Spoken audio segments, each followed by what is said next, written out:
When the boy from the village entered the academy, no one believed he was capable of anything. They thought Ronan would be a punching bag. But when they decided to test him, he quickly showed them who was the boss here. With a single wooden sword, he cut a third-year student's spear into pieces, and humiliated this bastard by beating him with his bare hands like a slab of meat. If the teacher hadn't stopped him, Ronan would have beaten up the whole group of arrogant seniors. Well, in fact, he's not just a simple guy from the village. He's a regressor who fought the gods who invaded this world. With everything covered in blood in the aftermath of a brutal war, Ronan seems to be the last one standing. Even then, this isn't the end of the battle. One of the monsters our boy is supposed to deal with is still alive, taking his final breaths on the ground in his pathetic state. Turns out this giant is known as Ahayute, and it arrived 20 days ago with 2 others, bringing destruction to the kingdom. Nobody knows why they came, but they have caused great damage and fear. Seeing this bastard still alive, Ronan feels frustrated because the entire empire became a literal cemetery while fighting these creatures, and yet this shithead is still kicking. But Ahayute assures him that he won't be living much longer. Our boy thinks that's for the best, since his fallen friends will be waiting for him in hell. Speaking of which, Ronan then hints at how the other 2 giants got defeated pathetically. One giant ended up as a fried roasted mess thanks to a hot-tempered red dragon, and the other got sealed for eternity by an old man named Lorahan. But Ahayute does not seem afraid. He is still glad that even after being defeated, his other 2 fellows still managed to kill as many people as they could. He also believes that Ronan should be proud of what he has done. No one else has fought the giants like he has, but he warns that this small victory will not last long. Soon, something called the Starlight will destroy their entire world. So he cautions our boy not to get ahead of himself, as his time is quickly running out. My guy, on the other hand, makes sure it is the giant's last word by cutting off his head with a final blow. He, covered in blood, walks away without looking back. His mind is already consumed with deciding what to do about everything that has happened. After memories flash before his eyes, he recalls the good times he spent with his comrades, who now lie as bloodied corpses on the ground. He calls them fools for being here, wondering what kind of pride made them fight until their last breath. He questions whether they truly believed they were strong enough simply because he was. In truth, he would have preferred that those fools had run away after realizing it was not their fight, as he gently shuts the eyes of a fallen friend. After all this, he finds himself dwelling on the strange thought of how one of the giants could sense the strongest sword aura. Not only that, he wonders why his sword was the only one capable of wiping them out. Otherwise, a disciplined soldier like him would not have been on the front lines, and they would not have been the first to die. All is done, and he sinks to his knees, sulking with no hope, until a voice cuts through the silence, asking if anyone is there. It belongs to someone who cannot move because of injuries. The sound catches him off guard. He never anticipated hearing it. He had not expected this person to still be alive. After summoning the very last of his strength, he pushes himself up with support and makes his way toward her. At first he clings to the hope, even smiles at the thought that his Grand Commander Adashan is still alive. But when his eyes fall on her severed leg, horror crashes over him again, stealing his words. Commander's expression, however, remains unchanged. The horror of Grand Commander Adashan's severed leg hits Ronan hard. He is stunned to see someone of her rank, a leader who once stood at the very front of every battle, reduced to a single leg. The commander, however, does not flinch. She points out with dry composure that our boy, a corporal in less than ideal condition himself, is hardly in a position to judge. Without lingering on her own state, she turns to the matter at hand and demands to know whether he has finished the Ahayute. Ronan confirms the kill, explaining that the giant's body lies not far from here. The news draws tears to Adashan's eyes, and she offers him her gratitude for making what seemed impossible a reality. Ronan stands speechless for a moment, absorbing the weight of her words, before a thought stirs within him. There, he seizes the moment and asks if she would now hear the request he has been holding back. It is about the cleanup of the disciplinary soldiers. By regulation, they are usually abandoned or burned, but Ronan asks if, just this once, they can be treated with dignity. The lady studies him for a moment before remarking that he looks more alive than she does. She delivers the line with a straight face, then adds that she would prefer he personally see to their care. Our boy tries to counter her point, suddenly coughing up blood as if to prove that he is in no better state, though the effort does little to change her mind. Still, Ronan insists he could drop dead at any moment. After wasting so many days fooling around, he feels it is unfair that he is about to die without having done much. Adashan, leaning against a boulder, asks if there is something he would do, should he survive. Our boy admits he has a list in mind, but the only thing that surfaces now is wondering what it would be like to attend the academy. The answer catches Adashan off guard. Ronan goes on to confess that the giant's words have been bothering him, but more importantly, his late sister had wished for him to study there. However, fate seems set against him, and he believes he will soon be joining his family instead. To reassure him, Adishan explains that the search party will arrive any moment after the rain stops. Even so, Ronan tells her he is a lost cause and sees no point in pretending he will make it. In the middle of their exchange, something shifts in the air, catching them both off guard. The rain stops without warning. A heartbeat later, the ground trembles violently, throwing them off balance before a divine being emerges into view. Ronan's eyes dart upward, counting a total of 8 wings. The being is not alone, it has brought an army. Our boy cannot fathom where they came from. Nothing like this was in his plans for the day. Meanwhile, Adishan stares in disbelief. She had thought the 3 giants were the end of it, yet here stands another force beyond imagination. A cold shock grips her as she realizes there may be no saving this world.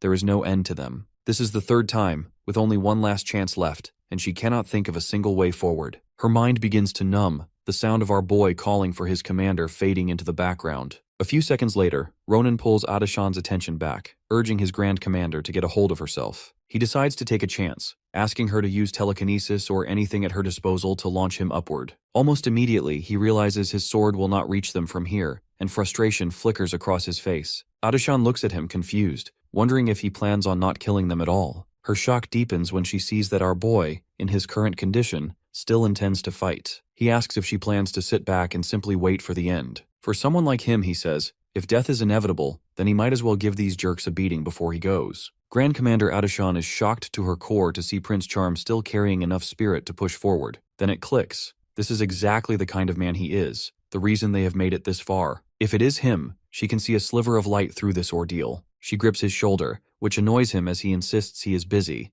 but he does not expect what happens next. Without warning, this iron rose, Adishan kisses him, slipping a small blue orb into his mouth. When Ronan demands to know what she just put in there, she leans in and whispers something in his ear, words he cannot quite make sense of. He presses her to explain herself, but she only steps back with a faint smile. Then, with a calmness that unsettles him, she tells him that if they meet again, she wants Prince Charm to remind her not to do anything reckless and to simply become a tailor. With a smile, she admits to having done many things, but nothing quite like that. Meanwhile, the 8-winged being prepares to strike with a thunderous blow, yet it is inches away. Ronan does not flinch. Suddenly a blue light falls and something about it catches him completely off guard. The scene shifts to a wide green valley where Prince Charm calls out for his Grand Commander, only to find no trace of her. It takes him a few seconds to realize he is standing in his hometown of Nimbu 10. He wonders if he has somehow traveled into the past. It is day 1 of his regression. Under the shade of a tree, Ronan tries to process everything that has just happened. He never imagined that the Grand Commander's words would actually come true. His mind drifts back to the memory of their kiss, the moment that became the turning point in the chaos of the battlefield. That was when Adishan placed a blue orb in his mouth, the very thing that has now turned back time. He recalls her explaining that it was the reason she, once a tailor, was able to rise all the way to the position of Grand Commander. Commander explains that the orb grants a total of 4 regressions, but she has already used it 3 times, leaving only this final chance. For that reason, she told him she was entrusting it to him now. She tells Prince Charm she believes he is the key to stopping the world's destruction, the one person with the strength to bring down the giants. To make it happen, she instructs him to hone his abilities, noting with some satisfaction that he already carries the drive to improve himself. She has seen that spark in him, especially in his desire to attend the academy. If he truly wishes to learn, she tells him, then he must set his sights on Filian Academy and move forward without hesitation. No wonder, Filian Academy is home to remarkable people who could help our hero grow in his learning. Before parting, Adishan makes one more request, that when he meets her past self, he should tell her not to do anything reckless and instead become a tailor. She admits to having done many things in her life, but nothing quite like that. Back in the present moment, Ronan finds himself banging his head lightly against the tree, hoping he might wake from what feels like a dream. Yet the thought lingers that if he truly has returned to the past, he has no idea what he is supposed to do on his own. Pushing himself up, he decides to take a look around his hometown as it once was. Then his mind catches up with the reality. If this really is the past, it means he can see his older sister again. At that moment, he snatches up a stick and pushes his way through the busy crowd. A smile tugs at his lips, knowing that if he goes just a little further, he might finally see her. But the sight ahead wipes away that warmth. A group of punks stand under a tree, laughing as they dangle a kid upside down from one of its branches. Ronan cannot believe these jerks have not changed one bit, even in the past. Then he notices something that stops him in his tracks. The child is not hanging by a rope, but is being held there by magic, a sight that catches him completely off guard. Magic users of this caliber were rare even on the battlefield, and the thought of finding one here, in a quiet countryside town, feels almost unreal. Although our hero is fairly certain they were around here at this time, Another kid nearby, shivering as he wonders how long these thugs will keep tormenting the boy and what will happen to him. The child begs them to stop, insisting he has no money. He explains that his mother's medicine was especially expensive this month. The head of the jerk says it is not his problem, emptying the boy's pockets as if the mention of his mother's health means nothing. Then, with no hesitation, the scumbag slaps the boy hard and tells him that if he is trying to be a filial son, he should have earned the money himself. At his shout for more, Mr. Goldilocks orders the Acel to lift the boy to the top of the tree to make him come to his senses. The cutie looks uneasy, admitting he is afraid the boy might slip if he goes any higher. The head of the jerks tells him to man up and stop acting like a girl, snapping at Dolfaceto quit behaving as if he is the one hanging there. He warns her to hurry, or he will end up hanging alongside the child. The whole mess makes Acel wonder if it was a mistake to learn magic in the first place, when all he ever wanted was to prove that he is good at something too. The boy never thought his life would come to this, and with tears in his eyes, he admits he is too afraid to go on. He tries to stop them, but his voice does not reach the jerks, until Ronan smacks his head and warns him to quit the nonsense, or else he will kill the kid. Acel's focus breaks and the child drops to the ground, infuriating Goldilocks. The punk charges at the cutie, raging that he stopped just because some nobody told him to. The pretty boy panics, insisting it was not on purpose, but our hero cuts in, telling him not to worry about trash like that.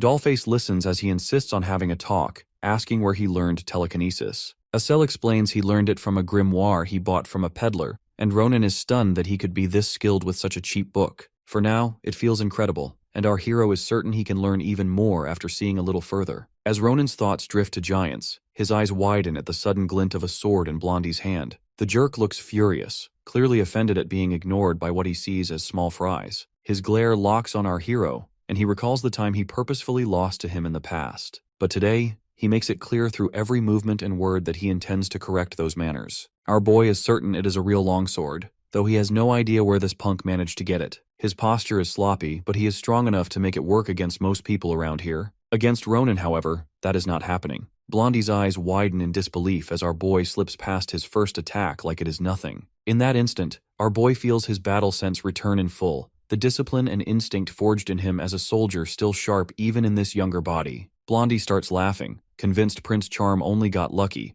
claiming he was moments away from taking his fingers so he could never lift a spoon again. Ronan mocks him in return, saying luck must be on his side today, even if life has never been kind to him. Blondie's expression hardens as he demands Prince Charm kneel and beg for his life, promising to let him leave with only one arm. He adds with smug cruelty that after Prince Charm's death, he will be sure to treat his sister well, then admits he thinks about her round hips every time he sees her. Just as the word sister reaches his ears, Ronan's fury explodes, and in a split second he slices off Blondie's ear. It takes Blondie a moment to register what has happened before the pain crashes into him. Prince Charm stands steady, glaring at Blondie to ask if this jerk is looking to die here. Blondie's on his knees, while his chumps are practically stunned to watch Ronan cut off his ear, and that too with a stick. Prince Charm asks the chumps if they are enjoying the show. He stomps at Blondie, asking the pricks to get this guy and get the hell out of here before they end up just like him. Plus, he requires the money they stole, as well as the cost for ruining his mood. The scums are ready to pay the toll. Later, the hero hands the victim a bag of money the kid never expected to see again. The boy hesitates, asking if it is really okay to take so much,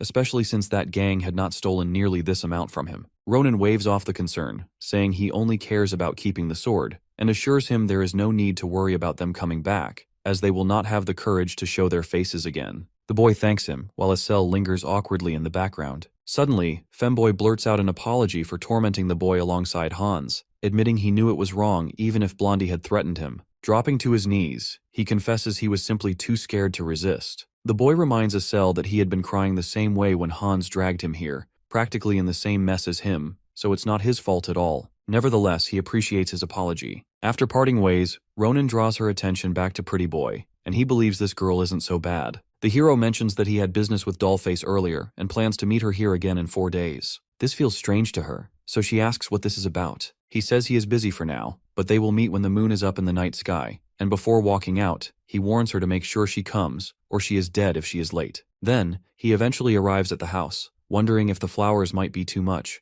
but remembering she liked them, he picked everyone he saw along the way. While he is grumbling at the flowers in mild frustration, a woman's voice drifts toward him, asking if it is Ronan. The woman is overjoyed to see the hero again, and he stands stunned, realizing he is finally looking at his sister. During his years as a disciplinary soldier, he imagined 1,000 different ways to greet her when this moment came. He thought about apologizing for leaving without a word or simply telling her how much he missed her, thoughts that circled endlessly in his mind. Yet now, all he can manage is the simplest thing. His sister smiles warmly, remarking that he is home early today, and Ronan settles for saying he is back. The table is already filled with food, and Iril, his older sister, is startled when her usually cold brother hands her flowers. She lets out a joyous cry, saying she never thought she would live to see such a day, and with genuine care she asks if her cute little brother would like something more to eat, or perhaps more stew. Ronan waves her off, insisting he has had enough already, but then casually asks to confirm her age, which she replies is 22. She tilts her head, surprised he would forget such a thing, and wonders aloud if he has a fever or has hit his head. Lord Ronan's thoughts drift to the grim reality that there are 10 years until Ahayute invades, yet as he looks at Iril, he realizes she is just the same as she has always been. With her bright, kind, and warm nature, Iril makes Ronan wish this moment could last forever. Yet he knows that to protect his sister and the world from Ahayute's destruction in 10 years, he must do what is necessary. Drawing her attention, he finally admits his intention to join the academy. The confession sends Iril over the moon, especially since he never listened whenever she brought it up before. She rushes about the room declaring she has no time for this. She always knew this day might come, and assuring him that because he is smart, he will excel at anything. Then, she produces his surprise gift, a cauldron full of money she has been saving to afford the academy if he ever changed his mind. Lord Ronan is at a loss for words, moved by the effort she has made, but he knows it will not be enough. Iril, however, is certain this will make it happen, until she learns that Ronan's goal is none other than the Imperial School, Filian Academy. The revelation is enough to make her scream in shock. The Imperial School of Filian Academy stands as the Empire's foremost educational institution, celebrated for its unmatched standards and prestige.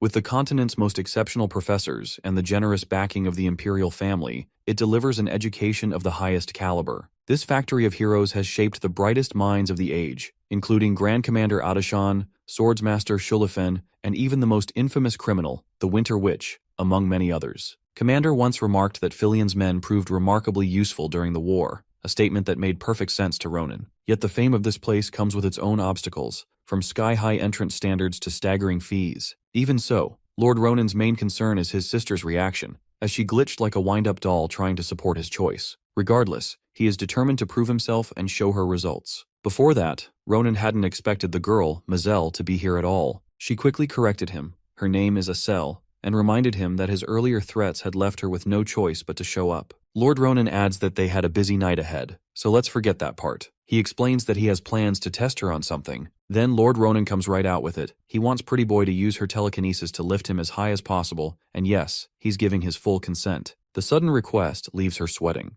It's not every day someone asks to be flung skyward like a sack of grain. She hesitates, aware of how dangerous the stunt could be, but Ronan is insistent, making it clear she's to do exactly as he says. Our boy assures her he won't die from it, so Dollface finally gets on board, conjuring an invisible hand to lift him into the air. The moment it happens, he's stunned. It feels far better than he imagined. Still, he can't help thinking she can do better. The height is lacking, and the stability wavers. During his battle with Ahayute, this exact sensation flashes through his mind. Telekinesis was the very thing that let him fight the giant on equal terms. There's no doubt in his mind now. Telekinesis is a rare ability among even the rarest mages, and Asel might just be the key to his next battle against Ahayute. While Ronan's busy enjoying his wild train of thought, Asel is struggling to keep her focus, admitting it's getting harder to hold him up. He tells her to hang on just a little longer. He's got one more thing to test. Then, without warning, he drops himself, slashing his sword through the air mid-fall and severing her mana in an instant.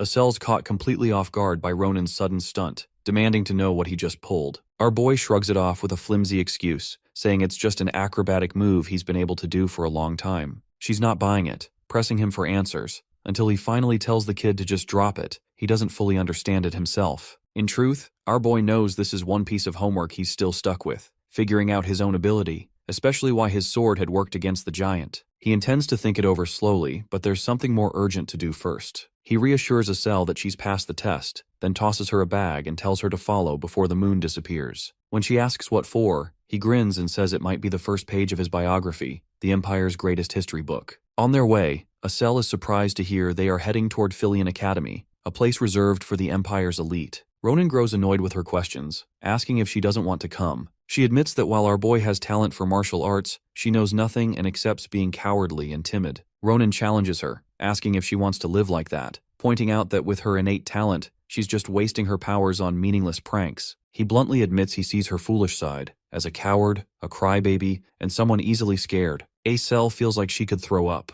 Ronan insists it's nothing permanent and that change is possible, but time will not wait, and one day she'll regret letting it pass by. He recalls his own regrets from his past life, but snaps her out of her shock, though she is too stunned to believe anyone cares so much about her. Our boy offers her a choice to turn back, reminding her it's her life, and he won't force her. As he starts to walk away, Acel shouts that she wants to change, that she wants to go to Filion with him and learn from him. Prince Charm feels glad to have word-trapped Acel into this. For the first time, he sees a spark of courage in her, a hint of manliness he hadn't noticed before. Now it's time to present the first hurdle for this manly dollface as they begin their mission. Meanwhile, Ronan smirks like a scoundrel, enjoying how easily he's manipulated her into it. Upon seeing her first obstacle, she gets a chill run down her spine. Prince Charm reveals the opponent he's chosen to test her skills, a lunar goblin leader. Excitement lights up Ronan's face, while hers turns utterly pale. With a grin, he asks if they should begin now. Lunar goblins are a common sight in this area, easily distinguished from regular goblins by their yellow skin and disfigured bodies. But their most unique trait is their obsession with treasure. They go wild over any loot they can find.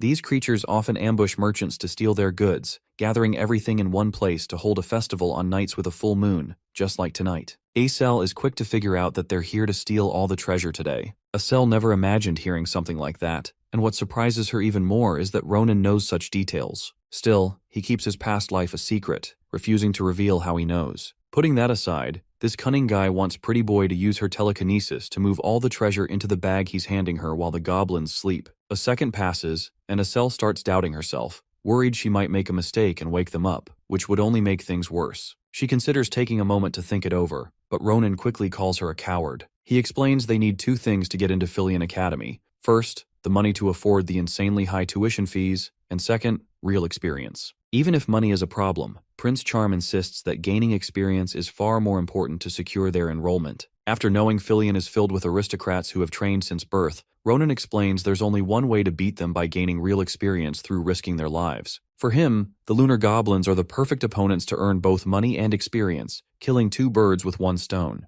Still, Acel, a first-class coward, asks if he has a better idea, but Ronan has already decided to stick with this plan. As they begin, Pretty Boy's telekinesis proves invaluable in filling the bags quickly. She pushes close to her limit, but Prince Charm orders her to stop once the last bag is full. He pats her on the back, saying this kind of experience is the best. Honestly, he wasn't confident they'd pull it off, and he never imagined she'd adapt so fast and perform even better than expected. This wicked freak claims he's found a really good minion. Since the bags are full, they decide to get going before anything goes wrong. Somewhere in the forest, men are chasing a trash-talking bird, and the noise catches the duo off guard. Hotshot wonders what kind of psychos are causing a commotion in the middle of the night. To their bad luck, the lunar goblins wake up, shocked to find their treasure chest empty. One goblin wakes the others, shouting that they've been robbed. Unfortunately, Ronan and Acel are exposed near the bushes, making it obvious they're the main suspects. Femboy's face turns pale while the goblins charge headfirst toward them, desperate to reclaim what's theirs. In his defense, Hotshot actually finds it odd for everything to go this well, as it was too good to be true. Acel suggests they throw the bags and run for their lives, but Ronan's not the one to give up their tuition. Ronan asks if Pretty Boy's really planning to earn their tuition fee this way, because there's no other way to afford Filion. She points out that's not what matters right now, but the goblins are practically inches away. Ronan whips out his cheap longsword, confident it can withstand maybe 15 strikes against 30 goblins.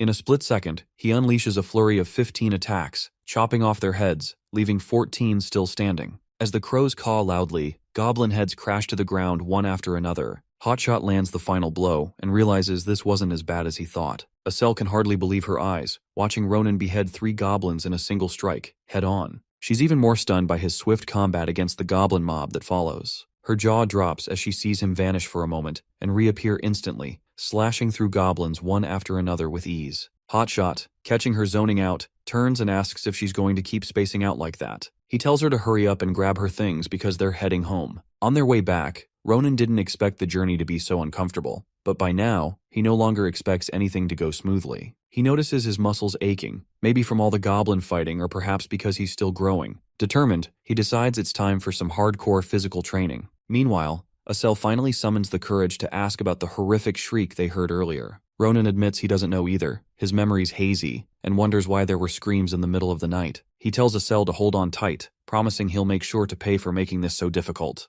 Amidst the tension, an arrow suddenly flies through the air aimed at Asel, who barely sees it in time. Ronan reacts instinctively, catching the arrow mid-flight, leaving Dollface wide-eyed and shocked at his unexpected skill. She asks where the arrow came from, but Hotshot's frustration quickly surfaces as he mutters that this forest feels cursed, full of crazed fools lurking in the shadows. Moments later, two young men leap into view, demanding to know who they are. When they realize Ronan and Asel are just children, Hotshot's irritation grows. The men apologize for startling them, explaining they heard rustling in the bushes and feared it must be a monster. Ronan isn't fooled by their act. When the two men ask if the kids are hurt anywhere, our boy tells them it's all written on their faces, and they can't hide the look in their eyes. He demands they drop the act and reveal who they really are. Sensing serious trouble, one of the men nervously steps forward, trying to introduce himself, but suddenly draws his blade against our boy. The man says his name is Caliboro, which immediately raises the hero's suspicion. Without hesitation, the hero grabs his wrist mid-strike and delivers a sharp punch to his face. The other man snaps in anger, drawing his blade,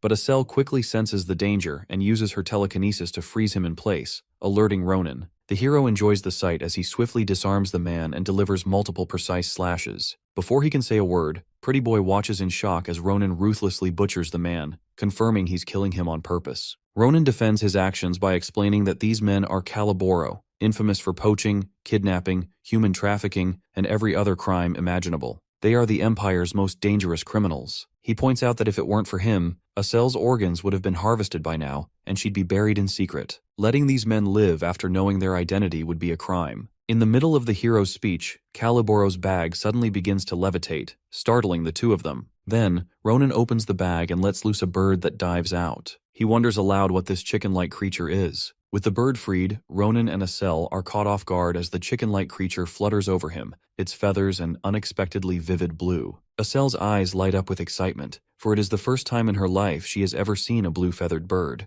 Ronan's thoughts drift to Caliboro's trap, the infamous poaching shackle, a device that disrupts a prisoner's mana and restricts movement, typically reserved for rare cases or the capture of fantastical creatures. While he tries to make sense of why such a device would be used here, the bird suddenly manages to link with them, and Asel freezes when she hears it speak. Panic flashes across her face, but the Rizzler remains calm, assuring her that it is only communication magic. The bird wastes no time speaking the moment it is freed, leading Ronan to suspect that the bag it was kept in had been blocking its mana. He guesses the speaker must be the bluebird's owner. Introducing itself as Varen, the voice explains that it is currently researching fantastical beasts at the institution, and is also the guardian of Morpez. Varen adds that his communication magic had stopped working, so he was on the verge of finishing a report, but the issue is now resolved. When asked about their involvement, Ronan casually replies that they are simply righteous passers-by who ended up in a fight with poachers who had kidnapped the bird, leaving the rest of the bloody memories all unspoken. The Rizzler ends by saying he saved the bird, and panic flickers across Varen's face before easing into relief. Though clearly indebted, Varen has no idea how to repay him. Ronan brushes it off, instead asking how they can return the bird, noting its exhaustion from being chained. After removing the cuffs, the man guesses the bird will fly better, and Varen agrees, knowing this little one has a strong homing instinct. With a single swing of his blade, the chain snaps, and Bluey is ready to go back to his father, thanks to this charming lad. Suddenly, the bird shoves its rear toward Ronan's face, leaving him puzzled. Varen explains that Bluey wants him to pluck a feather before leaving, as a dream bird's feather works like a compass to guide its main body. It's his way of wanting to meet the Rizzler again. He adds that if our boy ever comes to the institution, he should visit Morpez and him, strongly promising to repay him. Bluey takes off into the sky, and Asel notices something on our boy's head that stings him slightly, though neither of them can tell what it is. A few days later, Duan Carabel, the owner of the Carabel merchantry, tries to buy the jewel for 20 gold coins, impressed by its value and craftsmanship. The old man calls it his lucky day to see such a fine item, and Ronan is pleased to have a customer who appreciates his service,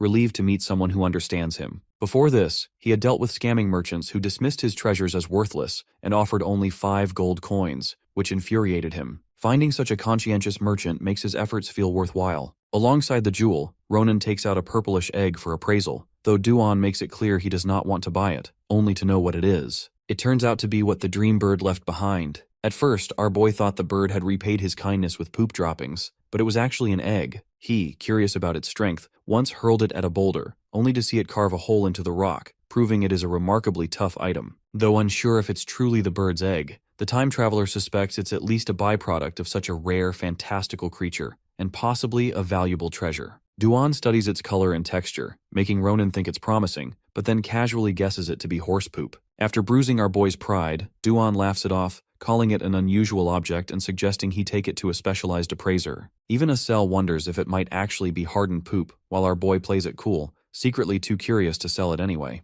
Ronan takes the chance to ask Duan if he sells books about Filian Academy, mentioning their plans to take the entrance exam. Duan is surprised, mentioning that his daughter is also applying. He adds that she might be able to help them. Just then, Duan's only daughter, Maria, enters. Ronan is caught off guard to learn she's Duan's daughter. Duan proudly introduces them as important customers with whom he just closed a big deal. Senpai, unimpressed, teases her father for doing business with little babies, which irritates Duan, though Acel quickly calms him down. Ronan, intrigued, asks Maria if her middle name is Sen, surprising her with how much he knows. He can't help but notice how much she resembles someone he knows, and leans in to quietly ask if she has a sausage down there, which pretty much ticks her off. Maria stares at Ronan in disbelief, wondering what kind of nonsense she just heard from this random nobody. Meanwhile, our boy is lost in thought, noting she definitely doesn't seem to have a sausage, which only pushes her patience to the breaking point. He starts wondering if Duan might have another child he doesn't know about. Before he can think further, Senpai snaps, slapping Ronan hard for being such a jerk. The moment the sting hits his cheek, our boy feels an oddly familiar sensation,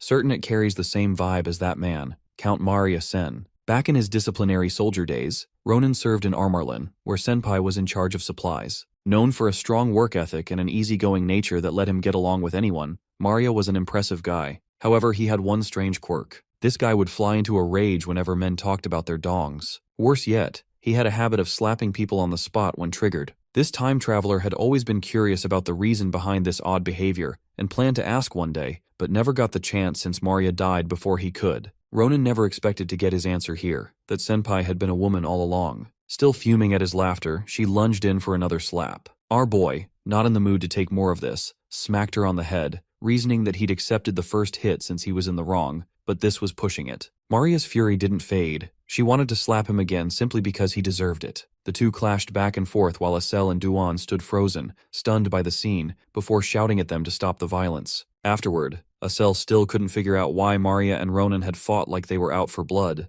only to suddenly be getting along. Now, the two dimwits were side by side, casually inspecting the swords on the table to decide which to buy. Next, Senpai questions why they're leaving 3 swords and a magic wand behind, thinking it might be hard to carry them all. Prince Charm explains that his sword use is still a bit rough for now. When asked, Maria says the swords aren't bad, but the black iron one feels the best, as black iron is a sturdy material highly sought after by renowned knights. Plus, Senpai's pretty sure this sword won't break from Prince Charm's rough use. Ronan recalls the black iron sword being his first weapon in the past. Maria then points out that the wand has a good magic stone and quickly figures out that this cutie is a rare mage of some sort. Acel blushes when Senpai asks about her type of magic, and she answers that it's telekinesis. Maria is surprised the cutie wields such amazing magic that could earn her a sweet scholarship. However, she considers Ronan and herself the problem, asking what special technique he plans to use to impress them during the practical exam. Ronan's dumbfounded, so Maria breaks it down. The practical exam is all about impressing professors with their techniques to get into Filian.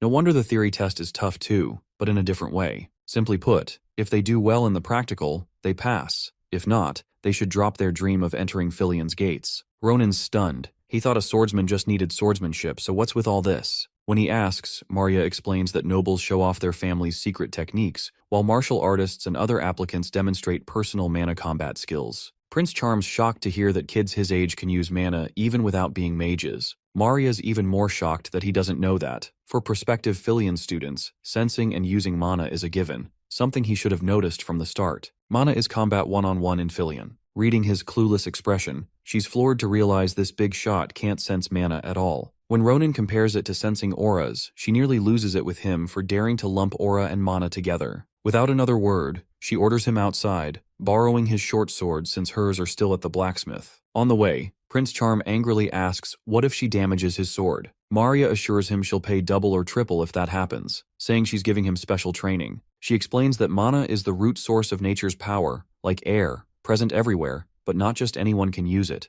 To wield it, one must see and feel their own mana, then use mana sense to progress, train inner talent, and so on. Usually it takes a year to start sensing mana, and Filian's applicants surpass this stage before applying, already mastering their personal mana techniques. After explaining, Maria is baffled that Ronan can't even sense mana or aura, yet plans to enter Filian. She explains that aura is a type of mana, but the difference between them is like the sky and the earth. Those acknowledged for their talent usually have at least 10 years of training, and only through blood-curdling effort do they barely awaken the innate power known as aura. Thinking back, Prince Charm remembers meeting aura users on the battlefield, flaunting strange powers. Annoying as they were, their abilities were undeniably impressive, even if they still died when cut down. Maria begins the training, believing Ronan might learn quickly if he relies on his body instead of his head. Just as Prince Charm is thinking she's only a young girl, she suddenly dives at him, catching him off guard. Their swords clash, and Ronan finds himself impressed by her sudden, aggressive charge. Their swords clash, and Ronan's impressed by Maria's sudden, powerful charge, especially for someone so young. Seeing her wield two blades shocks him further, making him wonder if it's a mana-based style. Meanwhile, Senpai is surprised by how he handles her sudden attack. She had planned to finish him in one blow, to show the power of mana and make him give up on the entrance test. In her mind, it was better for him to quit than face humiliation at the testing grounds. But now, the situation is completely different. Instead of dominating, she finds herself pushed back by this so-called amateur. Maybe this is the kind of skill that only someone who can't use mana could possess. Amid the fight, Ronan notices Maria lost in thought and asks what she's thinking, besides dodging over blocking. He keeps pressing forward, forcing her back. She retreats, admitting that hesitating would have been bad. Still, she adds he's not normal, something Prince Charm thinks of her too. Aside from her mana use, Senpai finds Ronan surprisingly skilled with a sword, though she admits feeling rusty with her center of gravity. Before leaving, he advises her to fix it to improve. Maria flips out, thinking he actually believes he's won. Ronan doesn't mind, as long as she keeps her word, casually hinting at his damaged sword. She's confused until her own blade suddenly snaps into pieces, leaving her stunned. She has no idea when it happened, but Prince Charm simply tells her to have the sword's price ready. While Maria is still processing everything, Acel taps her shoulder, assuring her she did a good job. The little cutie kind of understands what Blondie's going through right now. Right then, Ronan calls Acel back, claiming he's tired. As they both walk out, Maria stays frozen in place, wondering who these guys even are. The next day, Prince Charm shows up to collect his payment from Senpai, but instead, he finds something else waiting. Turns out she's handpicked Filian Theory exam workbooks and summaries she personally made to compensate for the loss of his sword. Blondie reminds him there's only a month left until the exam, insisting he needs them. Prince Charm doesn't get why she's going this far. He even threatens her, warning that if she's trying to mess with him, he won't let it slide.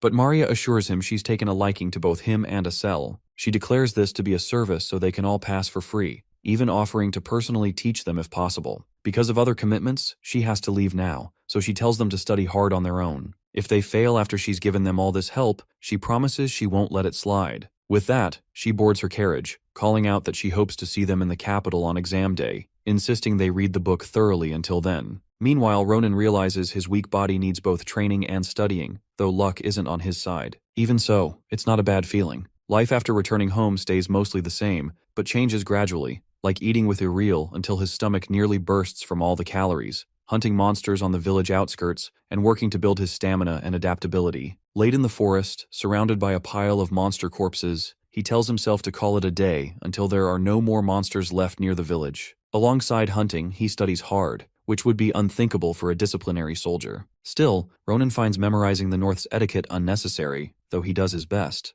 A month later, they finally reach Valon, the capital city, whose center houses the Empire's top educational institution in the White Tower's small city. Acel gapes at the massive Filian Academy, a masterpiece in itself. Ronan steps in, scolding her for wandering the streets like a country bumpkin and warning that they might be late for the exam. She apologizes, but her comment about him growing bigger over the past month earns her a smack on the head and a curt order to get inside. Walking in, Ronan thinks he might meet Sword Saint Schlieffen, descendant of the prestigious Grancia family, a genius, the strongest in the Empire, and roughly his age, though he doesn't care much. Just then, Acel asks if he has the dream bird's feather that will lead them to its owner, Varen. Prince Charm packed the feather, planning to visit its owner after the test, but it suddenly points to the highest floor, startling them. Meanwhile, Varen complains that he's not cut out to be a professor and wonders if it's time to return to research. He asks Bluey if she's cheering him on, which she is. So Filian's zoology professor, Varen Fanashir, also a werewolf, keeps going, determined to repay the hero who once saved her. Varen opens the window for ventilation, wary that a visit from their hero could cause trouble for them. As he does, a creepy figure smirks at the door opening without a knock, startling both. Ronan instantly recognizes Bluey, knowing the big guy was once human. Varen's scream echoes from the top floor, and the big guy cannot tell who the strange man is or how he entered. Ronan steps through the window with Acel, grumbling about being startled and nearly deafened by the noise. Varen assumes the man is after Morpez, but Prince Charm shows Bluey's feather, sparking recognition. The big guy hesitantly asks if they are heroes. Varen feels guilty for behaving indecently in front of their heroes, and begs Ronan to forget it. Prince Charm reassures him that it is fine, but asks why he keeps bringing it up. Adding that to be specific, Varen is not entirely at fault since he climbed through the window. Acel confesses to using telekinesis because the stairs sounded annoying to Ronan. Suddenly, Ronan tells her to stay quiet. He then turns back to Varen, admitting that he did not quite imagine things would play out this way. It is far from Prince Charm's expectations that Varen is a werelion, a rare human, and, on top of that, a bird owner and a professor at Filion. Varen himself seems equally surprised to realize their heroes are the entrance applicants. The exam is today, and had he known they were coming, Varen might have prepared a recommendation. He does not expect it, but he adds that if Ronan fails, he might write one. Prince Charm is not concerned with Varen's possible recommendation for now. His focus is on what Bluey had popped into his hand that day. At first, Varen does not realize that Morpez placed it on him,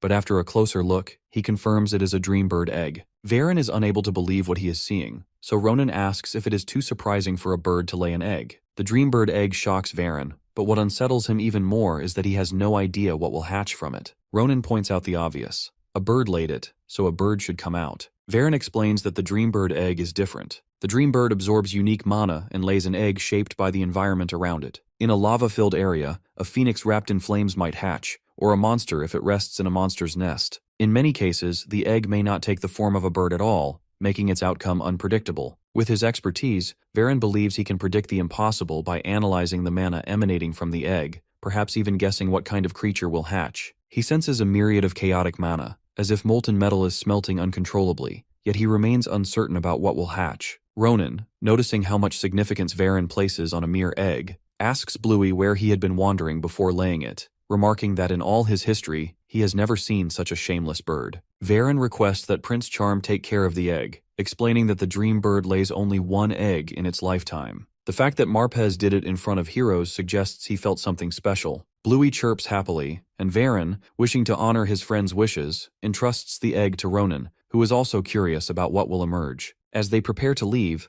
Varen considers giving them something that might aid the egg's hatching. As he hands Prince Charm the scroll, it sparks Ronan's curiosity, leaving him eager to see what it contains. A while later, in the practical testing hall of Galelian Castle's main building, the waiting area for the martial arts applicants buzzes with quiet tension. A man announces that the exam for number 111 has ended, and now it is time for number 112. Ronan grows impatient with the long wait and asks Maria, seated beside him, if she feels the same. She shrugs, claiming all exams are like this. His attention drifts to her slightly uncomfortable attire, but Senpai explains that Filion is a private academy for nobles who may become valuable clients later, so she has no intention of appearing shabby. Despite that, she wishes their little Acel were here, though the magic testing hall is elsewhere. Ron silently hopes Femboy is not crying. Soon, it is Ronan's turn, number 113, and Senpai reminds him firmly to do his best, warning that if he fails, she will not let it slide. Grateful for her heartfelt support, Ron swears to return victorious. Ronan steps into the hall to face the Filion professors, each carrying an extraordinary presence, though the old man at the center draws his attention most. He is Archmage Krava Crater, headmaster of Filion. Beside him sits the swordsmanship instructor, the Grand Sword Saint Nabaros, whose overwhelming aura makes Ron tense.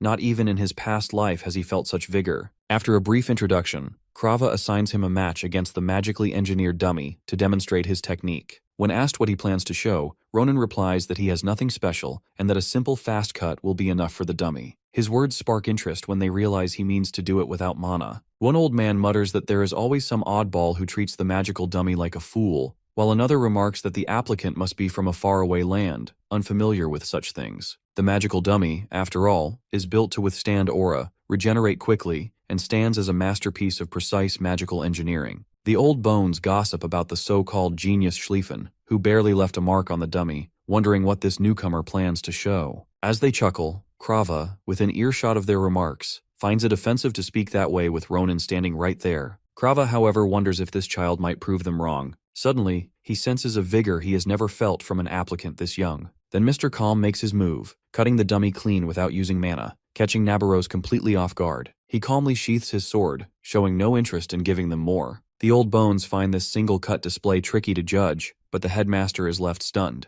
Nabarose slams the table and charges at Mr. Cleancut as if to take his head, yet he does not even flinch. Ronan admits she startled him, but Nabarose demands to know who he is and where he learned such swordsmanship. It is clear she means business. With her blade close enough to take Ronan's head, Nabarose's murderous intent is clear, hinging on his answer to who he is. She demands to know exactly where he learned his swordsmanship. At first, Mr. Calm does not quite understand, so she rephrases, asking if he noticed her movements. He replies that she is impressive herself, having unsheathed her sword and swung it 3 times from that difficult position in an instant. Nabarose confirms it, saying that is exactly what he displayed in his so-called arrogant cut. This catches Ron off guard as she presses further, asking if he thought they would not notice such reckless swordsmanship. She even calls out his last act, deliberately slowing down the final cut in case they missed it, as if sparing them the embarrassment of missing it. Nabarose flat out calls Ronan arrogant, as if he has forgotten where he is standing. The professors are left dumbfounded, while Krava watches closely. Ronan knows it is a misunderstanding,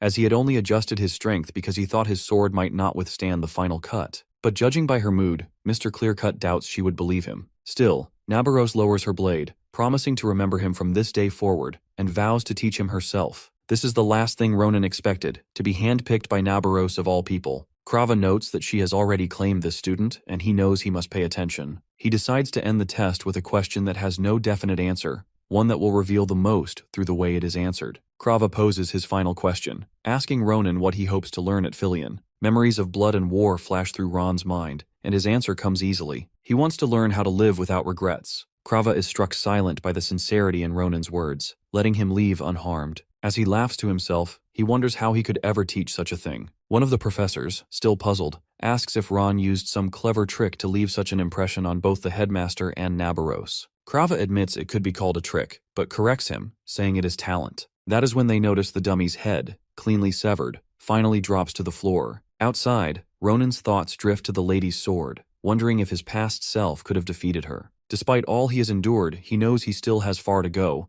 yet coming to Filion feels right, driven by the memory of Commander. If he is here, the hero is sure he will learn plenty, and all that remains is the written test. He has been memorizing material for a month, so he expects it to be a piece of cake. Moments later, however, Mr. Calm has become Mr. Depressed, sulking in front of Maria and Acel, insisting he is completely doomed. Senpai cannot believe he failed to finish even half the test, and reminds him she told him to check the contents of his bag. Acel then admits that he moved Ronan's study materials while he was hyper-focused, and he completely forgot about the bag afterward. Dollface takes the blame, but Maria calls Ronan a fool, realizing he has been sulking like this ever since the test ended, and now the announcement of the results is moments away. Senpai tries to lift Ronan's spirits, reminding him that the practical test carries more weight and that his skills should make up for it. Just then, someone shouts that the list of passing applicants is up, drawing everyone's attention. The announcement begins with the magic department. Acel places 12th in practical and ties for 1st in theory. Next is the martial arts department. Senpai ranks 9th in practical and 9th in theory. The two exchange excited looks before breaking into full smiles, celebrating their success. Senpai is stunned to see Acel take the top spot in theory, even if she shares it with 2 others, while Pretty Boy is over the moon. Then she turns to Ronan, asking about his rank. Her smile fades when she sees his sour expression and hears him say his name is not on the list.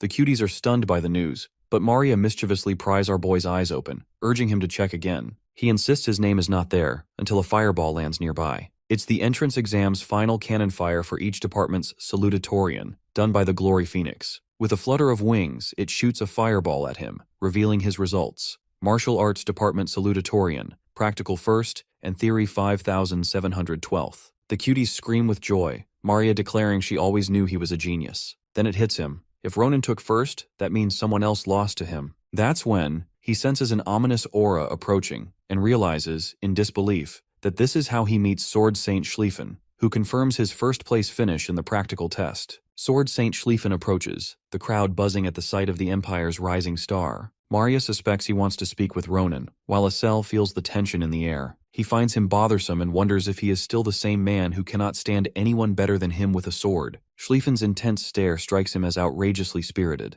When Schlieffen claims he did not get 1st place, Ronan says he has no idea what is going on. Accused of lying, he calmly tells Schlieffen to stop picking on him without proof. At Schlieffen's demand for proof, he suddenly swings his sword at him, who blocks in under a second. The cranky saint smirks, saying the hero couldn't have reacted like that unless he was first, and demands to see the skills that beat him. Irritated, Ronan decides to show him. He sends a slash from afar, but Schlieffen counters it roughly. When the hero asks if that's enough, Schlieffen admits the technique explains his high score, but insists it's still not enough to surpass him. Ronan calls him crazy for being this butthurt, but the saint refuses to accept it, determined to drag out every skill the hero is hiding. He can't help thinking this guy's got serious issues, and might just be coming at him to die. The fight drags on, and Ronan already regrets ever crossing paths with this guy. In the heat of their clash, he realizes Schlieffen's about to manipulate his aura, turning the fight dangerous. With a single slash, Schlieffen unleashes the Tempest Sword, a roaring aura storm. He knows he can't withstand it, but Schlieffen shouts at him for turning his back mid-fight, asking if he plans to miss. In a split-second move, Ronan retreats and grabs Acel, holding his sword to her neck. When Schlieffen demands to know why, it only enrages him further that Ronan would use a woman as a shield, and still dare call himself a knight. Acel is horrified the Sword Saint can't tell he's a guy, while Prince Charm peers over his shoulder with a creepy grin. Ronan had expected this. Schlieffen's still the same, clinging to his knightly code even near death. Using that to his advantage, Prince Charm suddenly charges, catching Schlieffen off guard and forcing him to his knees. He quickly signals Acel and Maria to run, leaving the cranky sword confused. A bald security officer rushes in, demanding to know why a fight broke out, but Prince Charm's group has already fled. As he recognizes Schlieffen, the man asks if he's alright and who dared attack him. Schlieffen brushes it off as a fair fight and says no investigation is needed. Only then does he notice a crack in his prized mithril blade, damage done by Ronan. The skill didn't look extraordinary, yet the result was undeniable. Schlieffen vows to remember Prince Charm's name. The next day at Shemo Forest, Acel trails after Ronan,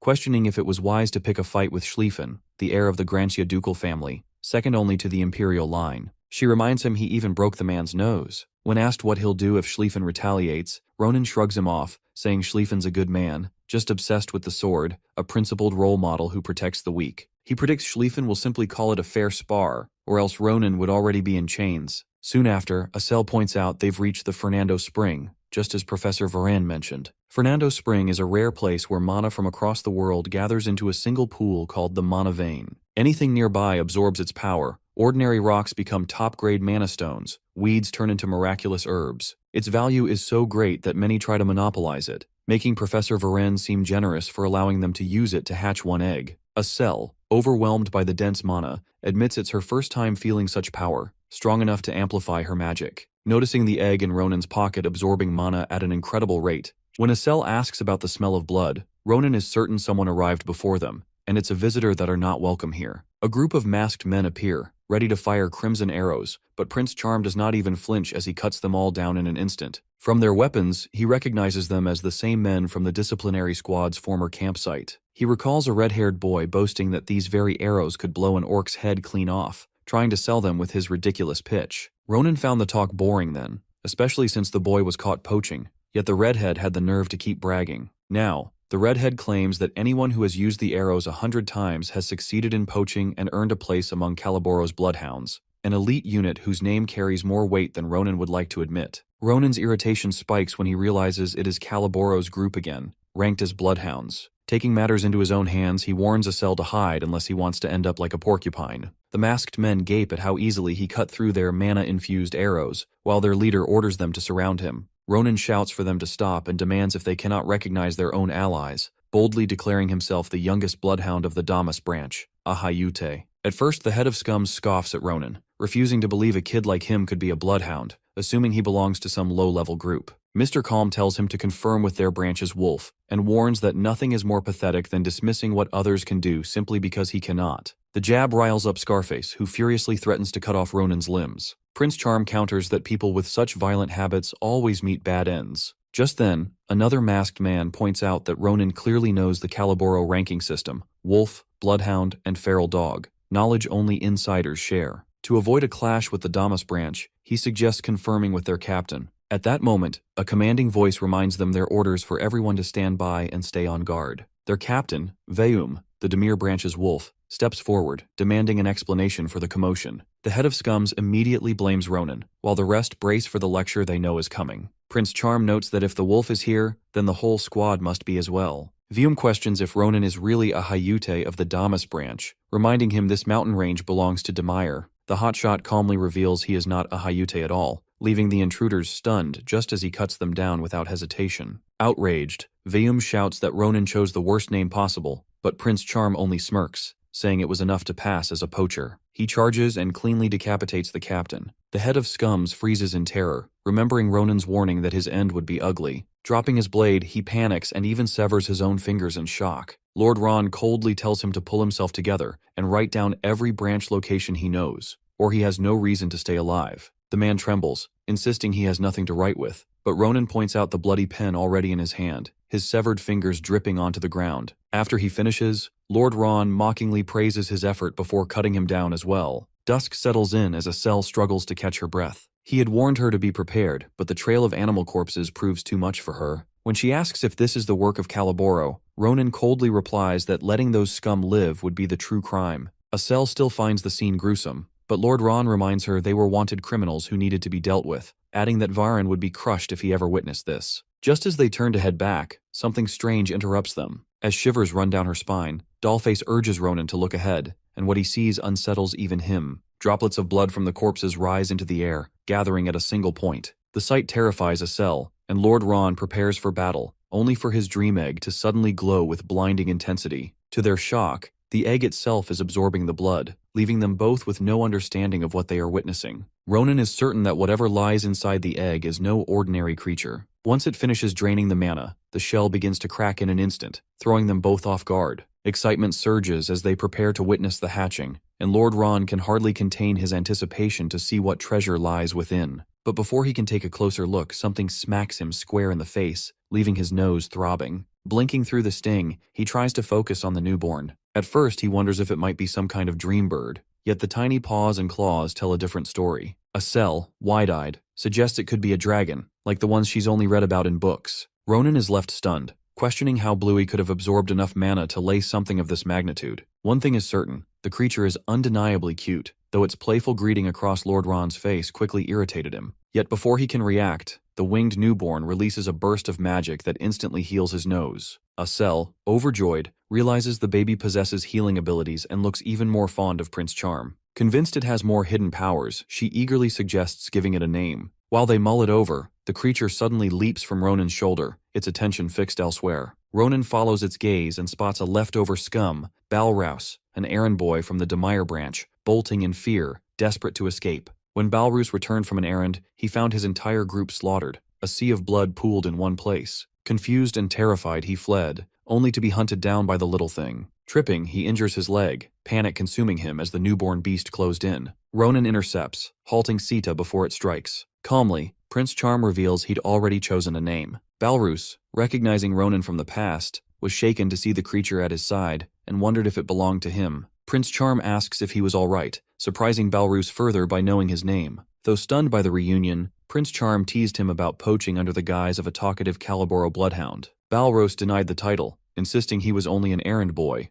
but Ronan dismissed his rank. He had a task for him, and it wasn't a request. Ronan and Acel receive a high price from Maria's father in return for the spray of water. They decide to thank Professor Varan for this favor and show him Sita as well. As they reach his office, they find out that Professor Varan has gone on a long-term business trip. Ron realizes that the map he received from the Bloodhound was more than a greeting, and he had instilled so much fear in Balrouse that he wouldn't attempt anything else. Later, Acel asks him what he's going to do with the money, as he has nothing major to pay off. Ron starts wondering about it. A few days later, Iriel arrives at the capital city, Valon. Ron greets her, asking if she's tired from the trip. Iriel excitedly explains how surprised she was after seeing the carriage Ron sent for her, and then asks if he's eating well, to which he reassures her. He also introduces Sita to her. Then he suggests they hurry as he will get very busy after entering the academy, so there are things he must do beforehand. Later, Ronan gives her many beautiful, expensive dresses as a gift which suit her perfectly. Iriel is surprised and says that, apart from the fact that he made a lot of money and also receives a scholarship, those gifts are still too much for her, to which Ron refuses, saying it's about time she benefits from him. Iriel gets teary, realizing that her little brother has grown up. Then Ron suggests exploring the workshop, as his sword was damaged a while ago. As he opens the door of the workshop, Schlieffen stands there, startling Ron badly. Ronan asks if he was stalking, to which Schlieffen explains that he came to order a new sword as the previous one got defective because of him. Ron curses him as he gets annoyed and pulls out his sword to show it's equally damaged, insisting on a rematch. Schlieffen agrees, but suddenly Errol comes between them, asking Ron not to use foul language and apologizing to Schlieffen, taking the blame herself. Schlieffen, the heir to a noble, the Grantia family, is nervous and blames his lack of discretion. Errol excitedly grabs his hand as he's the only friend of Ron and asks him to take care of her brother. He is clearly blushing now. As compensation, he gives her his family's proof of identification badge, allowing her to go anywhere by showing it. Ronan is flabbergasted at his foolishness, as the badge is worth many villages. The next day, at Filian Academy, the headmaster, Krava Katir, conducts the entrance ceremony, greeting Class 787 and introducing himself. He praises them for their proven potential and congratulates them all for entering the academy. Just then, he teleports the entire place to a battlefield, where these freshies meet the seniors. The meeting is between the freshmen and the Year 2 seniors, where the first and second ranked freshers are appointed to one of the 4 Year 2s, and they will carry out a one-on-one spar. This is a special Filian event. In this way, they will get to know each other's abilities and weaknesses. These duels are educational, and through this, each year's representatives will get to demonstrate their first step. The headmaster announces that the freshers can choose their opponents and also decline the duel as well. Ron is irritated, as according to him, they are just hazing the freshmen. The headmaster introduces all 4 martial major arts sophomore seniors, Nazdo, Braum, Karun, and Irna, with ranks 1, 2, 4, and 3 respectively, along with Ronan and Schlieffen. They are excited to fight each other. Ron decides to show his older sister that he doesn't go around getting beaten up. As the headmaster asks them to choose their opponents, Prince Charm interrupts, confidently suggesting that he would like to duel with all 4 seniors at once. The headmaster is astonished and discusses it with instructor Navarros to get her suggestion. She agrees with it, as according to Filian's overarching principle, the skilled one is free to do whatever. Karun and Irna get irritated, as Ronan looks down on them, but Nazdo suggests they calm down, as although Ron is arrogant, Schlieffen is the skilled one, and they can't look down on him. He commands them to go all out from the start. Errol is worried and screams at Prince Charm to be careful. Just then, the announcement commences the first match, and Nazdo pulls out his first strike on Ronan, which makes him realize that these seniors are a couple of levels higher than Maria. Ron dodges them smoothly and tries to block their attack. Their teamwork is really impressive. Suddenly, Braum shows up behind him and delivers a swift and finished move, which he dodges again. There is a follow-up attack afterward from the remaining 3, but Ronan, with his incredible speed, manages to sidestep them all and strikes back. Braum unexpectedly turns up again, on which Ron comments that he should remain considerate till the end. With that, he chops his sword into pieces, shattering it around. Braum is clearly surprised when he realizes that the stance Prince Charm used is exactly the same as instructor Navarros's. The crowd is loud, as they didn't expect this kind of fight from a freshie. Errol is clearly being a bully out of excitement. The seniors are in shock, but Nazdo isn't upset, as the fight was one-sided. Everyone calls Ronan unreal. Just then, Prince Charm shows his gratitude towards the seniors, and politely thanks them for accepting his challenge. He also praises their unimaginable strength and apologizes for his earlier rudeness, saying he looks forward to learning more from them. They are confused by his politeness. Then Braum steps forward, realizing he was wrong about Ron, and instead encourages him to be confident. He praises Ronan in front of the whole academy. Later, at dinner, Ron wonders why the entrance ceremony banquet is so grand. He isn't surprised, as the institution is the best after all. Asel asks about his sister, to which Ronan explains that it took him a while to reassure her, as she is always so worried about him. He left Sita with her to get home safely. Suddenly, as he starts eating, that creeper Schlieffen startles him. He appears, asking for information about Iriel, the condition of the road to her home, and many other random things related to her. Ron is annoyed to death and starts abusing him. As the two argue, Akalucia shows up. She wants to have a word with Ron out of interest. Schlieffen knows it's her evil hobby and takes his leave. Asel tries to explain about her, but Ron already knows how overwhelming and powerful she is. Akalucia explains that she is here to offer something a mere criminal could never dream of. Akalucia's invitation. It's a bright purple badge. The Akalucias prioritize talent, unlike others. They debuted many talented individuals and became one of the 2 pillars of the empire. They offer an opportunity to become part of their family to those who display potential, and the symbol of that is this invitation. Ronan asks about it and realizes he had heard of it from a passerby. He remembers when his Grand Commander, Adeshan Akalucia, showed him the invitation and explained that he would become part of the Akalucia family like her once he had it, but only if he could pass the test given by the Patriarch, which only the skilled can complete. She also predicted he would end up receiving the invitation since he is talented. Elizabeth suggests he make a wise choice and leaves. Ronan is glad, knowing it will be helpful for him. Filian Academy prioritizes students' abilities above all. Here, the environment changes depending on one's grades, such as the dormitory system. Intermediate rank students are assigned to Nitya Hall, where everyone gets a clean room, a high-grade cafeteria, and other nice facilities. On the other hand, students in the bottom 30% are assigned to Kratir Hall,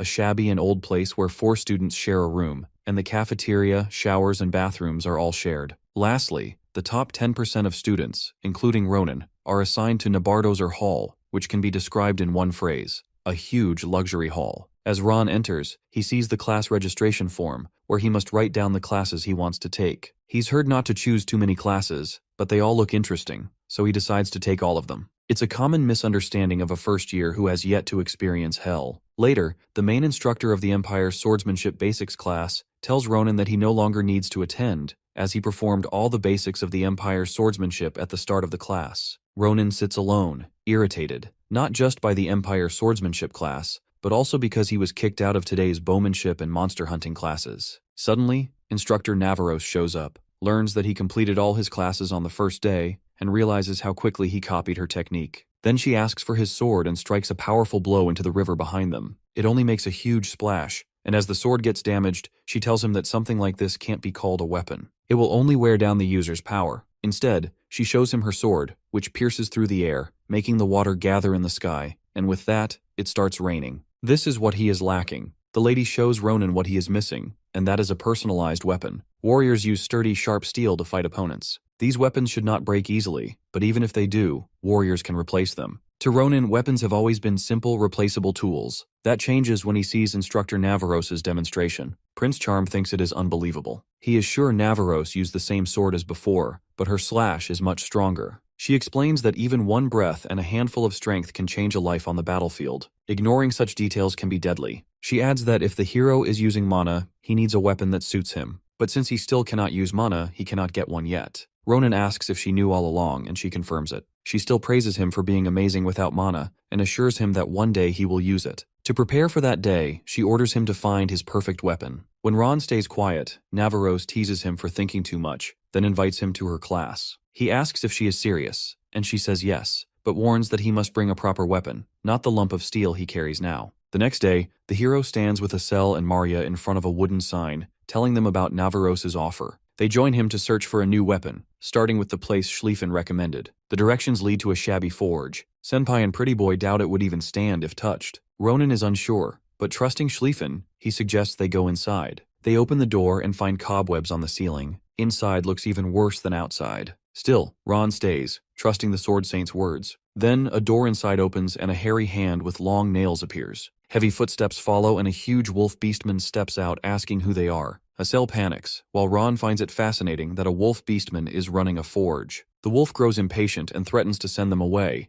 but Ron shows the thing that Schlieffen gave and explains they came to buy a weapon. The wolf inspects them and senses mana from Acel and Maria. He yawns, saying the symbol means nothing unless the hero is truly from the Grancia family. With a grin, he adds that he might accept the request if Ronan gives him Dollface's arm, because he is hungry. Acel hides behind the hero. Ron warns the wolf that he has crossed the line. In a swift move, Ronan attacks and the strike sends the wolf backward. The hero notices that the impact felt like hitting hard armor, and he asks where the wolf got it. Ron walks toward him, saying the armor is not important, and he will just destroy it. The wolf panics and quickly admits that it was only a test to check Ronan's skill. He adds that he wanted to try his invisible armor, and that this is their verification process for strangers. Ronan calms down, and the wolf apologizes, especially to Acel, saying he does not eat people. The wolf introduces himself as Didikon, an apprentice and sometimes gatekeeper of the forge. He confirms Ronan is here for a weapon and tells them to follow him. He adds that the shabby area is only the entrance, and behind a door lies the real forge. Didikon asks if they are all good and tells them to prepare mentally. He presses a hidden button, and the gears turn as the floor slowly goes down.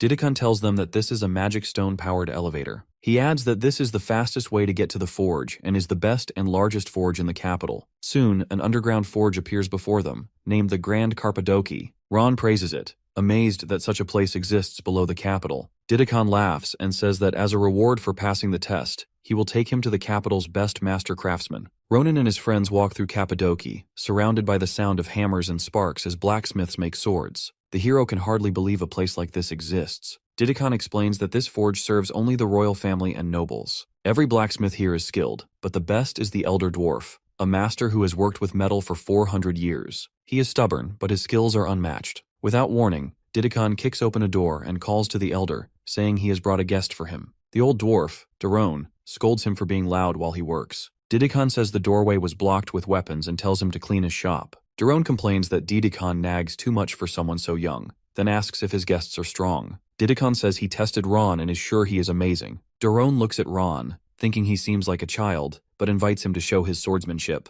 Ronan draws his sword, but Daron takes one glance, calls it trash, and smashes it with his hammer. Shocked and angry, Ron asks what he is doing. Daron points to swords on the floor and tells him to pick one. Any sword here, he says, is 100 times better than the hero's. Ronan hesitates, but Didikon nods for him to trust the dwarf. The hero chooses a sword and can feel the difference immediately, though he is unsure if it will change the result. He warns Daron he might destroy something, but Daron says he does not care. Ronan decides to recreate the slash he saw Navarros perform. He takes his position. Daron's eyes narrow and he recognizes the movement. The sword swings, and an explosion shakes the forge. Other blacksmiths freeze at the sound, wondering if a blast furnace exploded. Inside the shop, both Ronan and Daron stare at the damage. The hero insists he never meant to cause this much destruction. Daron asks if Ron is Navarros' student. Surprised, Ron asks if he knows her. Daron says he made her sword, a masterpiece called the Secret Sword, Urusa. Ron recalls how smooth and deadly it was. Daron admits he thought the hero was just a newbie, but now he sees rare talent. He warns that this talent makes it hard to forge a sword that suits him, and the sword he just used is already cracking from a single swing. Ron asks how to solve this. Daron says he needs the highest grade steel mixed with a special material, perhaps a byproduct of a wyvern. Ronan remembers something and pulls out an eggshell. Daron strikes it with his mithril hammer and is stunned when it does not even dent. Excited, he asks if he can use it. Ron says it is useless to him and asks if it is enough. Daron, with an excited look, says yes, and tells him to come back in 2 weeks for the best sword in the Empire. Daron tells Asel and Maria to meet the other master blacksmiths if they want weapons. Surprised, Senpai asks if he means it. Daron says he cannot send back the friends of a valuable person empty-handed. They should mention his name for special treatment. Then Daron begins hammering the eggshell with full strength, laughing at the sound. Ronan watches and thinks the old man is crazy. Far below Cappadocia, a man in white is angry at the sound of blacksmiths at work. He says that he will burn them all. A woman beside him tells him to wait. Their time has not come. She looks at the stone statues and says their plan will soon begin. They will start with the blacksmiths, then bring the empire to its knees. Staring at a giant statue sealed in crystal, she whispers that the day everything disappears in light is coming. A few days later, Ronan remembers that the best blacksmith in the empire is making his sword. His friends are getting their weapons from other blacksmiths. The prices must be high, but Ron does not care because he is not paying. He used the Grancha family symbol. The only problem is that his sword will take time to finish, so he wonders how to spend his days. Asel and Maria are busy with lessons, leaving him with no one to talk to. While walking around the school, he stops in front of the Galelian building, a place for upper-class students to train and attend lectures. He guesses Navarros teaches here too. She told him to come to her class when he had a real weapon, and though he now carries only a temporary weapon, he thinks it might be enough. While he is lost in thought, Navarros suddenly appears beside him with a fierce look. Ron freezes. Before he can speak, she grabs his ear and demands to know why he has not attended her class. She asks if he has been skipping. Ron tries to explain, but she does not listen and drags him toward the building. He cries out in pain, begging her to let go. Inside, a girl carrying a stack of files hears his voice and stops to look out the window, wondering who is making such a noise. Someone bumps into her, and when she turns to apologize, the boy, Carden, scolds her for blocking the way. He mocks her for being slow, even though she is a teacher's assistant. He calls her a loser and orders her to prepare for the day's lessons. She agrees and hurries away. In the first sparring room, students gather as Navarros announces that Ronan will be joining their class. Some are surprised he skipped a grade. Others whisper that he does not look as strong as the rumors say. The hero notices both friendly and unfriendly faces. The teacher's assistant enters, out of breath, and apologizes for being late. Ronan hears her voice and freezes because it is familiar. Navarros tells her not to worry and asks her to introduce herself to the hero. She smiles and says she is Adashan, a second-year martial arts major and teacher's assistant. In another life, she was Adashan Akalusia, the Iron Lady, the first woman to become a Grand Commander, a leader feared and respected on the battlefield. Ronan remembers serving under her, never expecting to see such a bright smile on her face. She clearly has no memory related to regressing, and he wonders what he should do about the last wish she made before she died. As he watches, Ron notices the students bothering her with errands and orders. She works more like a servant than an assistant. Carden approaches Ron and challenges him to a duel, saying he wants to learn from someone with such an impressive interview record. Ronan declines, saying he has something on his mind. Carden assumes Ron is avoiding him because he has no weapon. He shouts at Adashan to fetch his spear, calling her a loser again. She hurries off and returns with a long spear. Carden snaps at her, saying he now uses a short spear. She apologizes, explaining that he used the long one last class. He hits the spear on her head, telling her not to talk back. He insults her for begging Navarros to let her join the class and still failing at simple chores. Ronan cannot stand it any longer. He grabs Carden's spear. Carden stares at him in surprise, asking what he is doing. Ron says he accepts. Carden asks what he means, and with a terrifying look he calls Carden a loser and repeats that he accepts the duel. Carden looks surprised by Ronan's anger. He asks if the hero accepted the duel because of Adashan. Then he smirks and says Ron must be protecting her because they are both commoners. The hero hands back the spear and tells him to defend himself if he does not want to die. Ron grabs a wooden sword and attacks with so much force that it sends Carden backwards. Carden cannot believe Ron has this strength without using mana. Ron says that since Carden complained about the spear being too long, he has shortened it. The spear suddenly snaps in half. Ronan asks if Carden likes it now. Angrily, Carden tells Ronan to know his place and charges at him, saying Ron will not get away unharmed. Before Carden can strike, our hero cuts the spear into small pieces and tells him to worry about himself instead. Ron then beats Carden without holding back. He hits him in the face, making Carden lose balance, then strikes his hip. Carden falls to the ground and faints. Ron tells him to be thankful they are in the academy, because outside, he would be dead. The other students are frozen in shock. Carden is one of the strongest third-year students, yet he lost completely. Ronan turns to the others with a fierce look that makes the air feel cold. He points at a girl who had been asking for a towel and tells her to handle it herself instead of bothering others. He walks toward her, asking if the assistant teacher is her servant. The girl screams, and our hero tells her to come closer so he can beat her too.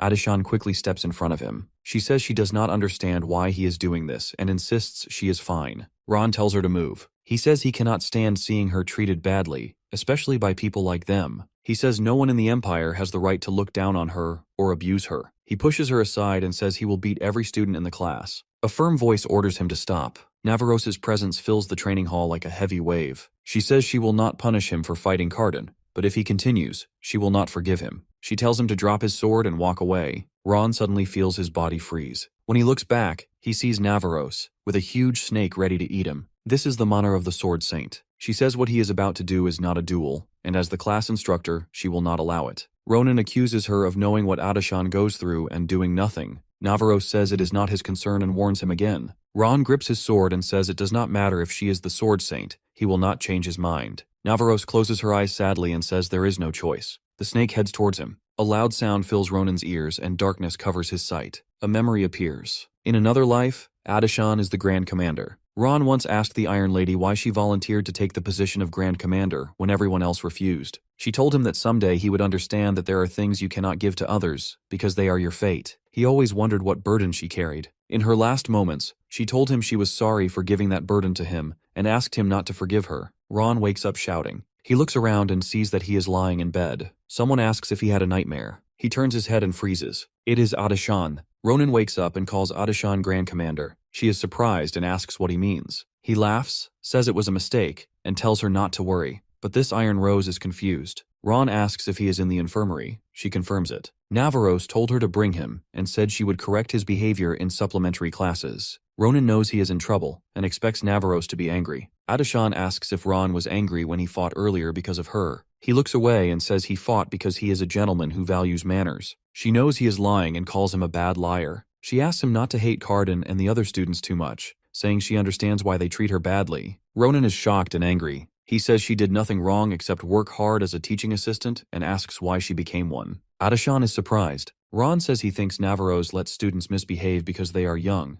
but he will never accept a teacher ignoring bad behavior. He asks if Adashan is angry at Navarros. She smiles and says no, because she asked Navarros to overlook the students' treatment of her. Ron is shocked and thinks she's joking. Iron Rose explains she enjoys privileges she does not deserve. To attend Navarros' class, one must be a sword expert, but she took a year off and struggles to control her mana. Ron is surprised that someone so powerful once feels powerless. Adashan says she asked Navarros to ignore the bad behavior so she wouldn't burden her. She accepts humiliation as the price for her privileges. She thanks Ronan and admits she thought she was used to small troubles, but today was painful. Ron asks if she endures this to become Grand Commander. She is surprised that he knows her goal. Smiling, she says her dream is to be the Empire's Grand Commander. Even if it sounds silly for someone not yet a sword expert, she will not give up. She is confident in military science and strength, and works hard. Realizing it is time for class, Adashan tells Ron to rest before going back. Ronan thanks her for watching over him. She smiles and leaves. Later, our hero remembers her last words as Grand Commander, to tell her to stop chasing the dream and try tailoring instead, as she never tried it. Ronan feels torn, unsure how to tell her to give up. A few days later, on a weekend, our hero, Asel and Maria, go to the Grand Cappadocia Forge because Daron wants to see them. When they arrive, no one is there. Ronan is angry because Daron sent a late-night letter asking them to come and get his masterpiece. While looking around, Ron steps on a helmet and kicks it, complaining that the forge is dirty and customers are treated badly here. Senpai wonders why Ron is so sensitive these days. Femboy said that he has no idea. Ron insists they go inside. Maria asks if he is even allowed. Ron reminds her that Daron invited them and tells her to follow. They enter an elevator and Ronan presses a secret button. Going down, he complains that Daron doesn't know the basics of customer service. Deeper down, Ron sees the forge on fire and people unconscious. Asel points out a rock giant chasing blacksmiths. Ronan wonders why rock giants are there. Asel asks what to do. Ron grabs Pretty Boy, carries him up and places his leg on the elevator rails, ready to jump. Femboy is confused. Ronan tells Maria to get help and jumps down. He tells Asel to use telekinesis. Dollface uses a skill called the Invisible Hand to soften their fall. Blacksmiths are about to be crushed by the giant. Ron jumps over and destroys it. Landing, he complains that so many problems come his way in just a few days, and his head already hurts. Ronan glares at the rock giants, declaring that they're done for, and stands still with his back facing the giant. The giant throws a punch, but Ron suddenly starts sprinting in the opposite direction, confusing the giant. Our hero quickly draws his sword and slashes the giant into many rock pieces. The blacksmiths stare at the scene as one of them asks if that is Daron's guest who visited previously. The other one silently watches Ron slashing the giant and says that such a young child is killing the rock giants in one go. After a while, Ron stands on the fallen giant and calls out to the blacksmiths, demanding they explain the situation to him. Later, he expresses his shock when the blacksmiths tell him about how dozens of rock giants suddenly appeared in groups. One of the blacksmiths tells him that they don't know the cause of it either. The other explains that the giants appeared somewhere underground, started destroying everything, and killed many blacksmiths. It even grabbed several blacksmiths, including Daron, and returned to where it came from. They tell him Didakan chased after them, but he isn't good at fighting, and at this rate, they'll all become food. Ronan nods and says he understands, asking if there are any more giants left. The blacksmith tells him he just killed the last one. Ron tells Asel that until Maria arrives with reinforcements, she should look for anyone injured and heal them. If she does it with Sita, she should be able to conduct first aid without any issues. Pretty Boy asks what about him, to which Ron replies that he's going to save those who were taken away, and also needs something from Sir Daron. Meanwhile, Daron kneels down and calls out to Didakan, thanking him for putting his life on the line and coming here, but tells him there's no need for him to be here too, so he should hurry up and go. He also mentions his armor, that if it's his invisible armor, it will endure. Didakan yells at him to shut up, saying that there's already a lot going on right now, so stop saying things that tire him out and instead suggests he swing that sword. Daron refuses, saying that this sword is his best masterpiece and he can't taint it with his stupid swordsmanship. Didakan replies that this is not the time to be doing that. Just then, the rock giant roars and raises its hand to punch, but Daron is pushed back by the sewer's effect. He opens his eyes to see Didakan stopping the punch. Didakan thinks that even the defense enchantment cast on his armor is gone. If he knew this is how he was going to die, he would have made everything he wanted to. Suddenly, Ron shows up, slashing the giant into pieces, and tells Didakan to leave his back to him and take a break. Didakan asks how our hero got here when there should have been many giants along the way. Ronan turns around and says he killed them all, saving the other blacksmiths. Didakan is in disbelief. Ron then asks Daron to give him the sword since he can't use it anymore. When Daron looks at him in confusion, Ron asks if it's not his sword that he called a masterpiece. Daron quickly gives him the sword, and Ronan charges toward the rock giants, killing them in microseconds. The impact leaves even Ron in shock as he asks what the sword actually is. Daron tells him the sword's name is La Mancha, named after his favorite daydreamer. He explains that the sword is so light he can barely feel its weight, yet it's sturdier than mithril, and can withstand all swordsmanship. He didn't even cast any enchantments on it, but it possesses a trait where it restores any damage taken by absorbing blood. Ronan wonders if that's because it's made out of Sita's eggshell and praises Daron. Then Daron suggests they should get out of there, and since they are the only ones left, there won't be anyone else to save. Ron agrees and asks Didakan to take Daron and leave while he checks something out. He suspects that there is a rat hiding here, a very big one. Didakan asks what rat Ronan is talking about, to which our hero explains that something seems off. These giants aren't known for mobbing. If someone doesn't provoke them first, they're usually quite well behaved. Also, on the back of their heads he found suspicious marks, a magic circle he's never seen before. He asks Daron if he recognizes the pattern. Daron examines it, saying he isn't sure because he's not well versed in this area, but he feels the reverberation of the mana is quite crafty and concludes that this is the reason why the rock giants have gone wild. He wonders who would do such a thing, to which Ron adds that it's something they need to find out. Ron makes his way through the tunnels and caves, wondering if he's right or wrong, but the deeper he goes, the more certain he becomes. Among the rock giants' footprints, there are other prints, twice the size of a human,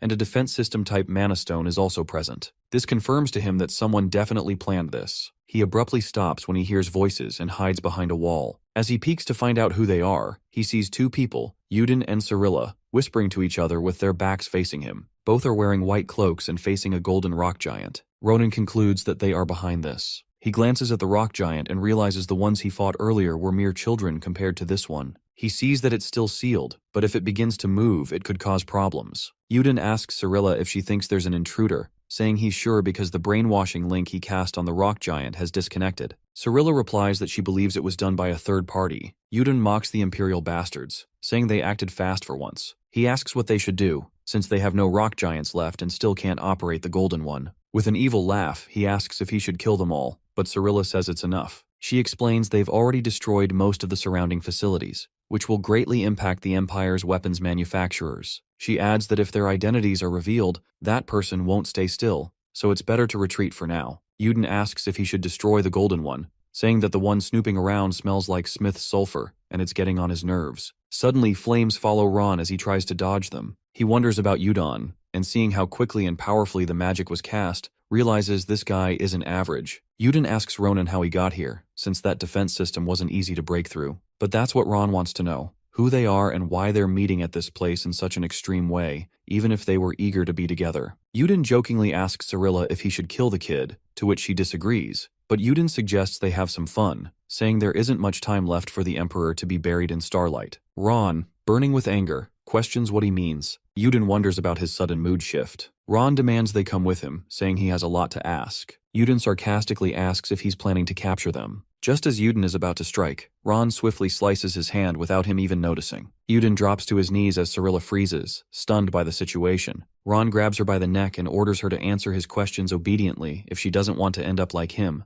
leaving Cyrilla out of breath. Suddenly, Cyrilla ends up summoning her mana shield, but Ron effortlessly cuts through it, leaving her in shock, and pierces his sword through her. He finds out that she is a half-elf who is associated with Yuden. Just then, an explosion echoes throughout the basement, and Yuden is standing firm in front of Ron, warning him to stay away from Cyrilla. But Ron confidently claims that it's over for them and offers him a choice. Either listen obediently, or he'll let that elf have a taste of death. Purposefully, Yuden chooses to listen, but suddenly Cyrilla smiles, making Ron wonder why she is suddenly smiling. Seconds later, the giant becomes active again and strikes a powerful blow toward Ron. He freezes for a moment, then tries to block the attack but fails and ends up hurting himself. Yuden runs to Cyrilla, asking if she is fine. Cyrilla reassures him, thanking him for diverting Ronan's attention, or else she wouldn't have been able to use her magic to activate the giant. She also mentions that the giant is heavily damaged, so she was only able to activate its arm. Yuden asks her to go to the church and report the situation while he puts an end to this. Cyrilla, out of concern, asks him to be careful and warns him about Ron, saying he is a monster in the face of a child. Yuden agrees and decides to kill him because if he lets Ronan live, he will become a huge threat to them. Just as Yudon is thinking this, Ron slices him down into pieces before he can even react. Cyrilla stands stunned, wondering how he can do that when he's so badly injured. Her body isn't responding the way she wants it to. She is mad, but since she isn't sure they can win, reporting the situation to the church is her first priority. Cyrilla warns Ron that she will find out everything about him and take everything away from him, his family, loved ones, and friends. Ron realizes he can't let her escape his grasp, as he barely managed to find a clue about the situation, or else there will be no difference between this and his past. Ronan screams at her to stop over and over. Just then, Instructor Navarose shows up, paralyzing Cyrilla in place, and states that she has a lot of questions. But first, she wants to confirm whether it was Cyrilla who hurt her disciple, Ronan. She burns with anger, her aura terrifying. Our hero is relieved to see her. She is also glad to see Ron and find out that he is fine. Cyrilla is shivering with fear as Navarose's aura takes the form of a snake and paralyzes her whole body. She almost recognizes her. Navarose walks toward her and grabs her face, adding that she has done a few things that shouldn't have been done, but it makes her even more furious that Cyrilla hurt her disciple. She tells her to see the future before her eyes. Her stars begin to burn. As the stars burn, Cirilla collapses to the ground. Navarro suggests reporting the situation to the principal after treating Ronan's wounds. Just then, Ron asks her if the future she mentioned is Laudelin Prison. It's the prison used to interrogate criminals who have gone against the Empire to make any sort of confession. Ron requests that he be allowed to observe their interrogation, just once. He insists, as it is really important to him. Meanwhile, Acel and Maria ensure every injured person receives treatment. After they're done, Femboy grows concerned about Ronan and hopes he comes back soon. Just then, Ron shows up and says he received a brief summary on his way about their hard work. Senpai brought more backup forces, while Pretty Boy and Sita saved half of the craftsmen who were buried. But there is still something for which Ron must leave. A few hours later, at the secret rendezvous point for Laudelin's convoy, Navarros and Ron stand on Grengno Forest Cliff, with Cirilla and Yuden laying there, waiting for Laudelin's escort to arrive. As the escorts reach the spot, they mention that they received a call from the Empire to escort the criminals. Navarros hands over Cirilla and Yudon to them, warning that Yudon has an incredible regenerating ability. They acknowledge the warning, adding that this kind of fun object has come to them for the first time, and take their leave. They assure her that they will contact her as soon as the interrogation is over. As they leave, Navarros informs Ron that 1 week will be enough time for them to open their mouths, and she will let him know once she receives the call. Afterwards, time moves quickly. With the support of the Empire, the restoration of Grand Carpadoki proceeds rapidly, and Ron returns to the Empire, spending his time taking supplementary lessons from the instructor. A few days later, at Laudelin Prison, while interrogating a criminal, the interrogator mentions a guest will be visiting him soon. Instructor Navarros and Ron arrive at Laudelin Prison. Interrogator Karaka, in charge of the new criminals, receives them and suggests they see the prisoners first. Ronan finds it hard to believe that this nice, old-looking man is an interrogator, but Navarros insists not to judge a book by its cover, as he will soon understand why this man is called the worst nightmare. On the way, Karaka gives them a summary of the interrogation. Their organization is called Nebula Clasier.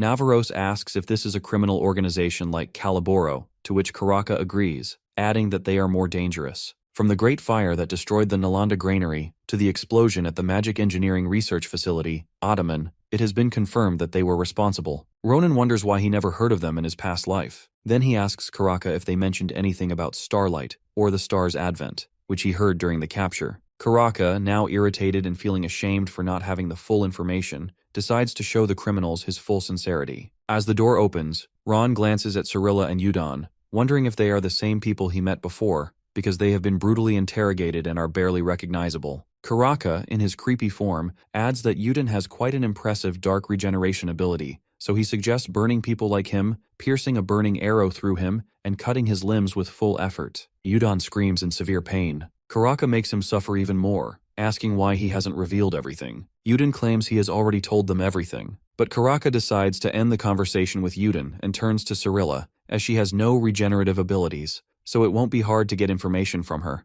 especially since she knows that if he tortures her anymore, she will die. Cirilla, her voice trembling, begs him to kill her. Just then, Ron realizes that even in the disciplinary squad, he hasn't seen this kind of violence, but he wonders how Yudon can still hide something in this condition when their identities have already been revealed. Suddenly, it hits him. He informs Navarros that it might be forbidden cursed magic that's preventing the information from being disclosed, as this method was used on soldiers to protect secrets. As Karaka hears this, he brings out a creepy, horrible-looking monster, Cursed Eye, that devours curses placed on criminals who are unable to speak due to magic. He starts with Yudon and lets the eye monster devour his head. As the curse breaks, he asks Yudon about the star's advent. Yudon says it is an eternal entity, the only grace that will save the lowly beings of Earth. The small lights that are waiting for the star's advent begin beyond the skies. They work to ensure nothing interrupts their long-cherished wish. Cirilla asks him to stop, but he doesn't. Karaka asks what it is that he says will fall from the sky. "It's the star's children," he replies. As Ronan hears this, he realizes that Yudon is talking about Ahayute. Ronan fails to hold himself back after hearing the mention of the children of the stars, and steps forward toward Eduan. He then demands Eduan confirm if he is referring to Ahayute by the children of the stars. Eduan is surprised as he looks up at Ronan upon hearing him say the word Ahayute. He questions our hero about it. However, blood starts to drip from his eyes and mouth, and his face begins to disfigure as if it's about to burst. Before the situation can escalate, Karaka pulls Prince Charm back and creates a magical shield between them and Eduan. Suddenly, a great amount of light begins to emit from Eduan's face before it explodes completely. Later, Karaka remarks that he didn't expect it, as such a thing happened even though the cursed eye had absorbed the curse. Looking at the fuming mess of Eduan's body lying on the floor now, Ronan inquires in horror if this is a usual occurrence. Karaka refuses, revealing that it rarely worsens to this point, and concludes that the curse might have been cast in two parts. The first part must be to ensure the person does not reveal anything about the star's advent to anyone outside their organization. The second part activates when words related to the star's advent are mentioned, causing the curse to explode. He then places his hand on Ronan's shoulder, which startles him, and states that if he's right, then it must be some kind of secret information within Nebula Clasier. Out of curiosity, he then inquires about Ron's awareness of such confidential information, claiming that he must know something as the interrogator of this case. Ronan reveals that there isn't much to tell, except that he happened to hear it by coincidence. His statement confuses Karaka, so he questions what Prince Charm means by coincidence. Thus, Ron reminds him how he was the first person to find them in Grand Carpadoki. That's when he picked something up while eavesdropping on them. To further explain, Ron reveals that he didn't consider the piece of information to be significant until today, when he changed his mind and began thinking that the word ahayute might be important. Once he has explained himself, he removes Karaka's hand from his shoulder and apologizes for interfering due to his sudden excitement. Karaka believes Ronan is hiding the truth, but despite his conviction, he is compelled to step back when Navaros unsheathes her sword and places it at Karaka's neck. She demands he stop and angrily asks if he dares question her disciple, Ron, in front of her. Scared by her move, Karaka immediately backs off, and calling her an unprecedented sword saint, claims he was merely double-checking since it's always better to be cautious. Once all is settled, Karaka puts the cursed eye over his shoulder, exclaiming over the loss of it, as they're highly difficult to kill, unlike most fantastical monsters. Seeing it get compared to fantastical monsters, Ronan surprisingly asks if a cursed eye is that powerful. Karaka affirms and states that despite their capabilities, they look cute if observed closely. Turning to look over his shoulder, Karaka asks Prince Charm if he wants to touch the cursed eye but suddenly stops mid-sentence. His eyes widen in surprise when he notices that the cursed eye has changed. Trying to think if it absorbed a curse from someone, he considers how it didn't even go near Cyrilla. That's when he realizes it could have absorbed a possible curse from Ron when he grabbed Ronan's shoulder earlier while using his mana shield. Karaka apologizes to Prince Charm for his rudeness before placing the cursed eye on the back of Ron's hand, and it begins to croak and puff up until it explodes. The sudden explosion of the cursed eye confuses them. Karaka calms Ron down and informs him that he's cursed, before asking if he's ever faced difficulty running or holding objects made of steel. This makes Ronan go quiet, which indicates that he has indeed faced such circumstances. Therefore, Karaka lets him know that he won't force him if he wants to hide it. However, he informs Ron that judging from the power of the curse, it contains an enormous amount of ill intent from the one who cast it on him. Karaka sees Ronan and Navaros off and thanks them for their hard work. Further, he promises to inform them about Cyrilla's interrogation once he has lifted this strong curse. When he notices the look on Ron's face, Karaka asks about the troubled look, to which Ronan admits it's due to the revelation of being cursed. Acknowledging his concern, Karaka advises him not to worry too much since he is a Philian student. It makes Ronan confused. To clear the confusion, Karaka informs that it looks like the curse has resided within Prince Charm's body for a long time, so he recommends Ronan visit Professor Maya's secret, because he's the only mage on the continent who knows the most about all curses. On their way back, Ronan continues to rub his right eye endlessly, wondering what's wrong with him. After a while, when Navaros also gets irritated by his restlessness, she asks him if it's really that itchy for him to not stop. Ron affirms before telling her that he thinks it's been like that ever since he touched the cursed eye, so she explains that it's one of the most common symptoms that appear when a curse is getting weaker. Thus, he doesn't need to worry. Ronan thinks about how Navaros isn't just skilled, but also a nice person, and gets suspicious about her since he never heard about her in his past life. Thus, he wonders if Nebula Clasier did something. The next day, Ron meets Adashan in the Sherry Forest, a training area for magic students. Iron Rose cheerfully greets him and welcomes him, happy to finally meet him after the midterm exams. She expresses her joy that they've gotten to meet because of their instructor, and then proceeds to ask him about his well-being. After seeing her, Ron remembers that he was supposed to think about something to do regarding the Grand Commander matter, and decides to laugh off her current statements. Thus, when he greets her cheerfully in return, she informs him that all the guys who were wary of Cardin have become much friendlier since that day. However, she adds that she's a bit concerned that Cardin gets scared whenever he sees her. Adashan notices the worried look on his face, and brings up how she heard from the instructor about having to undo Ronan's curse. He confirms the news and tells her that he's come here because he has to meet Professor Sekret. However, he seems like a unique man to be found here. After hearing Ronan's comment, the lady confirms that Professor Sekret and his office are indeed unique, which is why non-magic students don't come here. She reveals that she asked a younger magic student for guidance, and turns around to see if she's arrived yet. Suddenly, the junior student Eli appears in front of Adashan and hugs her happily. While the two of them greet each other, Prince Charm takes a look at her and remembers that she's the same girl, Akalusha, who was yapping about the wolf and sheep. Once the two of them are done with the meet and greet, Eli asks the Iron Lady what she wanted to meet Professor Secret for. Before she can answer, she looks at Ron, and her eyes widen in surprise. Thus, he claims that he was the one who asked for help. He then greets her by calling her Elizabeth, and teases her about whether he should call her Eli. Eli screams in panic after seeing him there, but she eventually calms down and leads them to Professor Secret's office. Ronan teases her and asks if she brought him to this creepy place to bury him alive for seeing something he shouldn't have, but she yells at him for teasing her and demands that he not call her Eli. As Elizabeth leads Ron to the office, Ronan finds it strange to know that she's friends with the Grand Commander. This makes his suspicion turn into belief that she was the original Akalusia,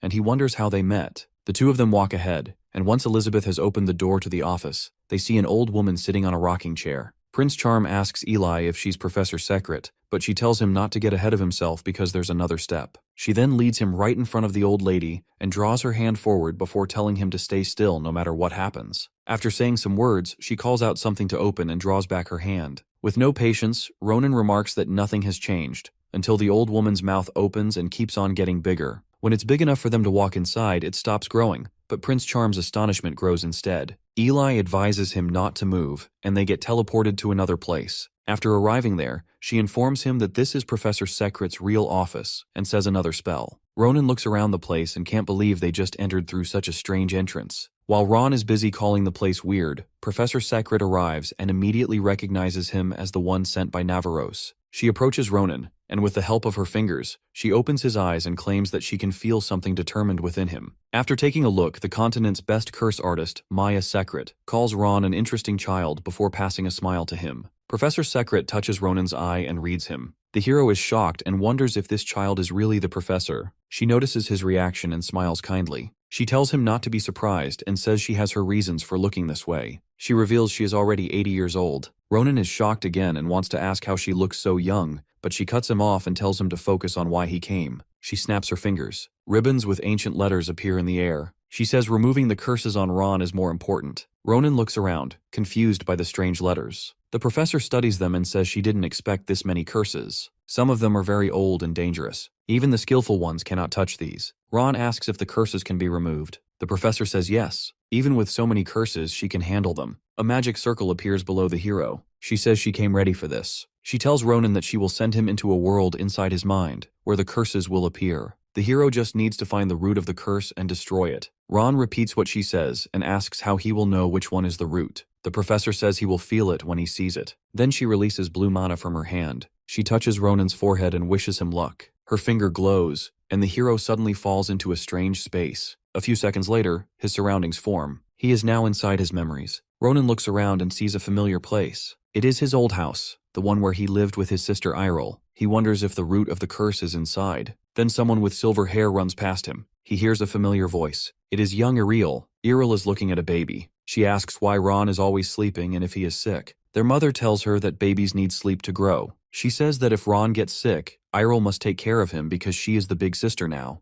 Iril promises to protect him forever. Ronan realizes this is when he was just born, and is surprised by how cute and innocent he looked. Suddenly, the mood changes. A man with a dark presence enters the room. Ron feels heavy and cannot move. The man walks in and is greeted by Iril and their mother. Ronan's mother says she didn't expect him so soon. The man says something, but Ron cannot hear it. The mother points to Ron in the cradle and smiles. She is about to say Ron looks like him, but then the man's hand glows dark. He casts a spell on her. She becomes dizzy and falls unconscious. Iril is confused and asks what happened. The man casts the same spell at her and she also faints. Ronan panics and shouts Iril's name. He forgets that this is a memory and tries to stop the man, but something blocks him. The same ribbons appear on the man's hand as he walks toward Ronan and he recognizes them. A bright light flashes. The hero blocks his eyes and realizes this man is the root of the curse he must destroy. The professor was right. Outside the memory realm, Professor Secret's hands tremble. Her mana is almost gone, even though she came prepared. She says Ron's curse is too strong. Elizabeth asks how many curses are in Ronan, and the professor says around 10.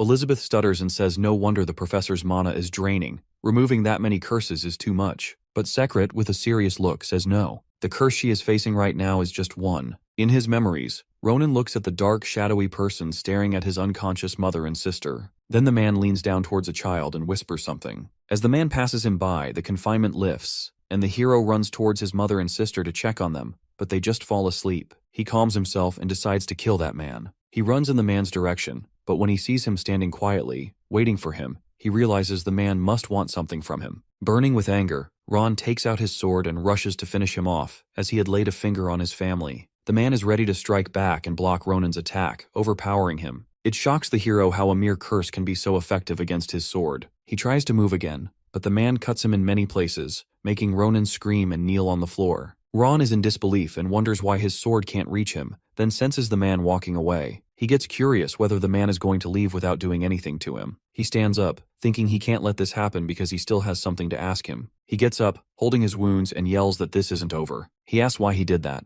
His family's tones, expressions, and actions were affectionate, and they wouldn't act that way with just anyone, so that must mean he is him. Ron asks why he did that, why he made his mom and Errol sad, even placed a curse on him, but still has no excuse or explanation, and yet he still calls himself their father. But the man doesn't say a word, and Ronan beheads him, saying that it's okay if he doesn't want to talk. He will just find out himself, so he should get out of his body. Just then, the hero wakes up with a jolt, holding his throbbing head, and finds himself in separatio. Professor Secret, behind him, asks Ron if he feels fine. Ronan turns around as he feels dizzy. He looks up, and as the view gets clearer, he recognizes Professor Secret. The professor is amused that the hero recognizes him so clearly. He praises his good senses. Just then, Ronan asks him why he looks aged. The professor tells him to stop thinking about it and instead asks if he feels a bit different. Ron says that from the moment they met, he sensed that she was not an ordinary person, but now he feels like his initial thoughts were just understatements. Later, Professor Secret explains that the curse inside the hero used all his memories, even ones he had never known of, to create the background. She asks the hero if he really thinks that the curse on him was placed by his father. Ron agrees. He tells the professor that he is sure about it because, at the very least, he has heard things from his mother and sister. He angrily says that it happened when his father messed up his family. He felt a sadness inside him that must be the reason he got so riled up too. Then the professor asks him if he also doesn't remember any memories of his parents. He says that it's like they are still in his head, but he can't seem to recall them,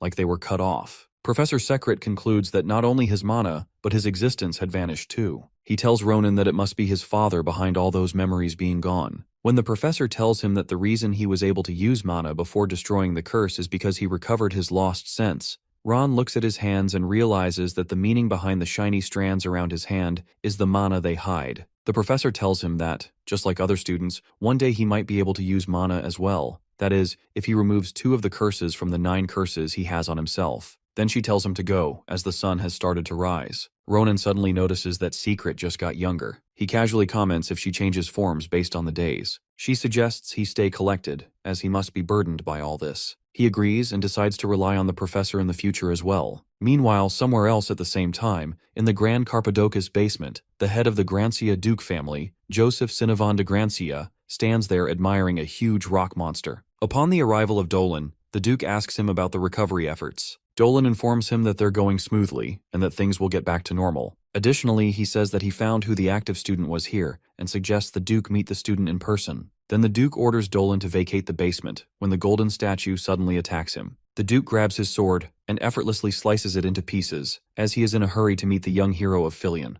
The next morning at the dormitory, Ronan wakes up to the sound of his door banging. As he gets to the door, Dolan stands there. The hero gets a bit rude to him. From behind, the Duke comes closer and asks Ronan respectfully if they can have a chat with him. When Ronan finds out that he is Duke Grancia, he is shocked. They show him the scabbard which was furnished just the day before. When he sees this, he asks why they bring such a gracious thing to him. The Duke wanted to show his gratitude for the family, and says that his own sword, Pale Road, was made by Master Daron, who insisted on giving that sword to Ronan. He also offers him the Grancia's medallion, which leaves Ron astonished. With the worth of this medallion, Ronan could buy 3 villages. The Duke tells him that by now, the 2 students who assisted him, Asel and Maria, can also receive their prizes along with the medal. Later, the Duke asks him about the person behind this incident. Ron suddenly senses something and tells him that he doesn't know how much he knows about all this, but those rats are much more than he thinks they are. When he says this, Ronan senses strange energy from Dolan and realizes that it is familiar, like when he fought those disgusting things. When the Duke asks him why he stopped talking suddenly, Ron wonders why only he can see the mana emitting from Dolan, but not the Duke. He decides to provoke Dolan and asks the Duke if he knows about the star's advent, and informs him about the organization Nebula Classier.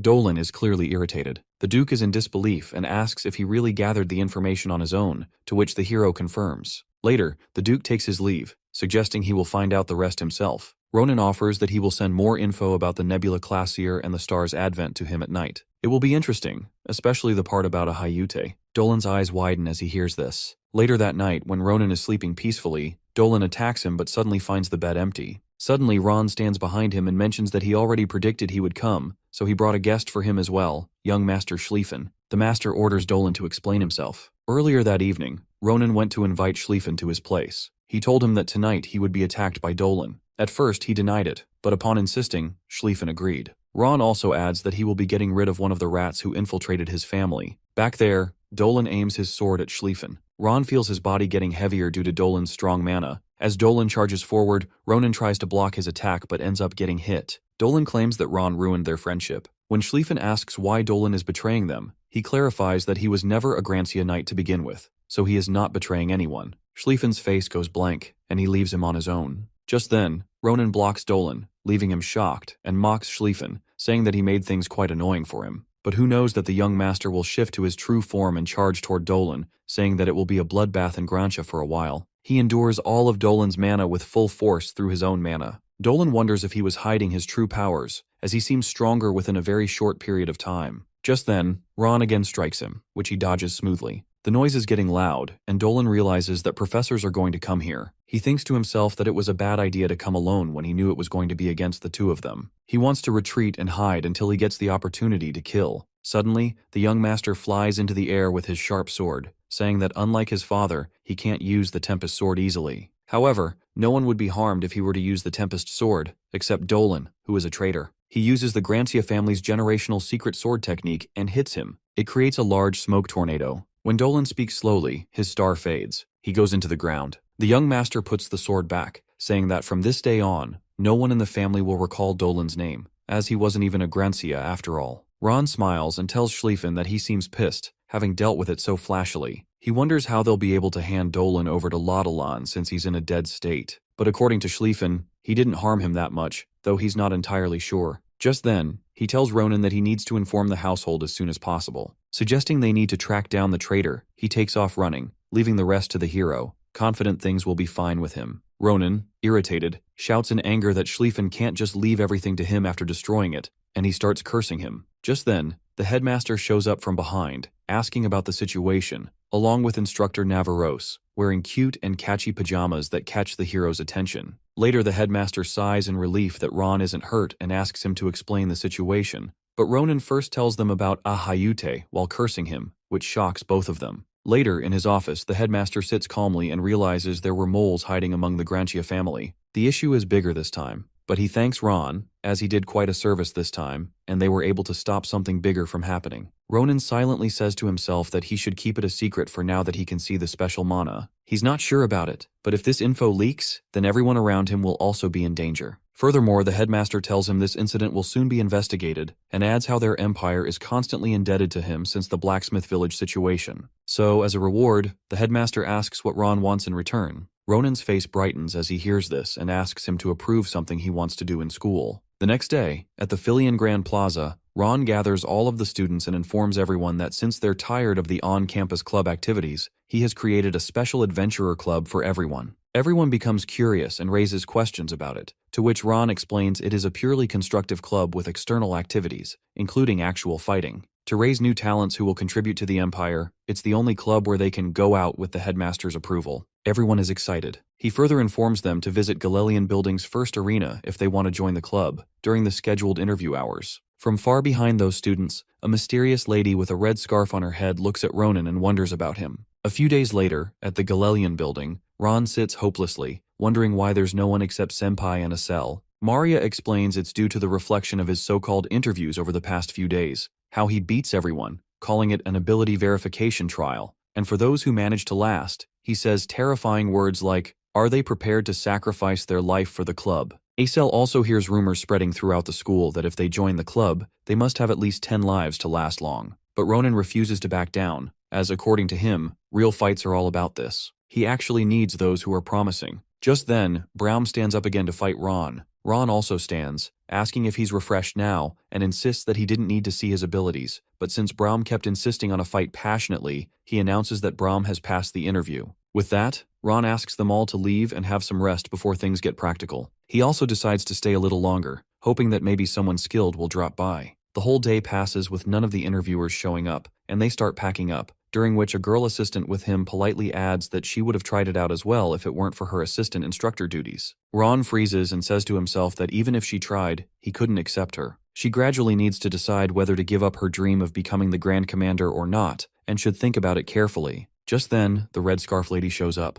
Ronan excitedly asks if she's here for an interview to join their club, to which she agrees and asks for his permission to touch something, pointing toward his body after joining the club. Ronan gets nervous and anxiously scolds her for saying such a shameful thing so suddenly. The girl clarifies that she is talking about the thing sitting on his shoulder. It's Sita. Ron, relieved, says she should have mentioned that from the start, and informs her that she'll definitely be able to touch it after joining their club, as this little animal is always with him. Ron finds this student a bit strange, as he didn't sense her until she got this close. Moreover, Ron first asks for her name and grade, then tells her to demonstrate her techniques over a magically engineered doll. Magic Major Jr. Ophelia D. Knight responds and starts her demo. As energy surges through her body, dark, strong energies surround her. They are both astonished to see that dark attribute magic and its mana are contorted this perfectly, but Ronan senses something more interesting, the blood-red energy exuding from the center of the mana. It's a shadow clan. Soon enough, as the thick fog settles down, she destroys the doll and passes the interview. Just then, seeing Ron's curious face when he notices something, she uses her telepathic magic to find out his question before he even asks. She tells him to leave it just with him knowing, or else it will be annoying for her. Instead, she suggests moving somewhere else because she wants to ask him something as well. Later, Ophelia takes the dream bird in her hands and finds it interesting that it is born from containing the mana in the area. Ron comments that she is just as interesting to him because he heard they left the Empire a long time ago and that they are vampires. She explains that not all of them left. Some still remain and live in hiding, as they don't like tiresome things. Ronan understands that the reason she approached to join the high-profile club is because of Sita's mana. Ophelia agrees and informs him that she felt the energy of blood magic when she first saw it at the plaza, her species' innate magic. After discovering that Sita uses the abilities of a vampire, Ron isn't shocked, as the very first thing Sita did after being born was absorb blood.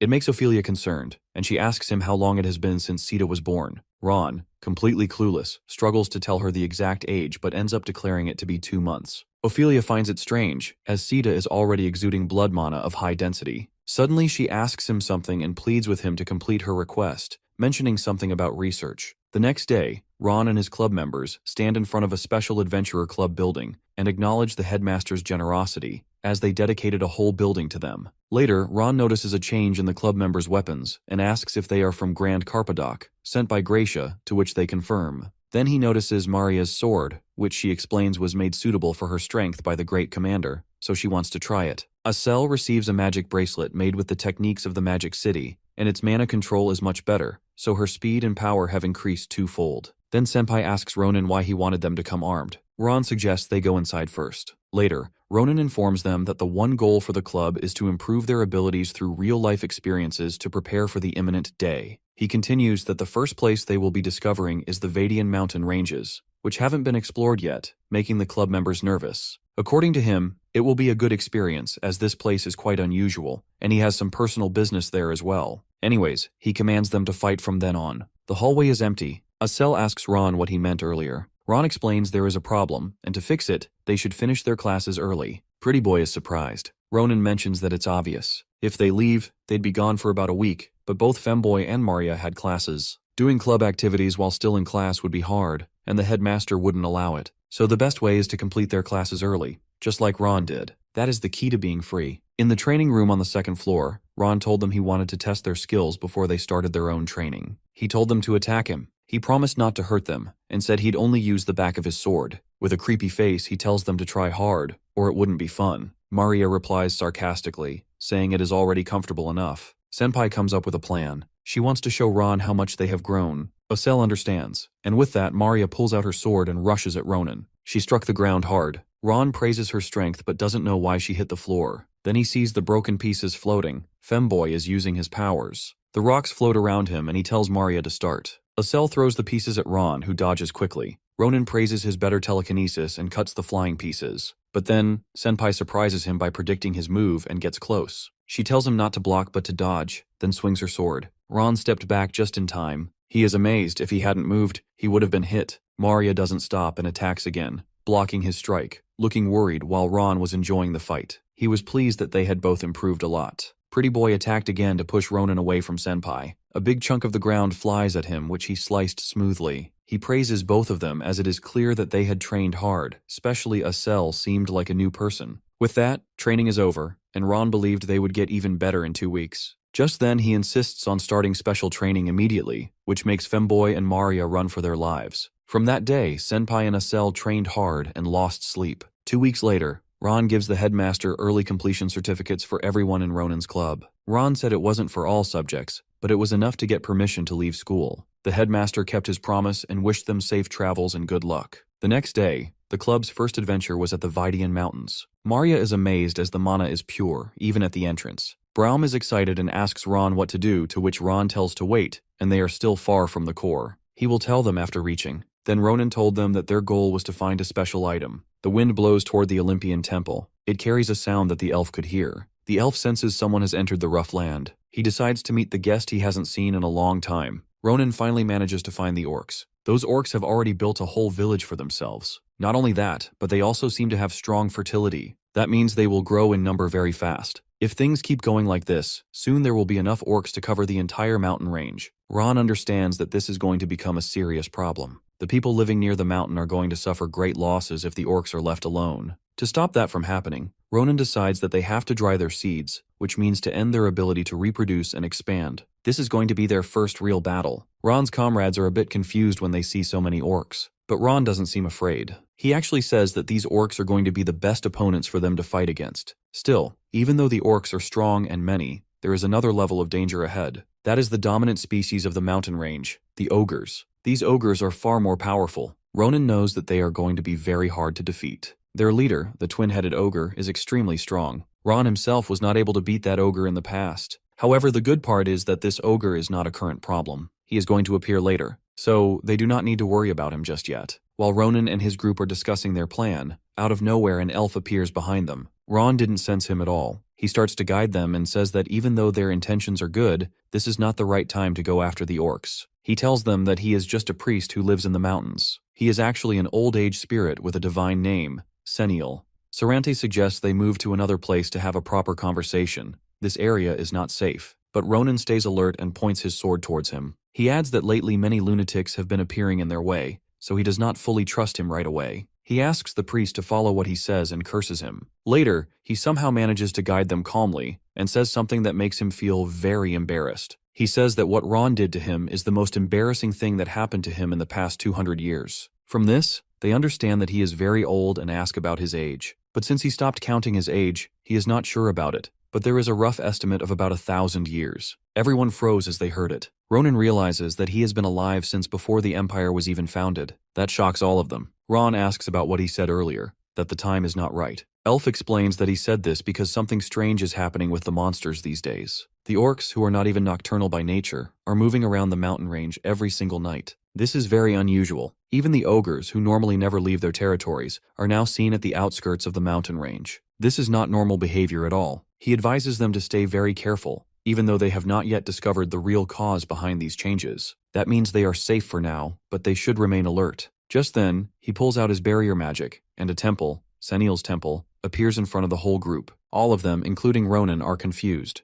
Braum and Acel discuss that this barrier magic is on another level, even greater than their masters. She asks Ron if he knew about it, to which he mocks her, saying, "Can't you notice my surprised face?" He realizes that it's not an ordinary elf. When they reach the temple, he takes them inside and shows them a huge boulder. He says that he serves this boulder, but the backstory behind the boulder might be boring for them, so he does not explain it further. Instead, he just offers them a place to rest. He tells them that the temple has many empty rooms. They can rest comfortably and ask him for anything they need. Just then, Maria mentions that it's a good time to ask about the thing Ronan wanted to know about, the cursed eye habitat. As soon as the priest hears this, he becomes shocked. He asks why they would look for such a monstrosity. Is it because of the curse on him? He understands that strange and dangerous vibe around Ronan was due to this reason. He asks Ron for some of his time because he wants to talk to him in private. Ronan agrees, and both of them go to a quiet place. The elf first starts by telling Ron that from the moment he saw him, he did not feel like Ronan was a normal student. This gets Ron thinking if he is slowly getting swept up by his flow, even without knowing. He wonders whether this elf is really not related to those mysterious people. He thinks about how this priest did not show any reaction even when he mentioned the name Ahayute. He didn't sense their mana either. That makes Ron doubt if he is truly not involved with them. Just then, the elf gives a cup of tea to our boy, adding that it will help him clear up his mind. The tea has a fragrance that Ronan has never smelt before. It seems strange to him. While Ron is trying to understand the scent, he suddenly senses the clear flow of mana. The priest looks at him with a very odd expression and asks our boy in a sarcastic way if he likes the smell of the tea. The question feels strange to Ron. The whole moment feels odd, and he begins to feel a little uneasy. Something about that elf does not feel right, and the strange tea and weird expressions only make it more confusing. Ronan feels like something strange is happening to his eyes, as if his pupils are being replaced by something else entirely. The priest watches him closely and calmly explains that the tea Ron just drank is brewed from a rare herb that grows deep within the mountain range. This herb has a special property. It pierces through veins that have been blocked or suppressed and helps to revitalize a person's senses. It doesn't show its effect in one go usually, but since his energy is blocked due to the curse, it's showing drastic results on Ronan. He tells Ron that he is going to pack the ingredients for him so he can continue drinking the tea regularly. He carefully instructs Ronan to stick to the dosage and take it properly because his condition will only improve slowly and steadily with time. Then, in a firmer tone, he warns our boy to stop using his cursed eye to cleanse his own curse. As Ron gets curious about it, the priest explains that while that monstrosity gets rid of a curse, it also eats away at the person's life force. It may not seem like much damage if used once or twice, but if he overuses it to detoxify, his life will be in much danger. Ron listens, but he cannot help admitting that he wants to resolve the curse as quickly as he can. He's tired of carrying it, tired of the limitations it places on him. He wants to be free. But the elf, with wisdom earned through years of experience, suggests to him that rushing will only end up needing to take a step back. If something bad goes wrong, he won't be able to take back his decision and will end up incurring it. Ronan realizes that Professor Sekret, a skilled one, once told him the same thing, that this curse is difficult for him to remove as well. It takes time and some necessary preparations. Even though he knew that there was someone, Professor Sekret, who would help me, and after meeting that person, he felt rushed. He understands that if things go wrong, he will end up losing his life before he can even think of it. Later, he begins to wonder about the elf, as he can't remember that he has met him in his previous life, but he also doesn't feel unfamiliar. Ronan tells him that he feels rushed because of all the religious fanatics going around lately, those gloomy and eccentric people who await the star's advent. As the priest hears this, he wonders if they have already begun to move again. Later that night, after Ronan has left to rest, the priest stands quietly by his sacred boulder and wonders if those fanatics that Ron mentions are the same group he has heard of, and if they are preparing something dark. If they are indeed the same people, then innocent lives will be lost again soon. He stands there in the silence, questioning himself. Should he still stay back and watch all of this happen without acting? Or is this child the answer that his boulder is giving him as a sign? Just then, Ronan walks in quietly and calls out to the priest. Sarante, the priest, asks him why he is up at this time. Is it because of his uncomfortable bed? But Ron mentions that he just wanted to drink some water, but as he looks at this boulder, it fascinates him. He further asks if that boulder has any hidden meaning. Sarante begins to explain that every 1,000 years, their spiritual order moves 1,000 boulders to the empire's most remote corner, a place called Da Kanja. That land is constantly covered in rain and storms, and most of the boulders placed there do not last longer than 200 years before vanishing. But those rare few that survive the full 1,000 years transform into representations of Senial divine order. He tells Ronan that he still remembers a little bit of the day when he and his brothers moved this boulder. Ron understands and asks how he comes to be alone, as it seems like there have been many priests. Sarante shares that everyone has their own situations, and it is not as easy as it seems to devote their life to the God who never answers. Sometimes, he feels the urge to give up and live freely like any normal man, but every time he is about to walk away from all this, a hunch finds him and makes him stay in place. He believes deep down that one day, that very boulder will play a role in saving the world. It felt like a duty that he couldn't pass over to anyone else. As he taps his hand on Ronan's shoulder, he adds that it seems like the time has come nearer. A day later, keeping what Sarante set aside, they officially began to reorganize that special tea, which also shows significant results on the others. With the energy and mana veins, it was a great help in enhancing sensitivity. While the other comrades enjoy the tea, Ron travels around the mountain with Sarante and helps forage for roots. He feels strange as he sees this elf, as he is very kind to them when he just met them for the first time. He shows his genuine heart in all his actions. 2 peaceful days passed with not much happening, but as always, troubles show up from the bottom of the group and leave pain that can't be washed away to everyone. Eventually, the day of the raid on the orc village arrives. Sarante worries if they will be really fine by themselves. As they still didn't find the cause behind those monsters' abnormal behavior, he suggests they prepare a bit more. But Ronan reassures that it will be fine, as he said that the actions of the monsters are changing, but they haven't gotten stronger yet. He praises his comrades that these guys will handle it smoothly. Everyone nervously admits. Ron also adds that they need to head back to school, as their duration of trip is over.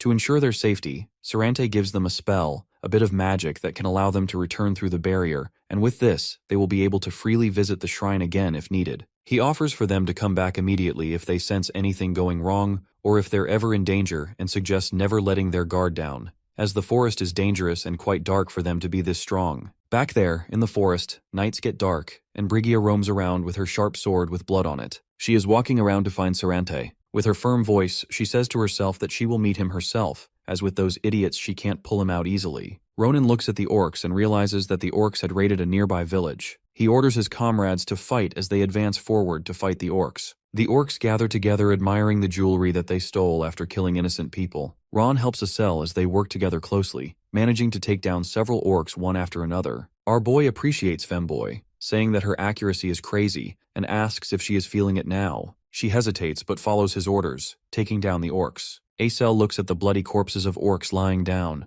She lets down her ears, saying that she will receive divine retribution for this later on. Ronan puts his hand on her shoulder, assuring her that if they were to receive a punishment, they would all receive it together. Others also console her, saying that they are together. Brown says that it is obvious that she is the one to receive the biggest punishment, making Pretty Boy cry again. Ron looks at his group, thinking that everyone got a chance to show off their abilities in a real fight, so it was worth it to come all the way to these mountains. Suddenly Sita tries to get his attention, alerting him to some direction. He asks if something is there, and they find an elf tied to the tree. Acel asks if the orcs left their emergency food as Ron runs to save her. He tells Sita to use healing magic. The elf slowly opens her eyes. Upon realizing, she asks if they are using mana and coughs up blood. Rowana notices that Sita's healing magic is not working. The elf asks if he is from the shrine and then holds his hand, begging him to take her to him. Ronan looks at her in confusion, but the elf keeps saying that they are coming, and if they waste too much time here, then Sarante's life may be in danger, saying that she faints, and the portal opens as Ron runs to the priest with the elf on his back. He asks for his help.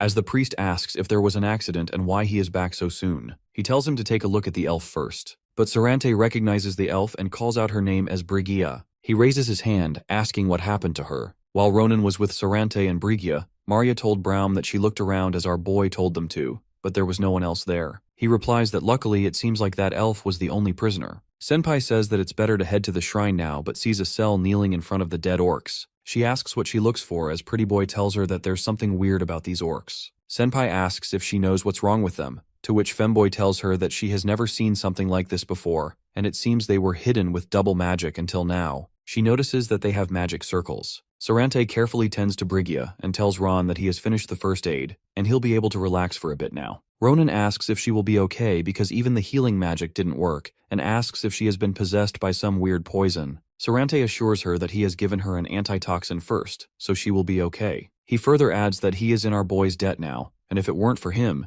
he would have lost his precious sibling. Ron gets confused hearing that, so Sarante informs him that she is one of Sunil's believers that remain in this world. She once had the deepest faith. He asks Ronan since he has saved someone like her for him, so how can he repay his debt? Our boy suggests not to speak so highly for him, and instead asks him to spill who they were that she was talking about, trembling through fear. Sarante took him near that very boulder. As he stands tall, with a tense voice, he explains that he doesn't know much himself. They are a religious order that worships an unknown being who they accept as their god. Their identity is still hidden. Even the priest doesn't know about them. All he knows is that he has been committing several evil crimes. They call themselves Nebula Clasier. The moment Ronan hears that name, he realizes that they were the ones aiming for Sarante. The priest told him they had already sent several guests to him several times in the past. At that time, Sarante believed they had finally given up, especially since he had been living quite in peace for the last 100 years. But they are still out for him. Seeing him this calm, Ron shouts with concern that this isn't such a thing he should talk about this calmly. He suggests Sarante should run to the archipelago like them. But Sarante refuses,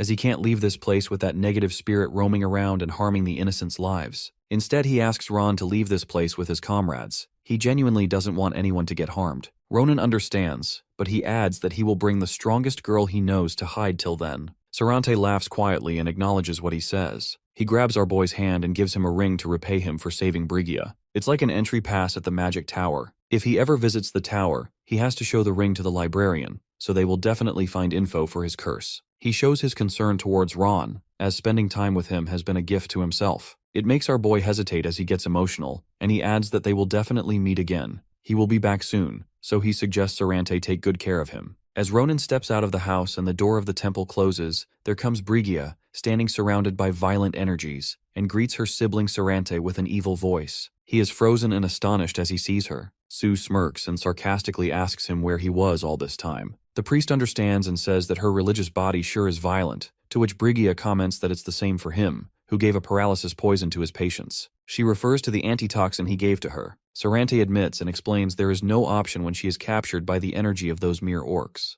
Brigia tells him how meeting him isn't very easy for her. Even though she tried to catch his attention through those monsters, it wasn't of any help. But unfortunately, she ends up meeting those toys, Ronan and his comrades roaming around with his energy. She decided to cut them and sprinkle them into the air so you would come out, but as a believer, she held it inside. This makes Sarante burn with anger, and he tells her with a deep voice that he wouldn't have let her be. Brigia mocks him, saying he can even make jokes. She suggests they talk now and informs him about the Order's command to win over Sarante's Ramation, and if he refuses, then make him dead. Back there, Ronan feels something strange. His comrades rush to him as they were looking for him. Our boy asks them if they checked all the surroundings. Maria tells him that there is no problem, but Estelle has spotted something strange. Pretty Boy explains after Ron left, she found a magic circle in the orc corpses she had never seen before. Just then, a loud explosion echoes. It is from near the temple, Estelle says. Ronan freezes, his eyes widening as he thinks about Sarante. Seconds later, a large number of twin-headed ogres show up from the surroundings and block their way. Back to the temple, Brigia flies to strike and attack towards Sarante, but he pulls out his technique, Ventus, and manages to block her way. Brigia smirks and adds this is what she wants from him and runs to him swiftly, swinging her sharp sword in the air. But somehow Sarante manages to block that strike as well. She tries again, but this doesn't work on him. Helpless, she chuckles and comments that it will be a waste to kill him,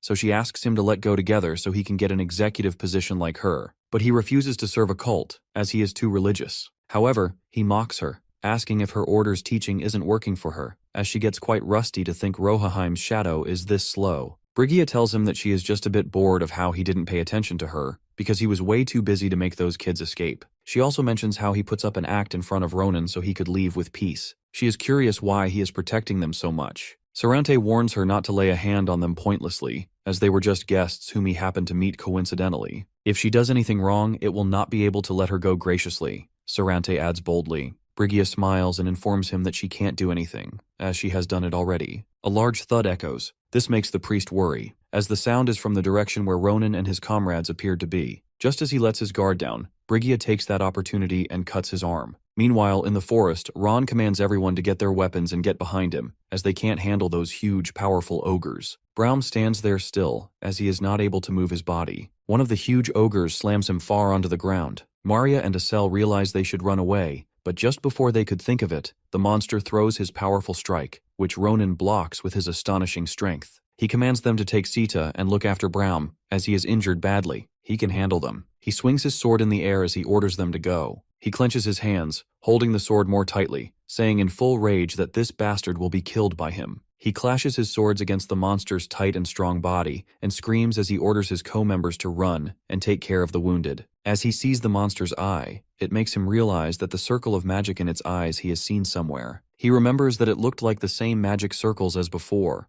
the ones that were controlling the monsters. He tightens his wrist again around the sword as he realizes that it's definitely Nebula. The monster roars, coming toward him. He smashes the sword at the monster's head as it reaches him. He tries attacking it multiple times, but it's not affecting the giant monster a bit. Just as Ron clashes the skin of the monster using powerful strikes, the monster roars and growls, comes at him, and punches him down to the ground. Ronan falls, and wounds are all over his body. He thinks to himself that he would have been quite delighted to be able to continue a fight that he couldn't finish, but that monster hurt his comrade in front of him, which is unforgivable. Rage fills his body, and he curses that monster, warning that he is dead now. With that, Ron flew towards him to give him a good strike. The reason that he couldn't defeat those monsters in his past is because he didn't have a way to pierce his head with a fatal hit. But things have changed now, as he has learnt techniques from his instructor, and he can slice through him. He uses his Navarro-style fourth form technique, and with a revolving sword, he just slices every corner of that monster's body. Ronan lands onto the ground and asks the monster to die already. 1 minute of silence, and then huge thuds are heard throughout the area as the monster falls, breaking down in small pieces. As he puts his sword back, Ron realizes that he still has a lot to learn, as it takes him way too long just to defeat that monster. Later, he rushes towards Acel and Mariah, asking about Braum and if he is fine. They tell him not to worry, as Sita helped him and gave him basic medication, but he still needs a proper checkup. For now he is better, Senpai says. Ron sighs as he feels relief hearing that. Just then, Femboy asks him about what he will do now, to which Ronan replies that he is going to Sarante. As he reaches there, he sees all the blocks and roads blown off as it was destroyed. He realizes that it hasn't been long since he left, so how did this happen? Just then, he hears rocks creaking, and there stands Sarante, all wounded and bleeding, saying that he didn't realize that Ron was going to be safe. Sarante apologizes to him in a breaking voice, as he should have gone to save him. Ron rushes to him and says he won't manage to save anyone in that state, and asks him about what happened here and who did this, but he isn't mentioning anything. Instead, he asks him not to worry and leave as soon as possible, as they've managed to take care of the things for now. As Sarante forces him to leave, mentioning that they will return any moment, a large black shadow appears and pierces his heart, leaving Ronan frozen. Ronan stands there. His eye sees Sarante kneeling on the ground, spitting out blood. As our boy's hand reaches the priest with a flash, Brigida shows up floating through the air and steps on the ground mid-air. She mentions how she almost died. Furthermore, she mocks Sarante, asking if he is fine doing this to his old comrade, using such a dangerous skill after losing one arm, which almost killed her. But as she has the blessings of the stars, she is safe. Then she speaks to Ronan, telling him that she didn't think she'd meet him again. It's impressive how he survived the twin-headed ogre. Ron angrily asks her to introduce herself, to which she adds that she forgot that he didn't see her with that face, so she shapeshifted herself into an elf, and with a smirk, she thanked him for saving her. Seeing that face, Ron remembers that she is an elf who was captured at the orc village. Brigida thanks him again that she was able to cross the barrier because of him, and as a reward, she will kill him painlessly. With that, she teleports instantly and approaches Ron to strike an attack, but unfortunately, he manages to dodge that. Ron asks Sita to heal Sarante and save him. Brigida realizes that he is no ordinary kid. Out of rage, Ronan clenches his teeth with anger and says that she did not only destroy someone else's smithy, but she also spied on the duchy, and now she shows up here and calls herself Nebula Clazer. She smiles, asking if he has met her babies, orcs. Sarcastically, she asks him if he is the one who was going around killing those who were only doing their tasks. Just then, Ron charges at her with his sword, which she dodges smoothly. She admires his wonderful movements at that very young age. There is no doubt that her babies were killed. She strikes back towards Ronan, mentioning that he has made her curious, and now she wants to see more of him. Somehow Ron manages to block her sword, struggling, and realizes that she is strong and she is reading his every movement. He decides to strike her while she lets her guard down. He again slashes his sword towards her, which she blocks with her great power. Both the swords are in a one-on-one battle with each other. According to Brigida, it will be a waste to kill him, so she throws an offer to him. The offer is to join their order, and he will be treated well. She sarcastically asks him if he likes the offer. Just as Ronan shows his distaste, she warns him that he doesn't really have a choice, as she will kill Sarante in the most painful way possible if he refuses the offer. That elf's life is on him now, Brigida adds. With a breaking voice, he asks him to leave, as he will be fine. Ron clenches his wrists against the sword as the anger burns his body, and he confidently informs her that shredding her into pieces is the only decision he makes. With that, he flashes through the air and approaches her to slice her down,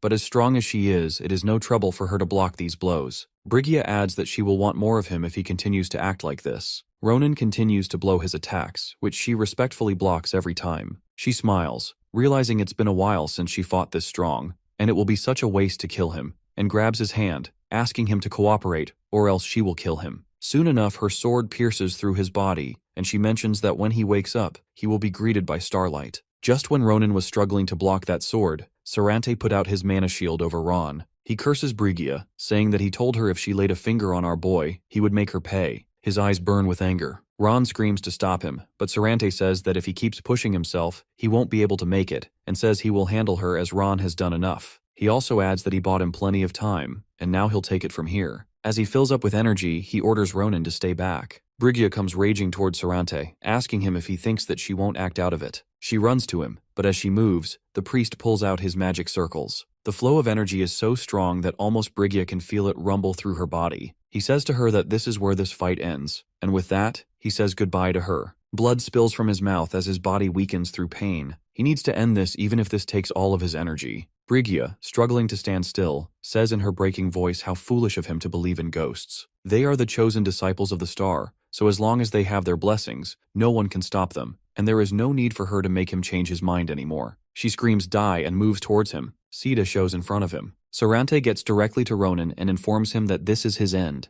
as it seems like Brigida can nullify attacks through the magic blessing of star. But her attacks are restricted due to her injuries, so he suggests he run away and prepare for the day when she comes back for him. He takes the responsibility for all that destruction. When Ron realizes that he is saying his goodbyes, he stands up and shouts out loud, suggesting not to give up, as the fight is not over yet. There is one thing that Sarante doesn't know about him. He never runs away from fights, so he requests to trust him just this once. Brigida gets annoyed and asks him to keep himself in his place as she strikes an attack towards him. A lightning rain appears, which she finds annoying, and she says to Ron that he can't do anything, as she has the blessings of the star. Seconds after, our boy smoothly slashes his sword through her hand without her realizing. Her arm slices and falls to the ground. Ronan confidently mentions that this is what he wants her to think. A moment of silence as she wonders how he gets through the blessings of the star. Scared, she screams and burns with anger in a complete disbelief of what just happened. Our boy suggests she should ask her idiotic star herself about how he manages to attack it. Brigida can't believe this to be the way she'd die. Blood flies around from her wounds and the chopped-off arm as her body slams onto the ground.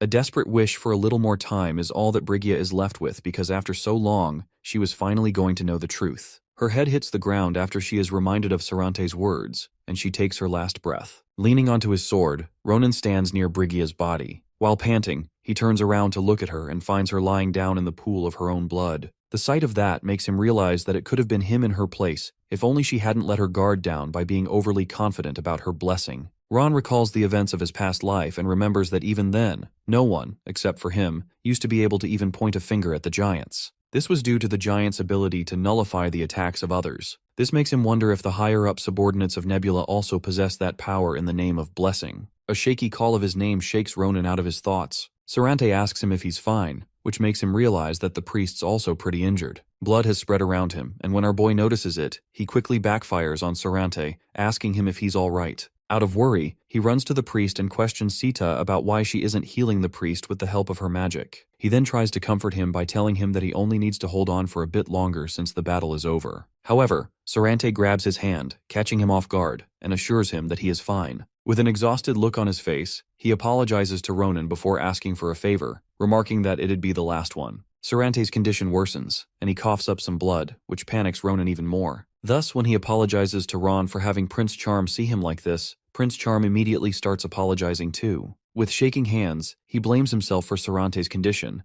but the priest asks him to stop, stating that it was all about timing and not his fault. After a pause, Sarante calls out Ronan's name once again and forewarns him about this being a long fight in which he would have a lot to lose. Not just that, it will also result in many injuries that he has to face. Thus, with a heavy heart, Sarante requests him not to give up. He keeps his grip on Ronan's hand until a green light suddenly flashes out from his chest. Due to the sharp light, Ron had covered his eyes, but when he looked back at him, he noticed that Sarante's body had started turning into stone. The horrifying sight is too unbelievable and painful for Ronan, and he tries to alarm Sarante about his worsening condition. However, instead of panicking, the priest accepts his end and places his hand affectionately on Ron's cheek. By the time he manages to express his gratitude to Ronan for becoming his answer, his entire body has turned into a rock except for his mouth and hand. His last words turn out to be that of assurance when he says to Ron that he'll continue watching over him and will always be there from Senial's side. As soon as Sarante lets out his last words, the light flashes once again. Once Ron opens his eyes again, he finds a green ball floating in the air, right above where the priest was just sitting. The sunlight prevails over the darkness, and the green light fades away. With that, he bids farewell to Sarante and leaves the mountains. After going through the devastating adventure, Ronan returns to school, and all now that he's left with is what Sarante had handed over to them.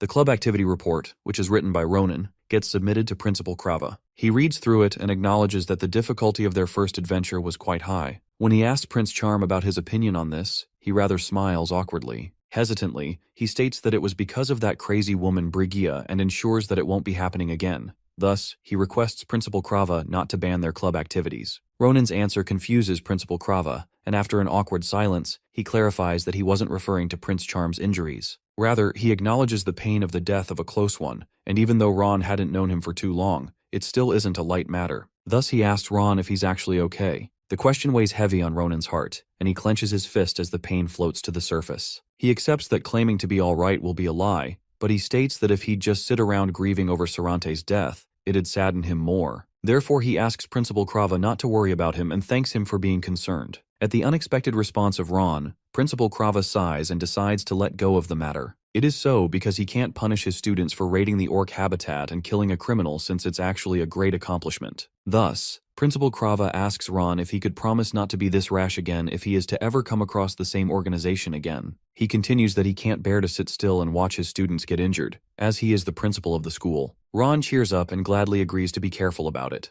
Before Principal Krava can say something, Ron rushes off to get out of the principal's office and promises to see him again after his next adventure. When Ronan has exited the door after apologizing for stirring up trouble, Principal Krava realizes that Ron hasn't been attending the classes for some time, which means that he must not be unaware of how that is going to start soon. Prince Charm heads straight to the Special Adventure Club building after coming out of Principal Krava's office. He opens the door in a hurry, but before he could step inside, he is met with a familiar face, which is that of Schlieffen. Ron is surprised to see him sitting inside and asks him about when he returned. However, instead of answering the question, Schlieffen acknowledges Ronan's arrival indifferently and reveals that he has got something to talk about with Nebula Classier with Prince Charm. Ronan notices the seriousness of the matter when Schlieffen asks him to talk. Thus, he quickly gets inside the club room and gets seated against Schlieffen. Ron asks him what he wanted to talk about with Nebula Classier. However, before Schlieffen can answer, Ron throws another question at him and inquires about whether he has dealt properly with the rat problem in his house. Schlieffen affirms and replies that from about a fortnight ago up till today, they have carried out a large-scale search. They managed to track down 19 traitors till now, and among those, Schlieffen claims to have dealt with 5 himself. He further continues that the rest of the 14 traitors are getting moved to Laudalan soon,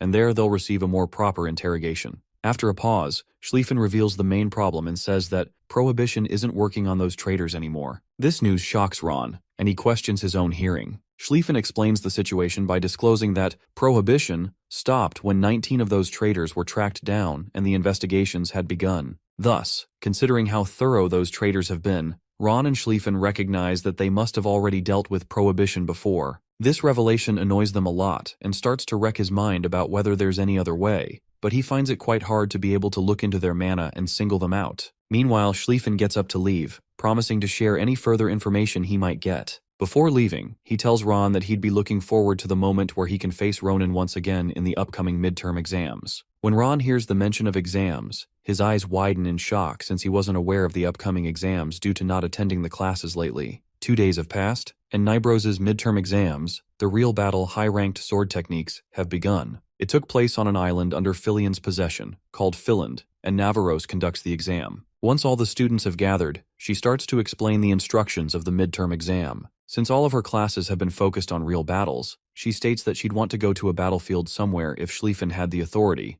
However, it's impossible due to the school guidelines. Where on one side the students are feeling relieved for not getting sent to a battlefield, there is Ron on the other side who feels sad about that not happening. Nevertheless, Navaros instructs them to spread around the island and start a limitless real duel. To clarify the possible confusion, she assures them that no one's going to actually die because she's prepared gear for their safety and points to the bracelets beside her. She explains that as soon as the wearer of this bracelet becomes incapable of fighting, they'll be automatically transported to Filian Grand Plaza. Their injuries will then get fixed there, with a single hand movement by the best healers that will be waiting for the injured student. Thus, in other words, an actual battle is possible in which no one can die, so Nevaros tells them to use whatever measures and techniques they've got. Once she's done telling them to go at their full power and try to kill each other as much as they want, she instructs them to come forth when their name is called. Navaros picks up a bracelet and announces that once they put it on, they'll be teleported to the fixed coordinates. The first to get called is Adashan, the Grand Commander, and Ron is surprised to see that she's also participating.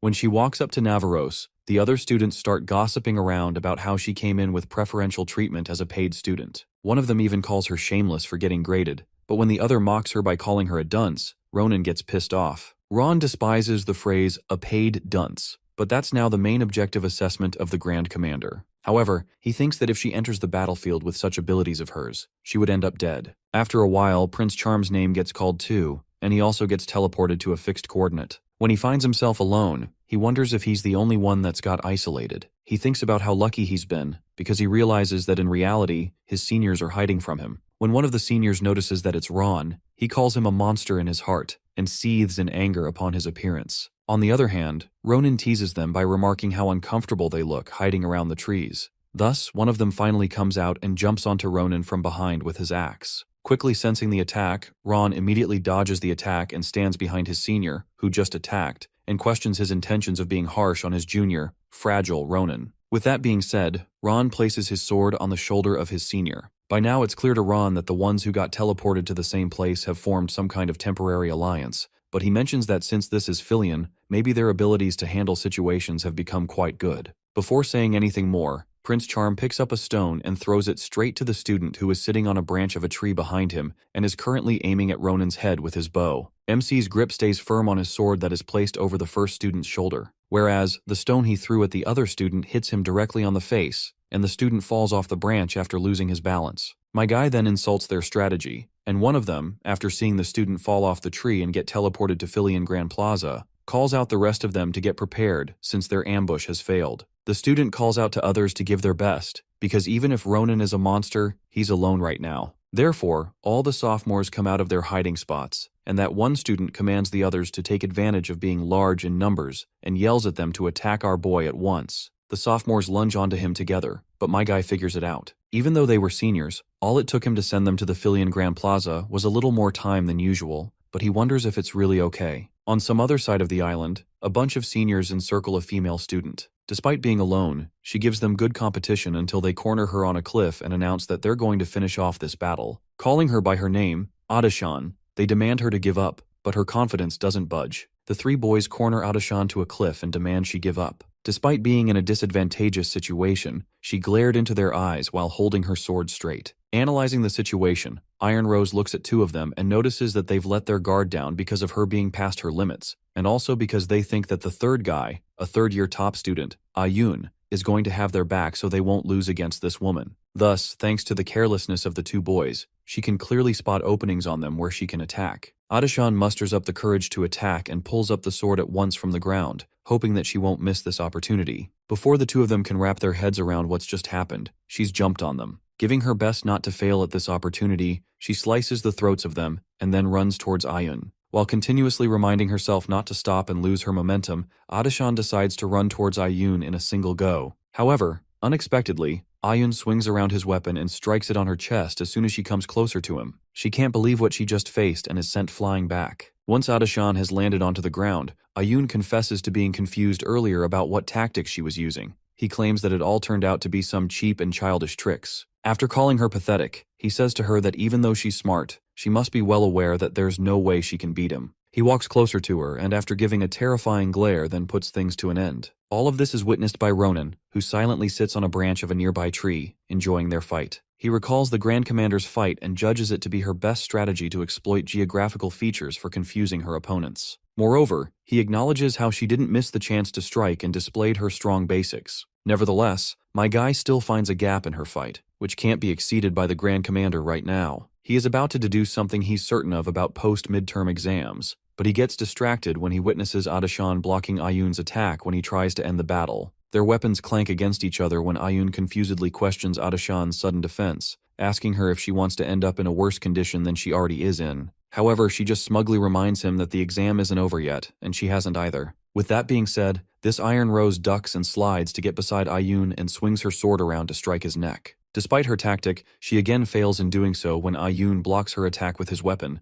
but still her sword makes a shallow cut on Ayun's cheek. This turns him furious and he hits her back with his weapon. Grunting out of pain, Adashan falls to the ground after getting hit. Ayun points his weapon immediately to her head, remarking how it's making him look bad against a mere dunce student. Thus, he asks her a question. While she keeps her head down, he asks her about who's backing her for her to act up like this. Ayun claims that he's always been curious about her background and abilities and questions why she isn't giving up when she isn't even that excellent, like the new student Ron is. He continues to look down on her and keeps asking her regarding her actions while degrading her abilities. The continuous defeat and negative comments remind her of her childhood, and she finally answers to Ayun that the reason that she's doing all of this without considering giving up is because she has to become a Grand Commander at any cost. Her answer catches him off guard since he wasn't expecting anything like that, so he expresses his disbelief. However, she claims that she doesn't have the option to give up, because it's a dream that no one else can fulfill for her. Her confession has moved something inside Ron as well, as he begins to stare at her in a weird manner. When she claims to have faith in her fate to make her achieve her dream, Ayun gets pissed. He fails to understand anything that she just said to him,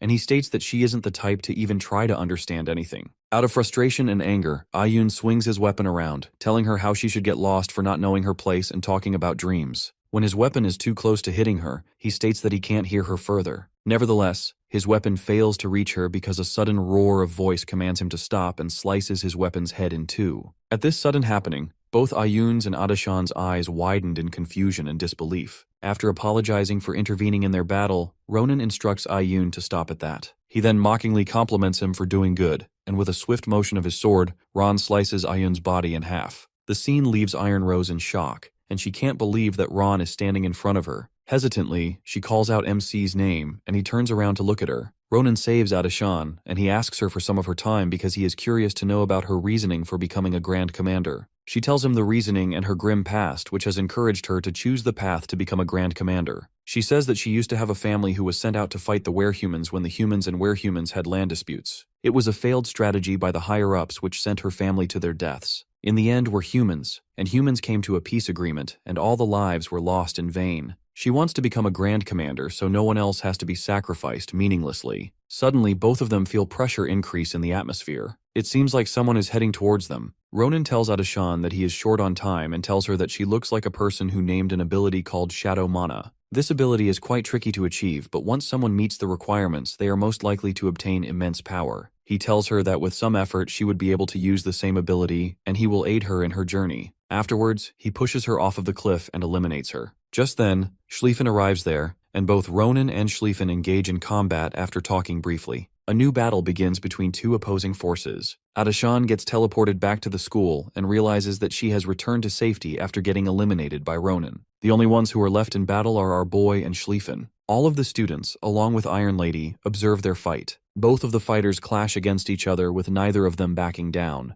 Ronan is surprised by Schlieffen's adaptability to the Tempest Sword. He has managed to become way more powerful than he used to be in his past life. The battle continues and both of them manage to cut each other right from the gut. The students who are observing their battle are left in awe. They cannot comprehend how the first-year students are fighting like that. Nabaros looks at the battle and she finds it interesting since both of them have grown a lot since their last encounter. However, they both have depleted their mana reserves and the next clash will decide who will become the winner. Schlieffen compliments Ronan by saying that he is lucky to have a rival like him, but they realize that they need to end this fight soon. They both power up to max and prepare to give it their all in one last blow. MC is determined to bring Schlieffen to his side, but in order to do that, he first needs to make the hierarchy clear. He needs to show his superiority over Schlieffen. He moves with rapid speed despite his injuries. Schlieffen is unable to keep up with his speed, and in a desperate attempt, he uses the Tempest Blade and launches slashes all around him. He ends up hurting himself in the process. Ronan respects his will to win, and responds with appropriate determination.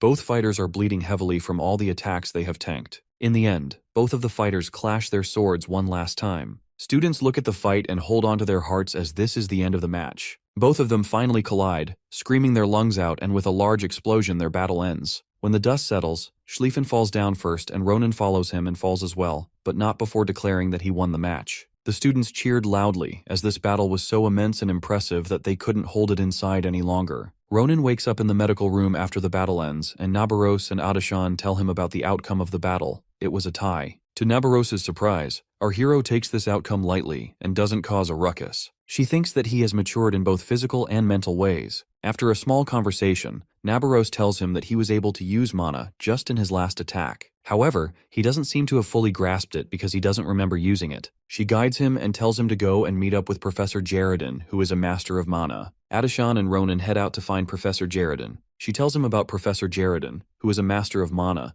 and even other professors ask for his help. She asks him about his encounter with Schlieffen after he got discharged from the medical room. In a flashback, Ronan asks Schlieffen to join his club, which he refuses. However, when our hero mentions his sister Iriel, who is going to move to the islands, Schlieffen quickly signs the paper and joins his club. Ronan and Adashan finally arrive at Tower 41, where Professor Jaredin is. Top G comes to them and asks why they have come there. Adashan tells him that they were sent by Nabaros to help Ron manifest his mana. Top G tells our boy that he better have some money on him because he doesn't do anything for free. He charges a fee for any work that he must do outside of his working hours and demands the same from Ronan. Ronan and Adishan arrive at Jaredin, who asks for money in exchange for helping him. He demands 10 gold per hour for each person, and Ronan finds this offer quite expensive. He thinks that Top G is ripping off students. He asks him if there is any other way he could pay it off, since he doesn't have any money on him. Top G tells him to go back to where he came from and refuses to help. Just then, he notices strange mana emitting from Ronan's ring. He offers to help as he says that it seems there is a way he could pay off his dues.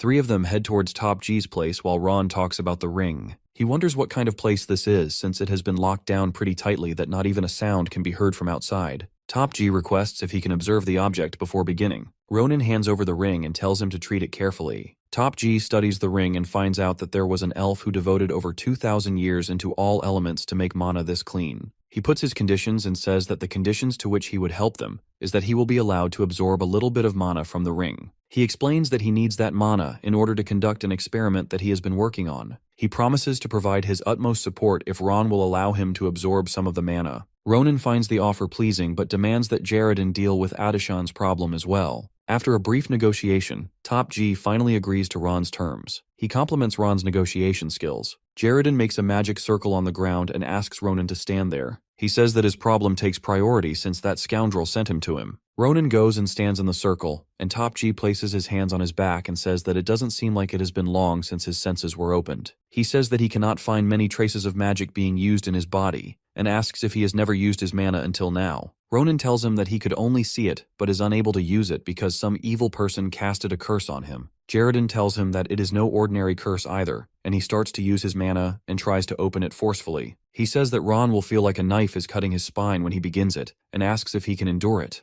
Ron asks what he means by that, but before he could get his answer, a sudden pain flows through Ron's body and he screams in pain. Top G uses his mana to get inside his body and travels to his curse. He looks at the curse and finds it quite easy to eliminate it. However, this confidence is shattered when he comes face to face with the curse. His entire mana body turns into bones and disintegrates in an instant, and Jaredin is startled when he realizes that the curse is trying to flow inside him as well. He gets pushed back instantly and screams in pain. His condition starts to get worse as he pukes blood out. He quickly starts to chant a spell. Ronan realizes that this is the same spell that Eli memorized back then. A mouth appears under them all and swallows them whole. Just then, Professor Secret arrives there. She asks them to move aside because she needs to help Top G first. She asks Ron if Top G tried to channel his mana into his body. Ron tells her that he certainly did that, and that he wanted to widen the blocked mana path in his body. Secret tells him that the extreme curse that he carries around, a part of it has ridden the mana and moved to Jaredin. This curse is something that only he can handle easily and no one else. She warns them that if it continues like this, then Top G is surely going to meet his end really soon.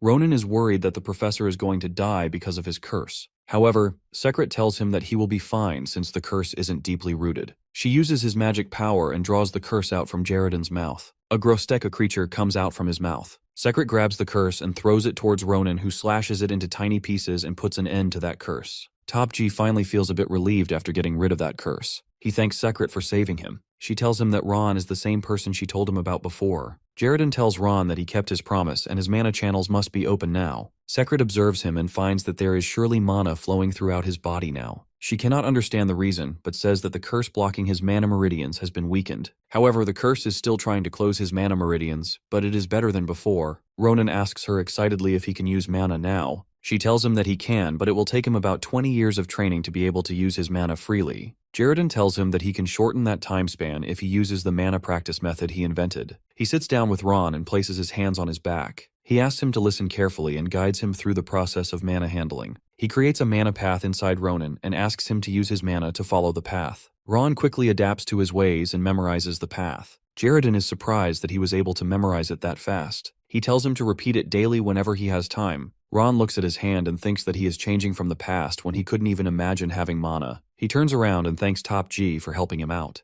Just then, Jaredin falls on the ground out of exhaustion. He grabs Ronan by the sleeve and says that he kept his promise and solved his problem and demands that he does the same now. Ron tells him to take care of himself first and then he can have the ring. However, Top G tells him that his body isn't important right now. There is something much more important to him. Something that he needs to save even if he has to sacrifice lives. He looks at him and requests to let him have the ring now. Ronan carries him on his back and Adasan tells him that the nearest clinic is at the Lexian Hall. They all start to move out. However, the gate's locks are tightened by Jaredon. Top G opens another door which leads to some secret underground room. He tells Ron that he needs to get down there before her rose withers. 3 of them head inside the door and go deeper inside. They are shocked to find out that Jaredon has secretly been experimenting on something. There is a woman inside a tank who seems to be in deep sleep. Ronan puts down Top G and looks around to find anything that can be used to heal him. He finds a book which belongs to Jaredon. He reads the book and learns about all the past experiments Top G has done in order to resurrect her dead wife, Sunya. Top G has been experimenting on his dead wife's body by using different materials from the monsters that are so rare to get his hands on.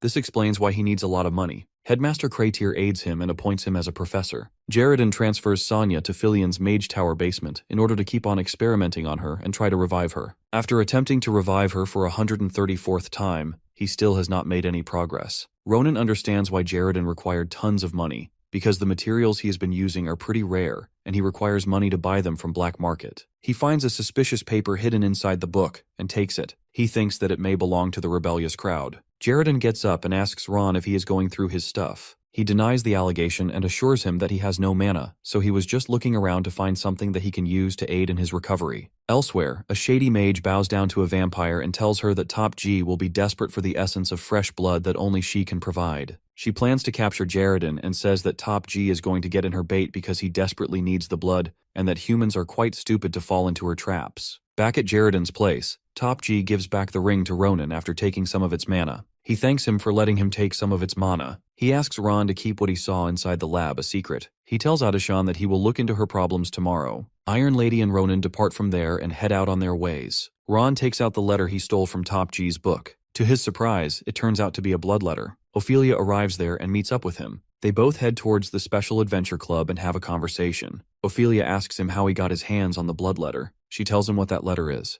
After explaining how it is used, she uses her abilities to decrypt the letter. In the letter there are instructions to come to the blood hook if one wants to get their hands on the essence of fresh blood. This letter was meant for Jaredon, who is looking for the essence of fresh blood which is needed for his next experiment. Ophelia tells Ronan that the Blood Hook is an organization based on young, immature vampire children who are not older than 200 years. Their objective is to revive the prime of vampires by doing all sorts of gruesome things. She asks him who this letter belonged to. He tells her that this belongs to Jaredon. She seems well aware of his strengths and powers. However, she tells Ronan if Top G really is after the essence of the fresh blood, then he will have no other option but to accept the vampire's offer, since the essence of fresh blood can only be activated by the will of the vampire who gave it away. After some time, a few vampires are standing outside a cave waiting for Top G's arrival. A guy with a hood arrives there and the vampires think it is Top G, the new kin candidate their master spoke about. They chatter amongst themselves since they cannot sense any powerful energy from him. After a brief conversation amongst themselves, they greet Jaredon. One of the vampires requests Top G to take off his hood in order to verify his identity. He accepts the request and takes off his hood and confirms his identity. The vampire thanks him for confirming his identity, but when he looks down, he finds that Jaredon is carrying a sword despite being a mage. He can't wrap his head around why a mage type would be carrying a sword.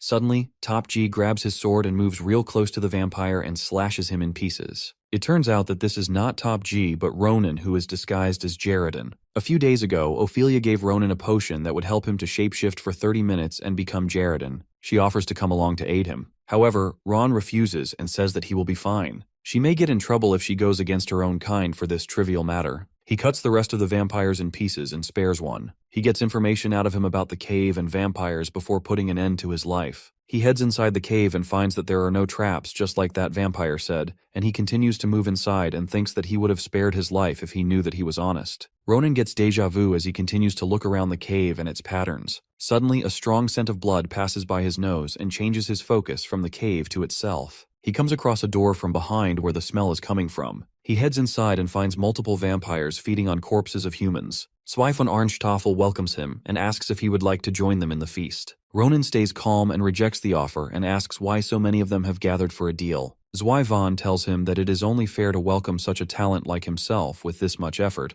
and says that it has been a while since all of the Bloodhook has gathered like this. Prince Charm asks the conditions to obtain the essence of fresh blood from Zweifel. She tells him that they are quite simple. He simply has to become one of them in order to get his hands on fresh blood. She tells him that if he refuses to accept the offer, there is no way that he will ever get the fresh blood. He says that she is asking something ridiculous, and he doesn't plan on becoming anyone's slave. She tells him that this is no master-slave relation, but a big leap towards the future, a rebellion against the old generation vampires, and she wants Jaredon to be part of it. Ronan looks around and says that it doesn't seem like he has any choice because if he rejects the offer, it doesn't look like he will be allowed to leave unscratched. Zwei Vaughn compliments him for his sharp observation and tells him that he doesn't really have a choice, as no matter how skilled he may be, the magic tools installed here are going to cause trouble for him to use any sort of magic. Even if Jaredon were to push himself to the limit and use mana, he would only end up rupturing his mana core and won't be able to use the magic ever again. Zwei Vaughn warns Roran to accept the pact if he doesn't want to see his beloved wife turned into a blood bag like those corpses lying nearby. Roran takes off his hood and compliments them for their preparation. He says that it was a good decision by him to come by himself. If Jaredon would have come there, then surely he must have faced some issues. His disguise finally wears off and his real face comes forward. The vampires wonder how a mere human made his way inside there. However, their conversation is cut short, just like their limbs after Roran raises his sword and cuts them all into tiny pieces in an instant. He takes off his cloak and puts it aside and prepares to exterminate the rest of the blood mosquitoes. Ronan takes off his cloak and says that today is the day of extermination. The Blood King looks at him and asks who he is. He says how dare a pathetic human like himself not know his place. However, Prince Charm disappears from his place within an instant and reappears before her. He can't read his movements at all since he moved so fast. He starts to cast her blood ability. However, before he could do that, Ronan swings his sword and slashes off her hand. His rampage doesn't end there. He continues to deliver swift cuts and gets rid of all her limbs in an instant. It happens so fast he barely gets any time to react. He is left with only screams of pain as he loses all her limbs in an instant. He says that how can a damned human do something like this? He asks him if he thinks he is going to survive after what he just did. However, before he could finish her sentence, Ronan hits her nose with a sword's butt and throws her against the wall. He tells her to fuck off and sit in corner for a while, and that he will make sure to especially take care of her till the very end. The other mosquito goons are left in awe. One of them comments that even if their boss was being sloppy, there is no way he would get attacked like this. They start to fear him and say that Prince Charm is no ordinary human. The Bloodhook prepares to attack. Ronan calls them blood mosquitoes and says that he heard that they can use blood as weapons, and it turns out to be true. One of them uses Blood Bog ability and freezes his feet at one place. The rest of the mosquitoes start to launch their attacks using their blood daggers and swords. However, Ronan stays at one place and deflects their attacks with ease without any effort. He slashes off some of them and cuts the limbs of others. Despite that, the mosquitoes continue to attack him. Try to land any attack on him, but they fail to do so every time.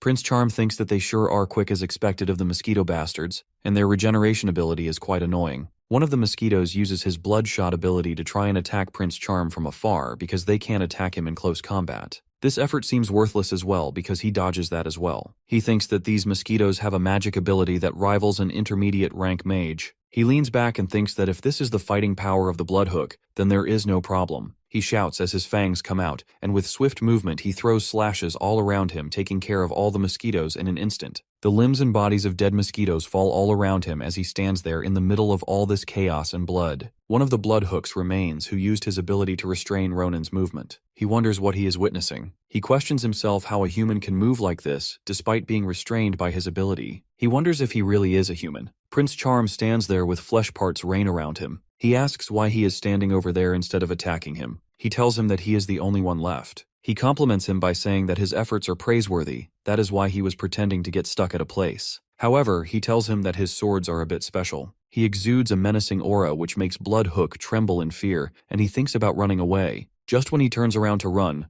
Ronan jumps and slashes him from center and cuts him up in 2 clean pieces. He tells him that he shouldn't have run and left his friends behind. Prince Charm looks at King and says that since he has dealt with all the interrupters, now is the time to finish their postponed conversation. He smirks evilly and his eyes glow red. The Blood King starts to regain his consciousness, and he wonders what is happening around him. He thinks to himself that there is some kind of needle stabbing him. It turns out to be Ronan, who is stabbing his sword into his thigh. Prince Charm tells him that he was starting to get worried that he might have died on him. King thinks what this is. How a single human child murdered all their members in that brief moment. Ronan tells him that his friends aren't in good condition because they kept regenerating, so he couldn't just leave them be. He smiles and tells him that if he doesn't want to follow them, then he better take out the essence of fresh blood, while he is asking nicely. The king looks down and seemingly talks to someone there. He asks where he was when all this happened. He says if it was him, then he could have saved them all. He screams and asks just why he didn't help. Ronan asks him if he has finally gone crazy because he keeps talking to himself and asks who he is talking to. Just then, a figure appears behind Prince Charm. He says that he won't repeat again and asks him to move. Ronan is surprised by his presence and feels threatened. He moves back swiftly and thinks if that guy had shown any killer intent, then he would have died just then. Balzark von Barshaba talks to the king and says that he is quite disappointed in him. He says that when he made an offer to him, he said he would bring Jaredin into kin. Balzark von Barshaba looks down on him and says that he spoke great words for someone who would end up in this pathetic state. He tells the king that he is unbelievably brazen, a child of the Arnstaffel family. He says that not only is he pathetic, but he also cannot see the reason. He lifts his palm and says that he has failed the plan, and starts to take the essence of fresh blood back. Ronan looks at this scene and wonders what is happening. Balzark von Barshaba starts to drain the essence from the king. The king begs for another chance, but he doesn't receive it, and Balzark von Barshaba drains all his blood and leaves his body dried of blood. Balzark von Barshaba fully extracts the essence out of his body. Ronan calls out to Balzark von Barshaba and tells him that he cannot just come here and take that with him. He raises his sword towards Balzark von Barshaba, seemingly challenging him to a battle. He tells him that if he is the owner of the essence, then he will need to cooperate with him. If he wants to return in one piece, that is. Balzark von Barshaba tells him that his boundless arrogance is similar to his. He finds his words quite interesting. He looks at him and says what he is going to do if he refuses to cooperate.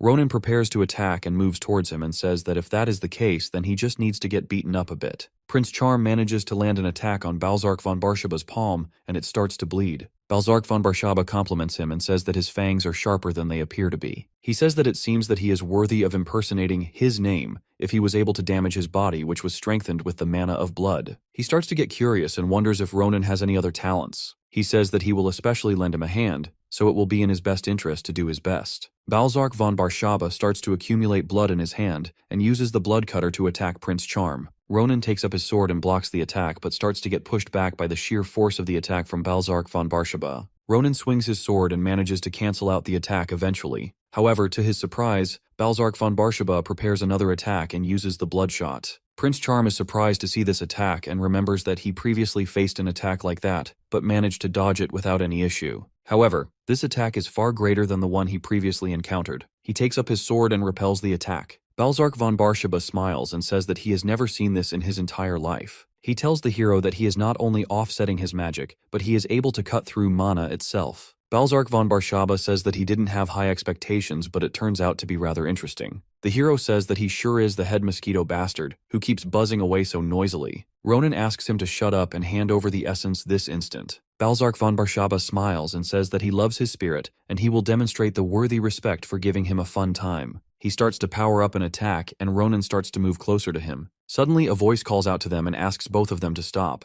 It turns out to be Ophelia de Knight who lands between them both. Balzark looks at her and asks if she is really the Ophelia de Knight. Ophelia says that although she is not delighted to see him, it has been a while since she met Balzark. Ronan asks Ophelia why she came there even when he asked her not to come. He asks if she knows this mosquito head. She tells the hero that she surely knows him. She tells him that his name is Balzark von Barshaba, the relative of the Shadow Duke who rules the vampire world, and the strongest second-in-command who supports him. Balzark says that he never imagined that he would meet her there and tells her that he really missed her. He starts to move towards her while asking her well-being and says that it has been over 83 years since he last saw her. He asks why she is interfering in that brat's business. He says that these trivial things do not matter. What matters is that they both are together. However, before he could finish his sentence, Ophelia asks him to stop right there and not come any closer. Balzark closes his eyes and thinks back to that incident long ago. He says that it seems more time is required till he is forgiven by her. Ophelia says that she is aware that it was an inevitable thing. He had no choice but to block her sister from hurting the Duke. She says that if she thinks back now, her younger sister wasn't in her right mind back then,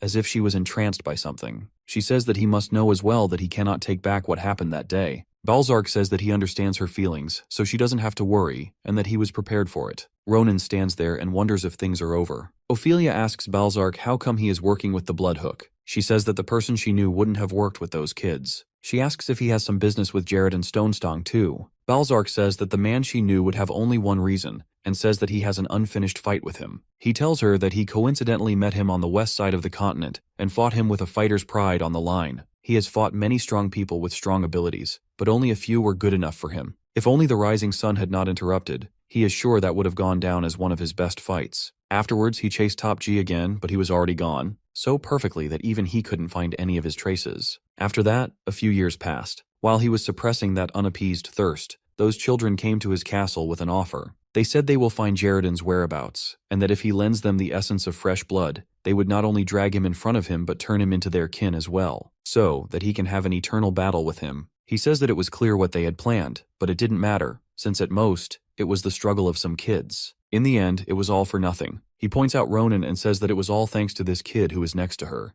Balzark thinks that even with a restriction to his power, the fact that the hero was able to keep up with him, even for a moment, indicates that in the next 5 years, he will definitely become a rival who will be able to put a sword to his neck. He looks at him and thinks that this strange energy is something he has never felt before. His hand starts to twitch in excitement. However, he controls himself and thinks that he cannot do it again. He cannot hurt his friend twice. He hands over the essence to Ronan and asks him to take it. The hero asks if he really is going to just give it to him and asks if it's super rare even for vampires. Balzark tells him that it is true that it is quite rare since most vampires won't be able to get it even if they were to work their entire life. He says that, however, he needs to give that much to the future prey he has his eye on, and for it to be a deserving present, for a friend he hasn't seen in the last 80 years. He uses his bloodshot ability and destroys a wall nearby. He asks Ronan to look over there and says that it won't do him any harm to look over there. He tells him that he sensed the same strange energy from there. He tells him that it has been coming from that past wall since earlier. He starts to disappear and says that he will take his leave now and vanishes from there. The hero returns back and hands over the essence to Jaredon. He asks Ronan how he managed to obtain the essence of fresh blood and asks if he is really giving it to him. The hero smiles and says that of course he is handing it over to him since he worked so hard to get it. Top G holds his hand and thanks him sincerely while sitting on his knee. Jaredon remembers about his wife who has been in a coma for a long time. His eyes begin to tear as he trembles with emotions and tears roll down on his face. Ronan sits down at him and smiles and says that he didn't even let him boast a bit. Meanwhile, Balzark observes them both from a distance. Balzark says that there is no fight more boring than one with someone who has lost their fighting spirit. He said that he only came there today because he was curious about how his old rival was doing. It turns out that he was talking to Ophelia, who is standing behind him. He tells her not to worry as he won't do anything further. Ophelia closes her eyes and says that she is aware that he won't do something so dishonorable as this. She says that she just wanted to thank him for helping his friend. Balzark smiles and says that this is a huge advancement in only 83 years and asks if he should thank Ronan. He says that he wishes to stay forever, but he deplores the fact that he cannot stay any longer. Balzark tells Ophelia that even among the vampires, there is an evil group making quite the trouble. To his understanding, it is them who stripped up the Bloodhook. He tells Ophelia if she ever needs him, she can contact him. He tells her that he always looks forward to her calls. With a beautiful exit, he calls her his eternal rose and disappears from there. Afterwards, Professor Jaredon executed his 144th experiment using Sarante's mana and the essence of fresh blood. Considering the circumstances of the experiment, it'll take a while for the results to be released. But that waiting seems like a hope for Top G to continue living. Top G tells Ronan that he has changed since he last saw him. That mysterious energy that was cutting away at the curse in his body has gotten way stronger. He asks him if something happened during his battle with the Bloodhook. Ronan says that a lot happened, but in essence, he just got lucky. He remembers back to the time when Balzark told him about mysterious energy coming from the wall. He ventures inside the broken wall where he finds an idol of Seniel. Seeing as how it was hidden, he determines that even the Bloodhook bastards were unaware of its existence. He wonders if these old grounds are of an abandoned shrine. Just then, the idol starts to shine bright. The green energy from the idol starts to get absorbed in Ronan's hands. Back in the present, Jaredon doesn't understand what exactly happened, but he says that Ronan sure is incredibly lucky. Thanks to the energy getting stronger, his mana meridians have also gotten larger. However, it still needs to be tidied up, but with this much, you may be able to wield mana to quite the considerable range. He says that he doesn't need to tell this to him since he must be feeling it himself. Ronan says that he definitely feels it way better than he did last time. He wonders if this means that he will be able to use proper sword chi, and not just an imitation of it. 4 days later, Romera Mountain's front city, Marbas. Ronan appears there and says that it is just as Schlieffen said. A wyvern must have appeared there. The hero says that the reason they randomly came to his hometown, the Romera Mountains, is because he received unexpected news from Schlieffen. He said that the monsters surrounding the Romera Mountains were in a state of frenzy for an unknown reason. Schlieffen says that they are lucky that the damage hasn't reached Nimbuten yet, and some of the Grantia family's knights have been dispatched, but that's not enough for them to be at ease. He continues and tells Roran that there were even a few witnesses who said that they saw a wyvern in the skies. He says that due to their ability to fly as well as their possession of deadly poison on their fangs and claws, even the top mercenaries are afraid of them. He warns him if a whole pack of them gather, then they cannot give 100% surety that they will be able to protect Iriel. This was the opinion of Schlieffen. That is why they decided to prepare soon. In the present, Schlieffen mumbles to himself that he cannot forgive them for completely ruining Iriel's plans to move that has been set up perfectly. He swears to end the bloodlines of all the monsters in the mountains once they get Earl to safety. Ronan asks him to stop mumbling to himself and go ahead and command the knights who have been dispatched. He tells him that Asel and he will quickly follow from behind. Schlieffen asks why he wants to split up. The hero tells him that he wants to take a look around the area because something seems off, and it is making him uncomfortable. He tells him not to hit on her just because he is not there if he doesn't want to die today. Schlieffen questions him how he can say something so absurd to the Knight of Grantia. However, he says since there is something he has to check, there is no helping it. The longer he delays this, the longer Earl's safety will be put to risk. As a knight, he cannot accept that and heads out first. The cutie asks Ronan what was the thing that is making him feel uncomfortable. The hero tells him that the monsters that were peaceful suddenly started acting up, and large-size monsters have begun revealing themselves. He finds this pattern similar. He says that back in Grand Carpadoki and Vadian Mountains, this is exactly what happened because of the actions of those bastards. Asel asks if he thinks that the masterminds behind this incident are also Nebula Clazier. Ronan says that it is just a guess for now, and says to investigate the area that contains the main cause of this incident. The hero thinks that since Prohibition isn't working, the one who can find them with that special mana is only him. Meanwhile, a large number of monsters and goblins start to gather up in some places. The redhead says that it seems that they have subjugated all of the ground monsters in the area for now. He sits on a monster's shoulder and says that it was a shame if it weren't for Lord Varen's order, he would have passed severe punishment upon the non-believers of this area. Suddenly all the monsters start to tremble and make weird sounds.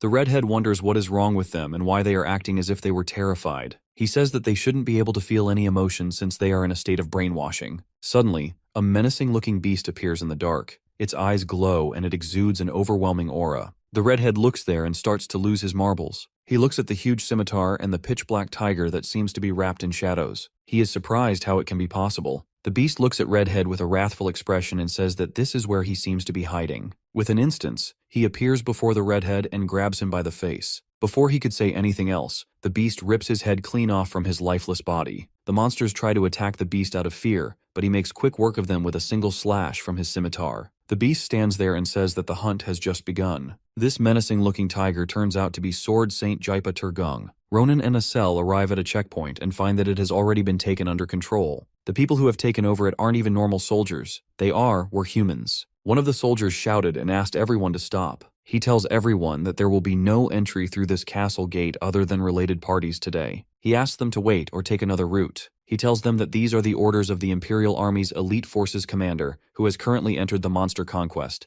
Jaipa Turgung. Ronan thinks it is the same Jaipa who is the commander of the Imperial's strongest forces, the elite force. He was also the one who beat instructor Nabaros to become the strongest swordsman in the Empire, the Sword Saint Jaipa. Asel says that if the Sword Saint personally came, that means the situation must be grave. Ronan says that there is no way the most elite force of the Empire moved just because of a few monsters. The hero thinks that it seems his guess was right, and Nebula Clazier must be involved in this incident too. He asks Femboy to be ready to use telekinesis because they are going past the walls to investigate the nearby forests. He says that their traces are definitely there. Both of them start to head out. Meanwhile, Aqua is riding wyverns in the sky and thinks to herself that her connection got cut with her brother on ground. She wonders if something has happened, but she decides to follow the plan and control the wyverns. She is scared that if the plan didn't go out as planned, then Varen will definitely punish her. She tells her wyverns to follow the planned route, and that it won't do her any good to make too many changes to the plan. Ronan and Asel stand on the ground.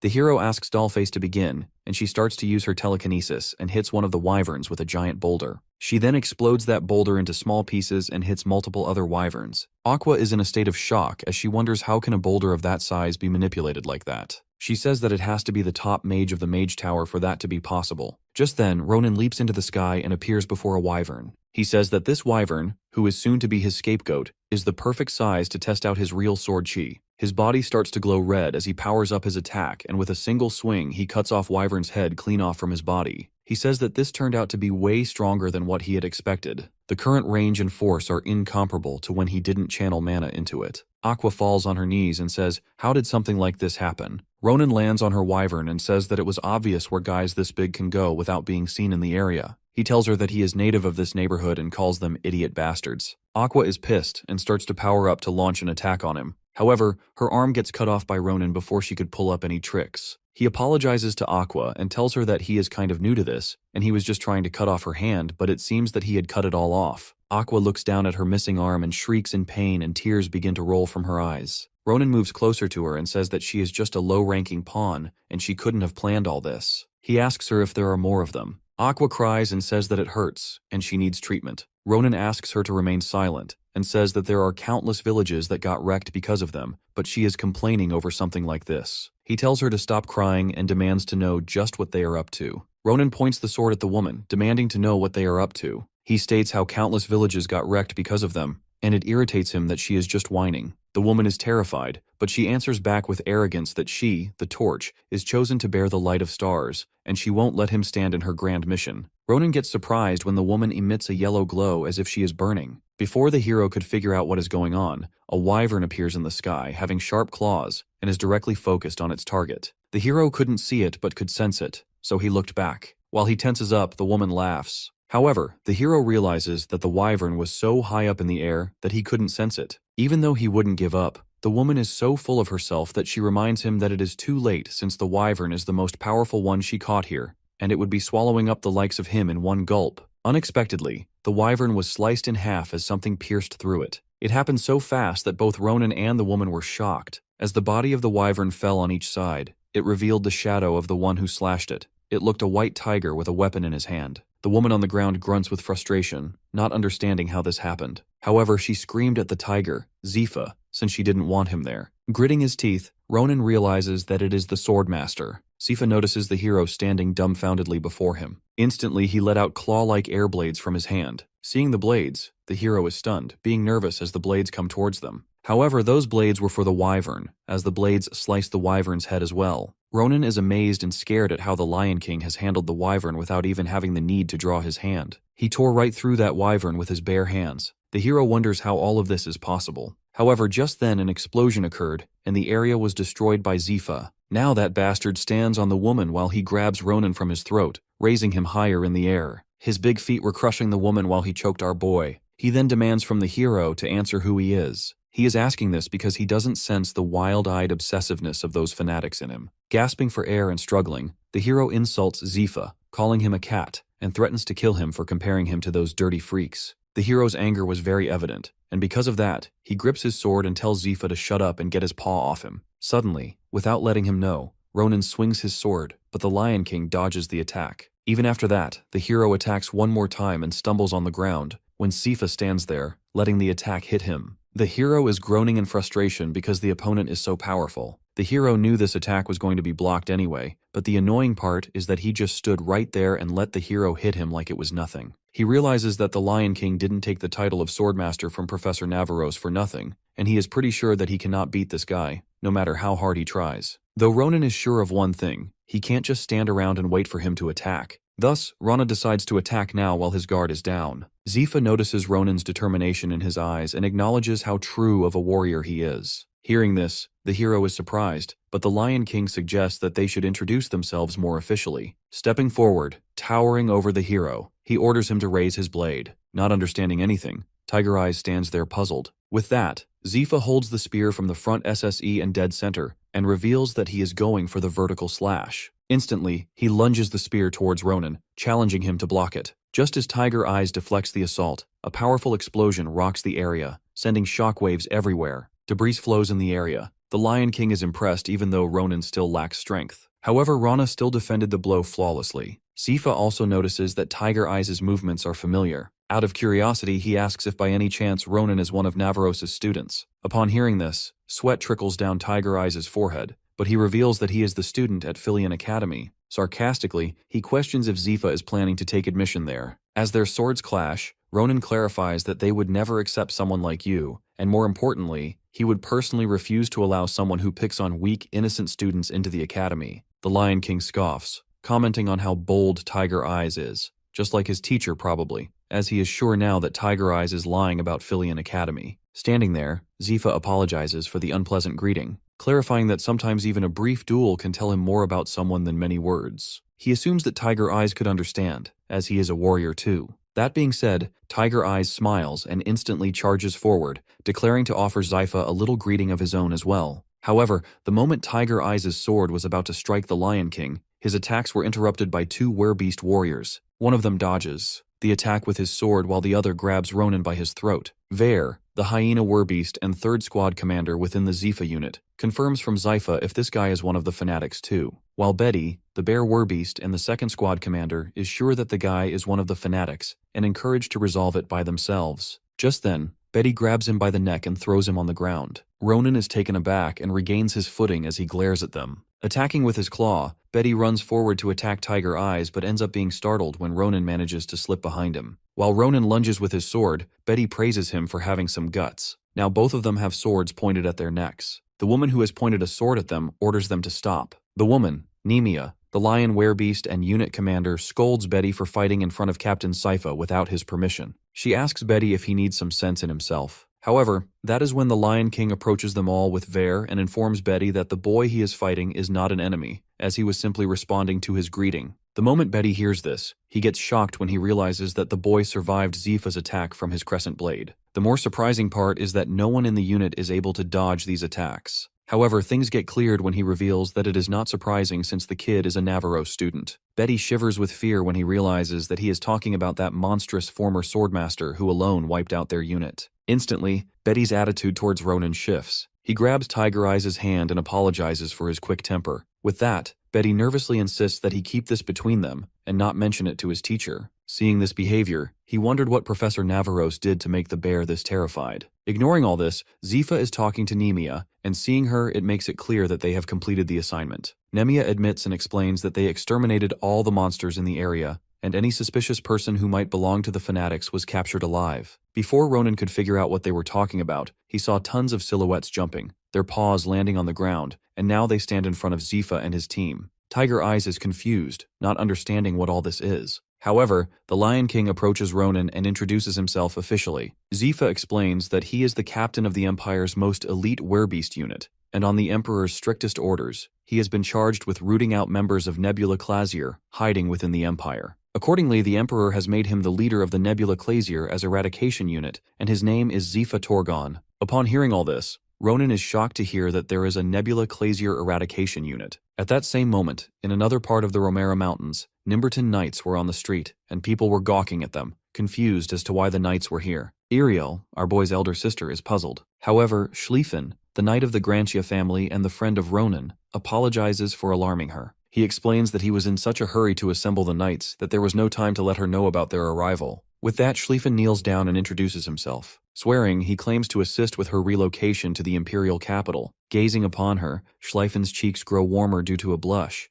yet he suggests that they should begin by packing up her belongings. Back to Ronan, he stands at his place frozen, not believing that there is a Nebula Clasier eradication unit. He lowers his gaze with confusion because the last he remembered, there was no such unit in his last life. He wonders if maybe the Empire decides to take action after hearing about the members of Nebula Clasier that he caught. Even so, he didn't expect them to make Zifa the unit leader. Though Ronan didn't understand one thing, and asked him how they will be going to find the members who are hiding their identities, and are all hidden all over the place. Our boy mentions how he had heard interrogating them using the binding spell doesn't work anymore. Zifa comments on how it seemed like Ronan knew more than he expected, and questions if Navarros explained all that. When he heard the question, Ronan was about to answer when someone nervously called out his name. Our boy looks back, and it is Acel, who looks scared to death because the werebeast, Vare, is holding him in the air by his clothes. Dolphus cries, asking for help from our boy. Ignoring the whining, the Vare reports that he found this kid roaming suspiciously in the area, so he brought him here to interrogate. Looking at him angrily, the Vare asks for permission from Zypha to execute the kid because he is so done with his crying. However, poor cutie keeps clarifying how he was just looking for his friend. He begs Vare to not eat him. Witnessing all this, the Lion King asks Ronan to confirm if this kid is his friend. Embarrassed, he admits that he is his friend. Later on, at night, Nemia informs the commander about eliminating all the suspicious creatures and monsters in the area. She reports how Nebula Clasier has been brainwashing monsters to cause trouble everywhere, but that is no more than a distraction. Basically, their target lies in the center of the mountains. Upon receiving all the information, Zifa confirms if by the center of the mountains, Nemia means the mountain pass in the Romera Mountains. The mountain pass in the Romera Mountains is one of the Empire's main trade routes, and a third of all the trade in the Empire passed through here. Probably Nebula Clasier is trying to bring down one of the main pillars of the imperial economy since the effects would be disastrous. This is the reason it is not strange that those fanatics would use monsters to target the mountain pass. But Ronan wondered how. The woman with the other fanatics is captured and asks what he would do. Ignoring that, he explains that the mountain is very important and it has harsh security measures. He adds that it is not an easy place that they can destroy just from causing chaos through a few monsters. Just then,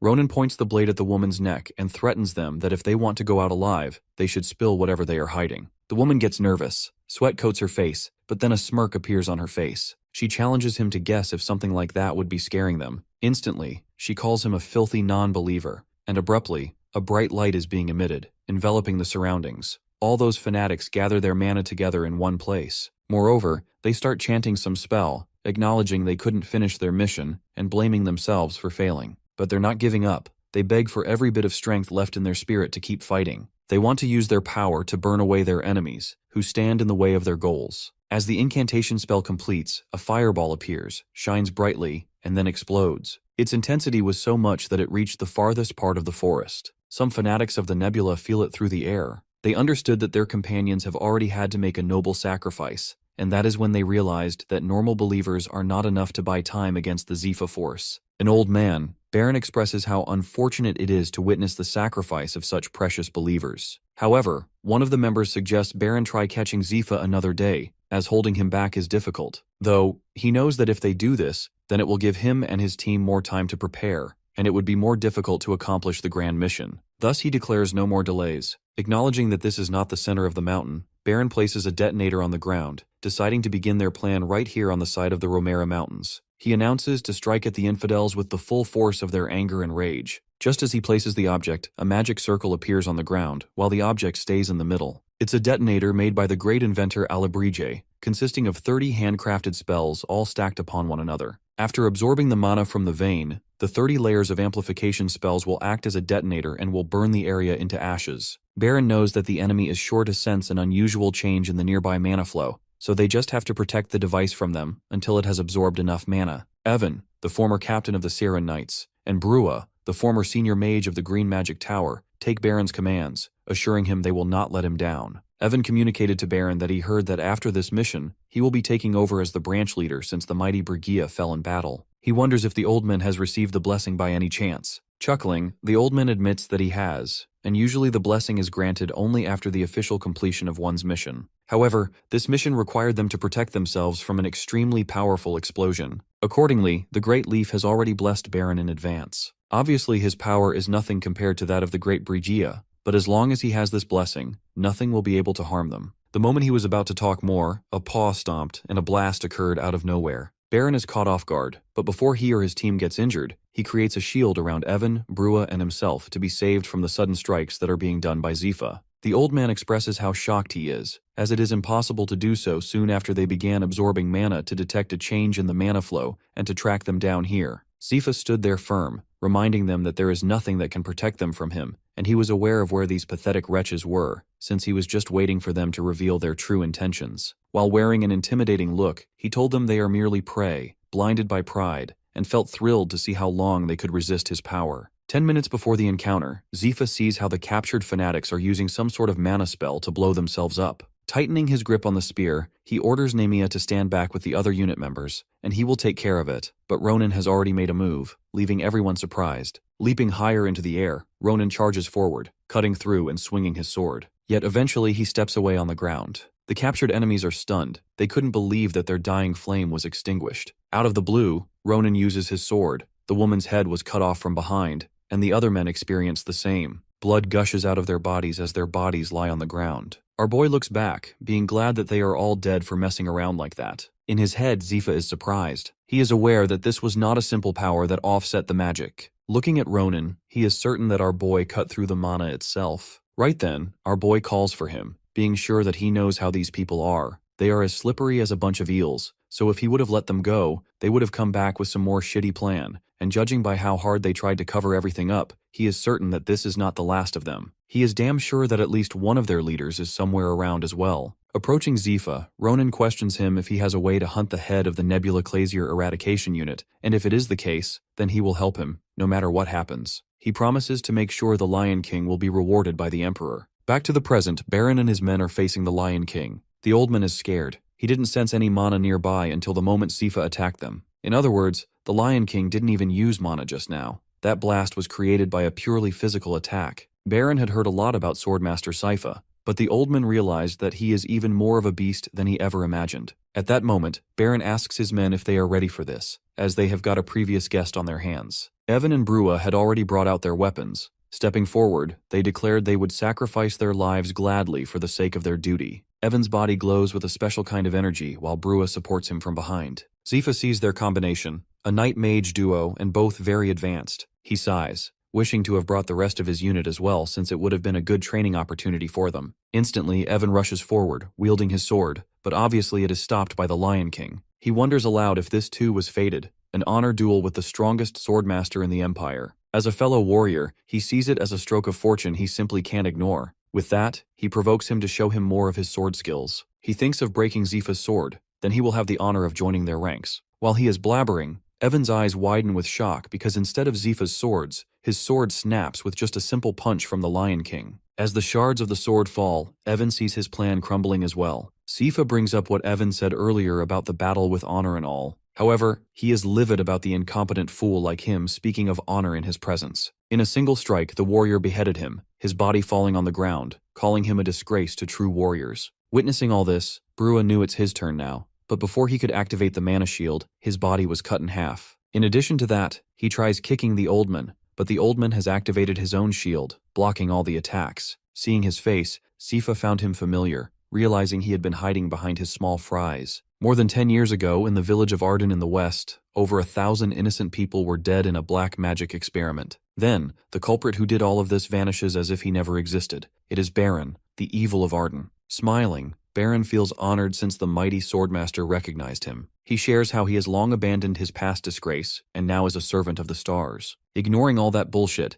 Zifa claws at the shield, crushing it while clarifying he doesn't care who he is now because it doesn't change the fact that he must be punished for his crimes. Though Baron stands there smirking as he activates the Blessing of the Stars spell. As some weird kind of energy envelops around them, Baron praises how he certainly made quick work of those two boys, and not even his finest warriors could hold him back for 1 second. He reveals that he is now understanding how exceptionally skilled of a swordmaster he is, but Baron knows that there is a limit even to his powers. He claims that Zifa must be mighty, but he is not strong enough to stand in the way of the celestial power granted to him. Maniacally laughing, he makes fun of him for being a mere mortal after all, living out his trivial existence under the light of the stars. After that, Baron wanted to hear how he feels after meeting the power of heavens. He was curious to hear Zifa's remarks. Yet, the warrior utters how foolish this is. Even in his final moments, Baron is still trapped in his mistaken beliefs. Approaching him slowly, the warrior calls him foolish, and this is why he will die because he is also prey blinded by pride and delusions. Zifa's spear glows as he swings it fiercely. That is when Baron attempts to shield himself, but at the same time, he can't help but notice how amazing and truly incredible Swordmaster Zifa is since he generated such great power. Baron tries to attack his ground, but the attack is so powerful that it is impossible to withstand it even with the shield. However, when the spell settles down, Zifa's weapon is still glowing after finishing his attack. Even after not being harmed, the old man is still surprised and anxious because of the warrior's performance. Even when he just used sword aura alone, he admitted to himself that he possesses great power and compares his abilities to them. However, Baron utters that it is unfortunate for Zifa, as the blessing of the stars is too much even in front of the great swordmaster. The moment these words leave Baron's mouth, he activates the detonator while challenging Zifa's abilities. As he speaks, he reveals to the warrior about the magic bomb absorbing mana from the mountains. With that, the old man advises him to retreat now and try again some other time. Perhaps if he runs now and saves himself, he might be able to escape the blast radius. And as for the weak ones, Baron states that they would turn into ashes on the mountains. Zifa stands there, understands that that power allows them to neutralize attacks, and also realizes that Ronan was right, that these guys are really some lowly jerks who are really a pain in the neck, and who could be a serious threat in the future. Zifa decides to do this properly. As an energy stream comes out of his body, he claims to get rid of them once and for all. Taking an attacking stance, he emits a blue aura out of his body and spear, and challenges how that so-called blessing of a star will be the coming attack that is about to strike. Baron sensed the pressure that far exceeded the previous attack and recognized that it could be Zifa's aura. Yet, he laughs at the struggles of a beast against the heavens. The powerful aura makes the debris shift. Though Baron wishes him to do his best, ignoring the comments, the warrior's eyes are determined, and his expression shows how much power he is pouring out for his next attack. His aura is at his limit and can be sensed more greatly, shaking the entire ground.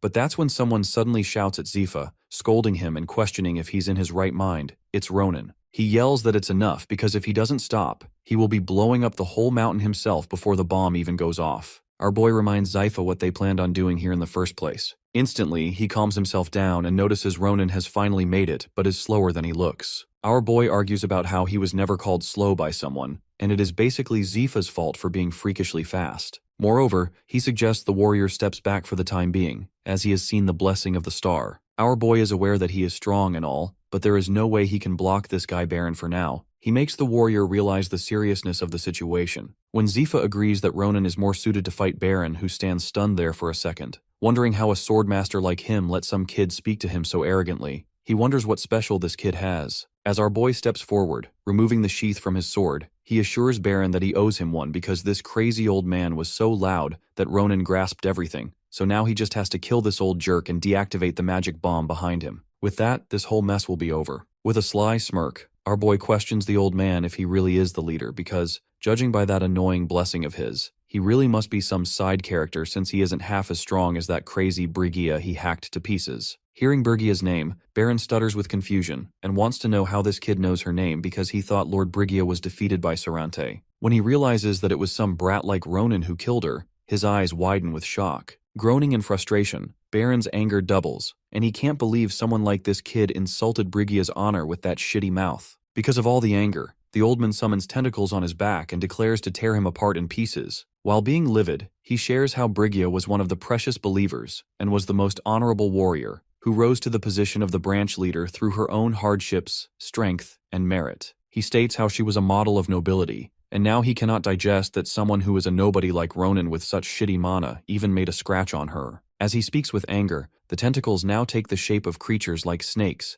having eyes and sharp teeth, as Baron declares that he has had enough of our boy's filthy lies, and the fact that a non-believer like this kid knows Brigia's name means he must have witnessed her death in person. The snake-like creatures hover over Ronan and roar loudly as he demands to know what happened that day. At this point, Baron only wants to hear the truth. Grinning, Tiger Eyes stood firm with his bloodshot eyes and claimed that if the old man is so eager to know the truth, he can simply show him what happened that day. With that, Ronan moves so fast, it is almost impossible to see him or his shadow, and in an instant approaches the old man. When he spots Ronan in front of him after outsmarting those dumb snake-like creatures, Baron understands that this kid was not bluffing, and insults that he might even be worthy of a position as Baron's assistant. But still, he denies that Brigia would lose to someone at Tiger Eyes' level even if he did manage to shock her. Baron is just about to say that Tiger Eyes wouldn't have made it past the blessing of stars, but before he can finish, he's beheaded. The old man was so confident of the blessing, but now he was bleeding to death. His eyes were wide open when his body ended up on the ground as the swift movement of Ronan's sword struck his body. Approaching Baron's head near the magic bomb while deactivating it,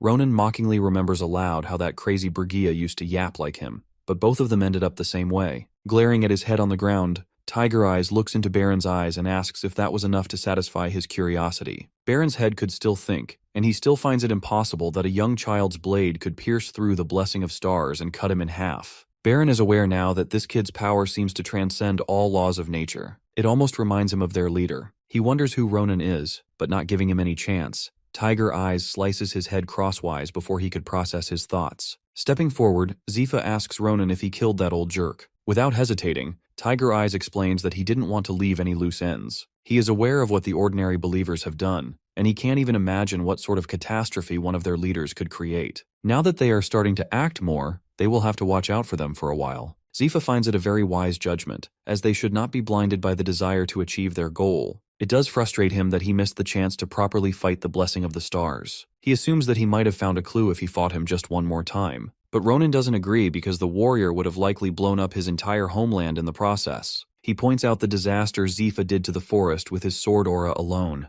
Thus, things would have gone extremely worse if he had used his full aura. Witnessing all this, Zypha puts away his weapon, thanking Ronan for ending things easily. At the same time, he decides to save his curiosity to know about the blessing of stars for next time. Additionally, the warrior tells Tiger Eyes to let him know if he needs anything. Confused, Tiger Eyes wonders what this means, and obviously his confusion is evident on his face. Thus, Zypha explains that the Emperor has offered a reward to anyone who contributes to slaying members of Nebula Clasier, so he should tell him what he wants, and he will get Ronan anything he likes within the limits of the Imperial budget and his own influence. Upon receiving this information, Tiger Eyes smiles widely because the timing is great, and he actually needed some strong helpers like Zifa for something, because very soon he will be escorting someone important to the imperial capital, the most important person in the world, as a matter of fact. Little does he know that someone important is already being escorted to the imperial capital by Schlieffen. It was late at night, and one knight expressed how much calmer the area is than they expected.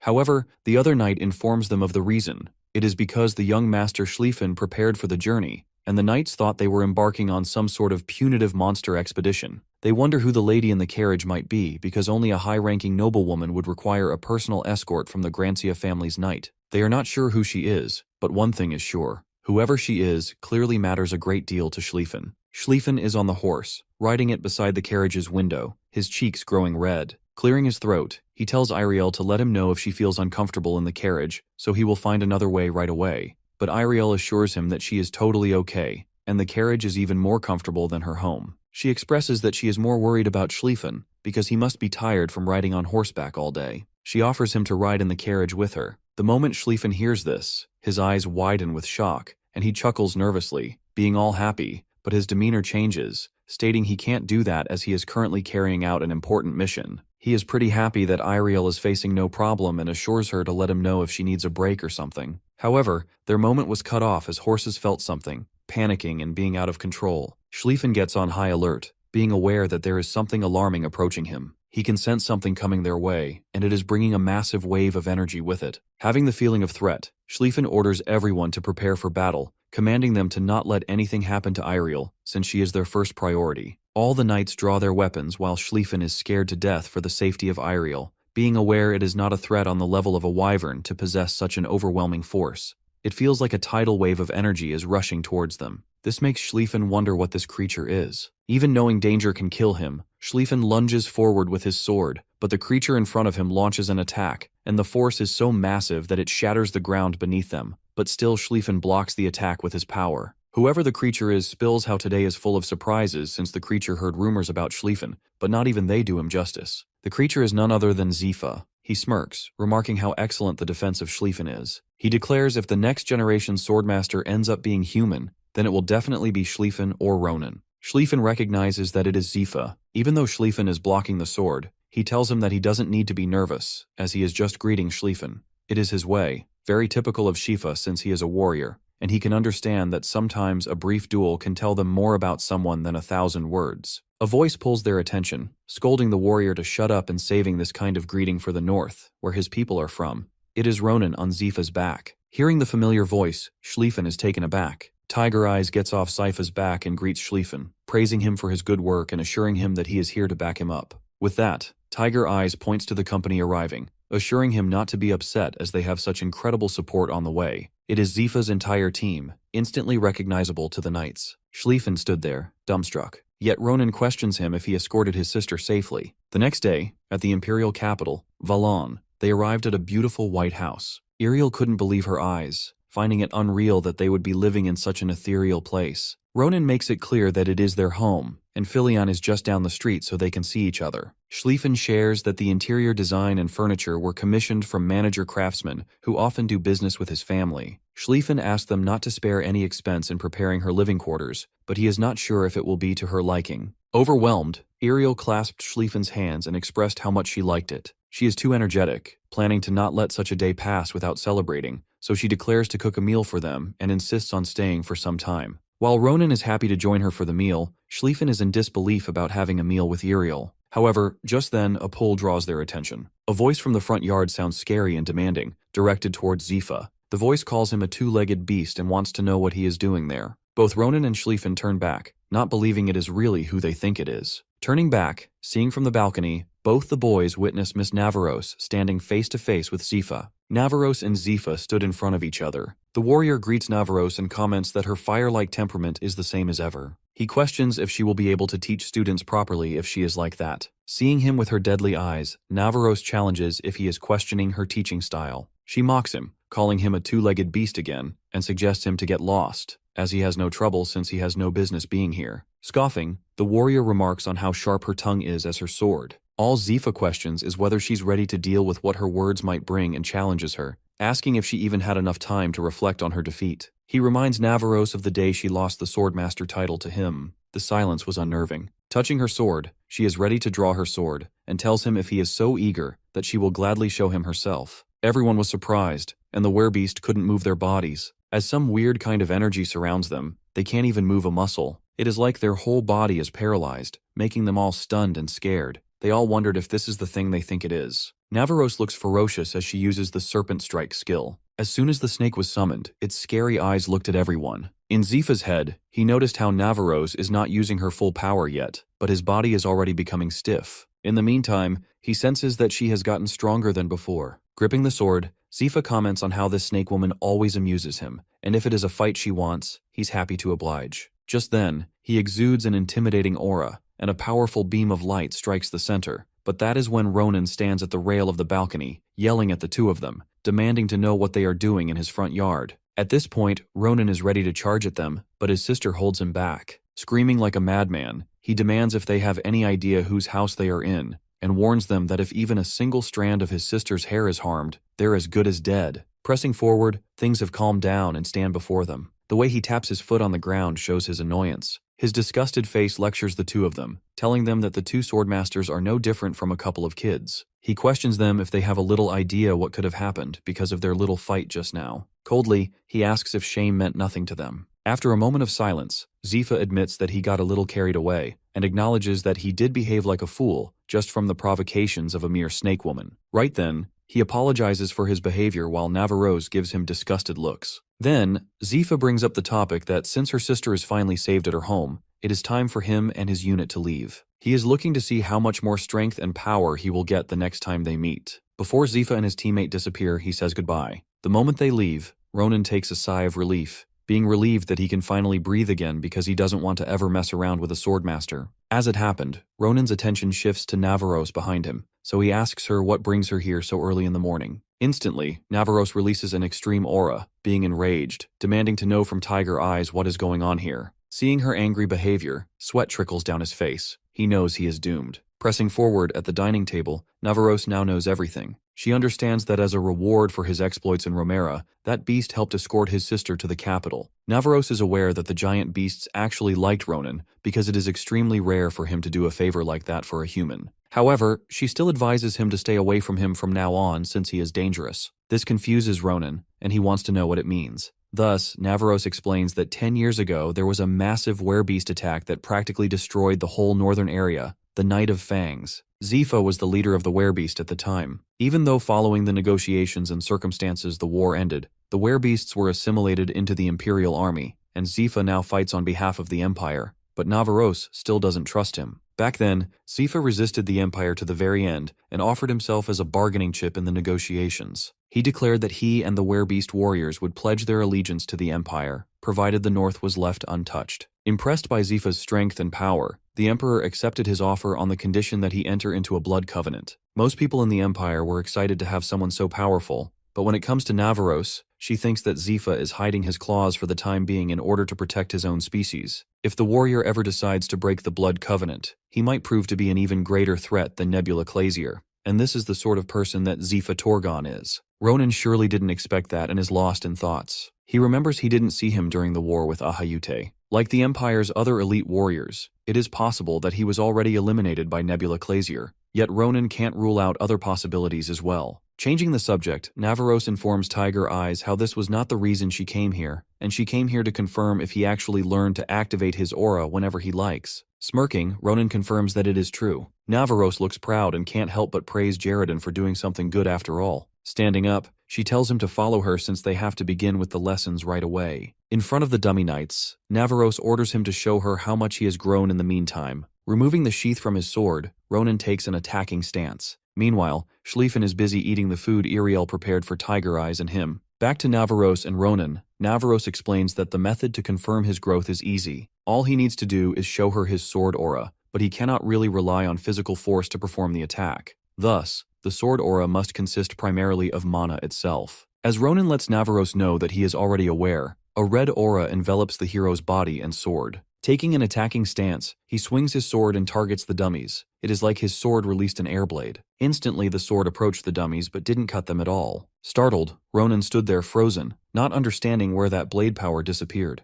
This is nearly impossible because his mana was flying out his sword a few days ago, so he takes the initiative to try again, yet Navaros tells him to stop, as it was just the way Navaros expected. She acknowledges that it is a big achievement to infuse his sword with mana, but at the same time, he has not even reached the level of a true sword aura yet. She explains that he has just added a little bit of mana to those unusually powerful sword strikes of his. But of course, Navaros is certain that that alone gave him great power. Otherwise, she finds it hard to believe that someone in their first year could slay a wyvern so easily, just like before. Ronan is confused and doesn't understand, so he asks if it is different. To him, there is much difference when it comes to increasing the force through mana. That being said, Navaros nods. She expected him to think this way. She elaborates that he seems to consider sword auras to be no more than a sort of compressed mana blast that deals a bit more damage to enemies, but they are much more than that. If he views sword auras only as a tool for enhancing mana damage, then his understanding of them is bound to be extremely limited. Basically, the true power of mana is the ability to show the way to higher levels, and this is the reason Navaros asked Ronan what sword auras meant to him. She wants to know his understanding of mana to figure out what to work on next.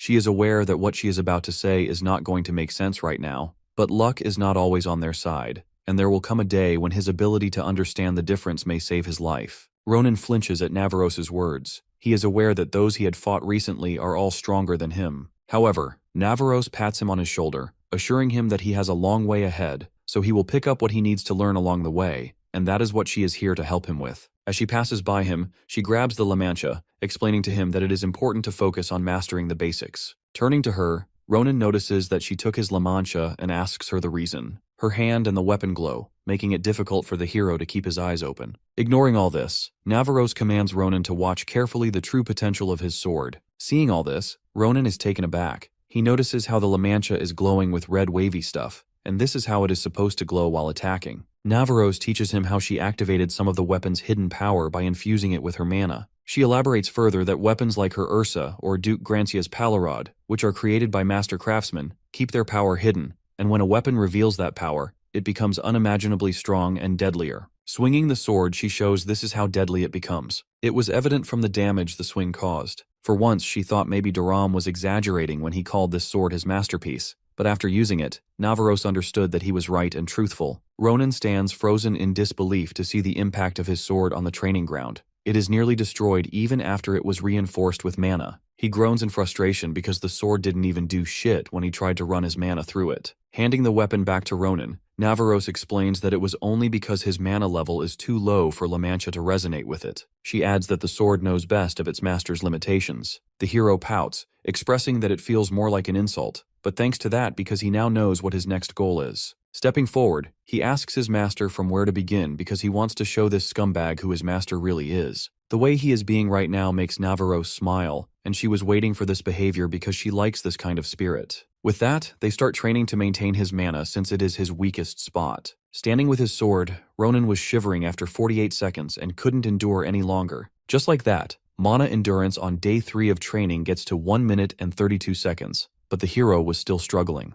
However, as time passed by, he was able to endure the mana more calmly and efficiently, and the timing got a lot better. So now, at the 14th day, it got to 13 minutes, and Ronan has already surpassed his initial goal since most people take years to reach this timing and level. While he is enduring the mana, Navaros from behind orders him to try to activate his sword aura in that state, and reminds him what needs to be done. The hero's sword glows in red, and then he performs a quick slash by standing there pointing the sword forward. Just then, he placed it back in the sheath while focusing on the dummies before him. He even looks at the one at the very back on the training ground. He swung his sword and in just a single strike he cut most of the dummies in half. With a proud smile, Ronan glances back at Navaros, admitting he learned from the best. A head rolled towards Navaros, and she praises the hero and asks him if he is understanding why he needed all that training. Studying his own hands, the hero could really feel it while he was practicing. The very act of concentrating to maintain his mana flow heightens his awareness of all his senses, and that is not all. It even taught him the enormous potential of the mana within the body. Looking at him, Navaros understands that the hero has finally grasped the basics of mana.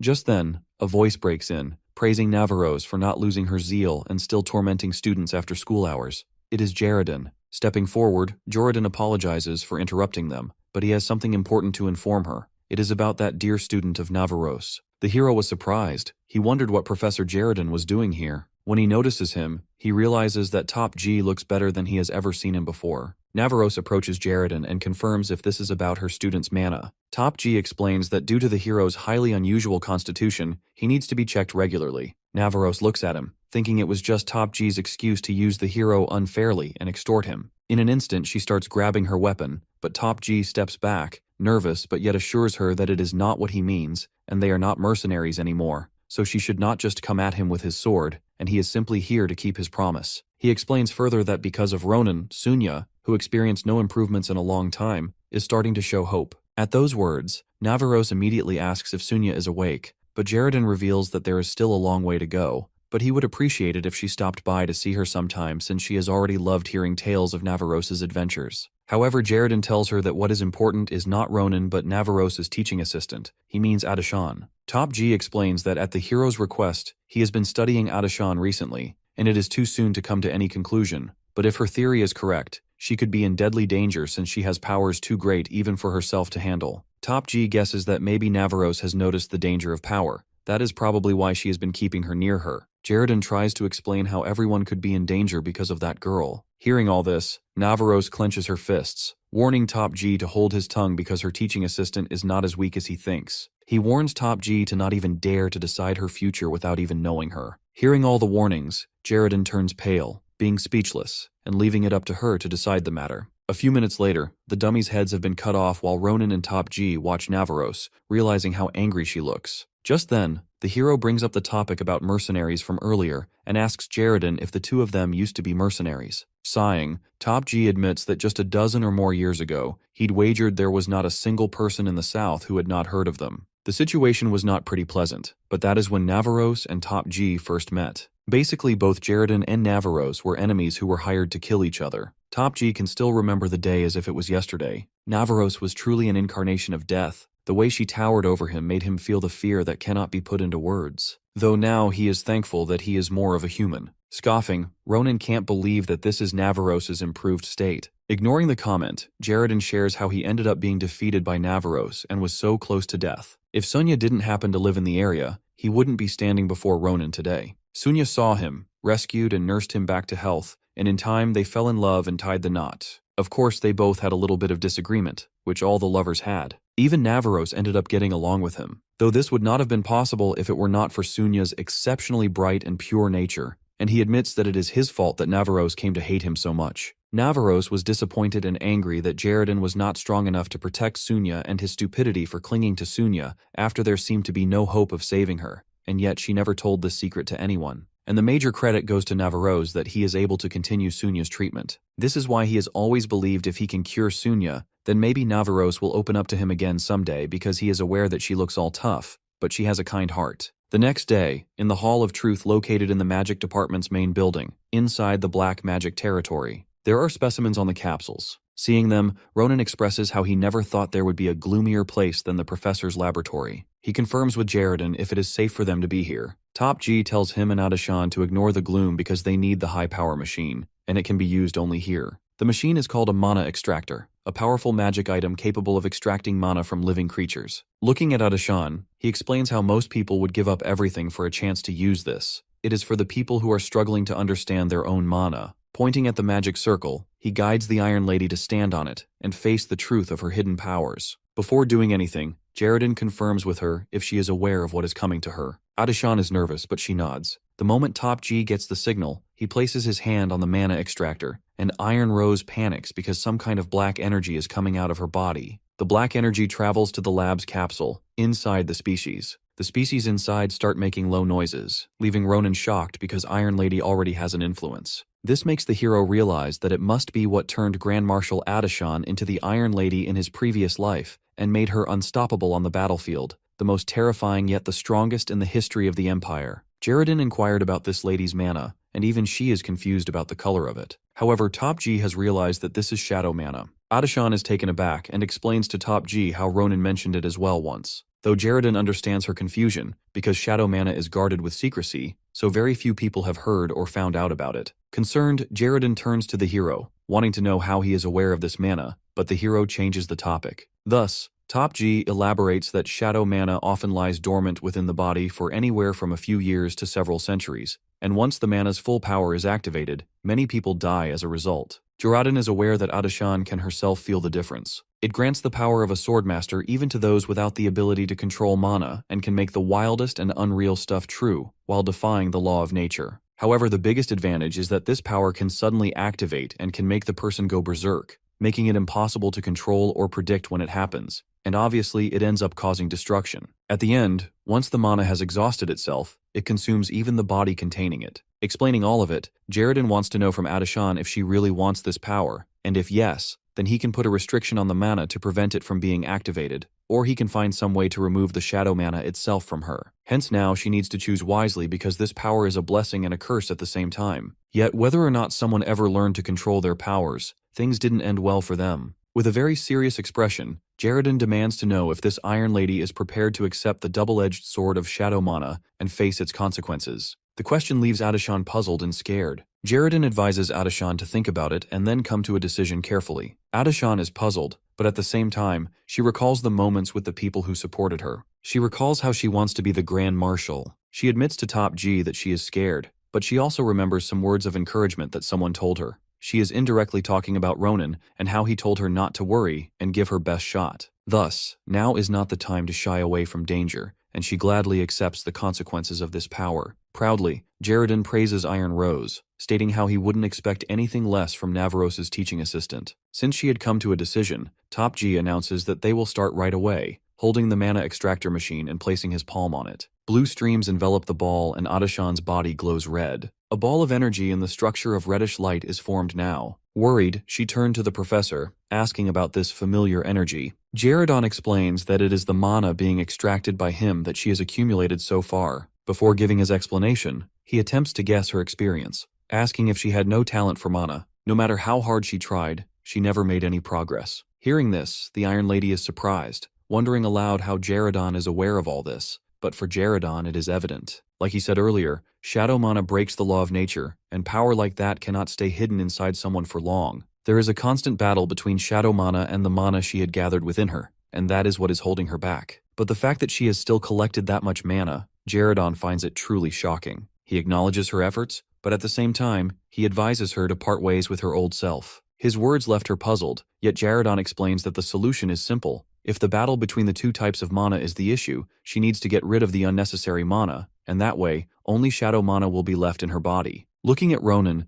Jaredon couldn't help but say how the hero and Adashan make a perfect pair. One is having a hard time gathering mana, and the other is desperate to get rid of it. Ronan can't help but feel uneasy with the familiarity of the situation, but he guesses it will take another 5 years to fix the problem. Jaredon praises him for being so bright and elaborate that once mana takes root in a person, it is rather difficult to erase it. Thus, the extractor only gives the illusion of the mana being removed. Once it is turned off, the mana will go back to the body. Curious, Ronan wants to know the side effects of removing the mana all at once. However, Top G isn't aware of it, but the mana would be simply lost by the person who does this. Before Top G could ask the reason behind the hero's question, the hero cut through the red ball of mana that appeared in front of Adashan, leaving Top G and her shocked. With that, Ronan declares Adashan's mana to be gone. He did it because he couldn't wait for the next 5 years, and they have a lot to do. Without any warning, Iron Woman emits strong shadow mana out of her. The shadow mana has fully enveloped her. Looking at her, Ronan can't help but call her Grand Marshal. In a few seconds, everything goes hazy, and when Iron Lady opens her eyes, she is in the hero's lap.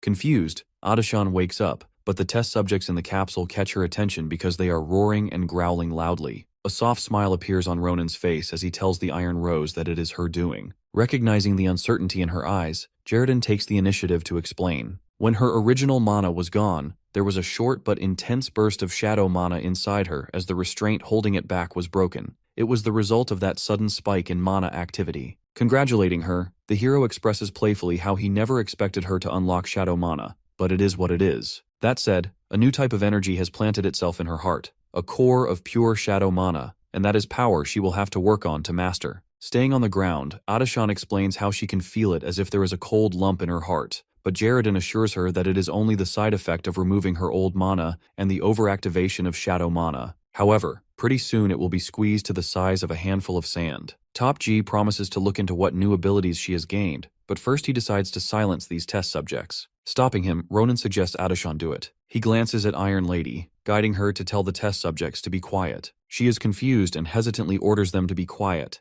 and in an instant all the test subjects literally sleep as if they never woke up. This is impressive and crazy because it looked like a brain control skill, but even the simplest brainwashing requires a huge amount of mana and advanced items, so Jaredin is in awe that Adishan did it so easily. He guesses that maybe they have unleashed deadlier power than they expected. The new power that the Grand Marshal has gained is mind control. This ability can force one's own will on another living being. If mind control only changed how people saw things, it would just be a faster way to give commands. But if someone used it only on a small group, like a military unit, the power could turn them into puppets who don't care about dying, and in the case of the Grand Marshal, she never ever hesitated to use her ability. In the past life, at the war with Ahayute, Adishan watched the battle, and Ronan observed her. Hesitantly, he questioned her if this was really the only option, but without having any guilt, she explained how there was another way to ensure victory, so they have to stay focused and keep their wits about them until they have finished the very last battle because that is the only reason both of them are still alive. It was destiny that turned Adishan into the Iron Lady in her previous life. Clenching his fist, Ronan looks at the present Adishan.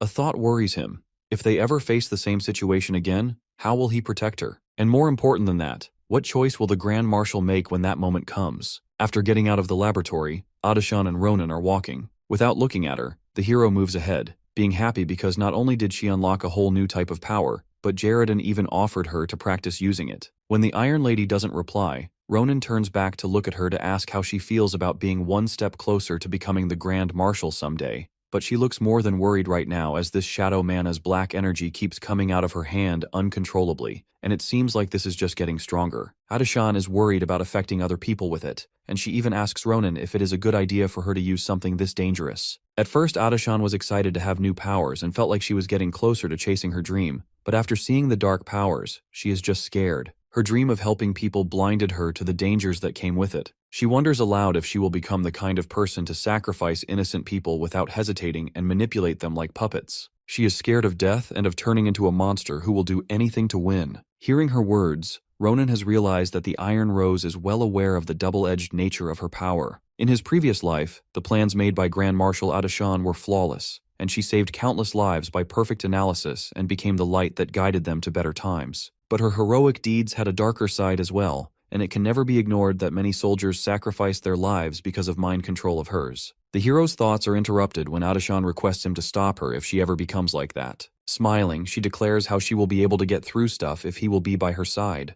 Chuckling, Ronan agrees, but only on one condition. She must promise she won't resent him later because if stopping her means pushing her off a cliff, he won't hold back. Hearing this, Adishan ends up being startled. Since that day, life at Filion has been peaceful for the first time in ages. Under the guidance of Professor Jaredin, she has begun Shadow Mana training. Firstly, she had trouble holding even a single bird in place, but now she has already learned to control up to 5 birds at once, and very soon practice with large animals will be started. Like always, Barum is training hard on his own, and Ronan doesn't get to see Ophelia during the day, but she has been enjoying teaching the Blood Demon technique to Sita. As they train, Ophelia has been pretty proud because Sita has been performing perfect blood shots on his first try. As Sita is a fast learner, it makes Ophelia happy, and she thinks of new training stuff for him. She might be a little over-enthusiastic, but at least Sita's learning from her, and as for Ronan, he has been enjoying a period of peace too. The hero has been training with his friend too, where both of them mock each other and fight to prove they are better than one another. Maria and Asel look from afar, wondering when they will stop, as they have been doing this for hours.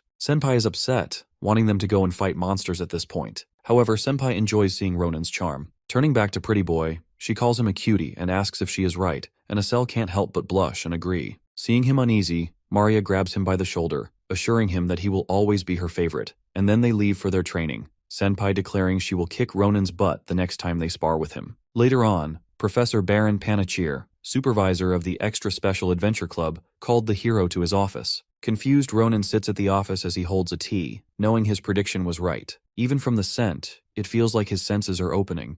It is very similar to what he had back in Sarante's temple, so he recalls how Baron said that he wouldn't waste a single leaf until he managed to successfully cultivate the herb. Hearing this, Baron laughs delightedly because he actually achieved it, and thanks Ronan. After the hero's last adventure in the Vidian Mountains, he was kind enough to present Batten with the gift he received from Sarante. Without that, Varen would have never known how to use this herb or where to find it. It was not easy, but Baron figured out how to grow the herb. The happiest Baron is to help many people with it. Roman is sure that it has not been easy for Baron to cover up all the trouble their club has caused during each of their adventures, so obviously he had to make it up to Baron. Thus, now he hopes this covers up for the mishaps. Still, Baron suggests Ronan stay out of trouble. Just then, Baron informs the hero about finally receiving a reply. Baron reminds the hero about the place he wanted to visit to learn more about his curse, the Tower of Dawn. They have approved his request to visit the tower. Taking the approval scroll from Baron, Ronan smiles because he has been dying to visit there. However, Baron warns him to not get distracted since the world out there has not been safe ever since that unfortunate thing happened recently. Baron also mentions that Rana won't go alone since Baron has been waiting for a chance to send the magic department's top students on the field trip,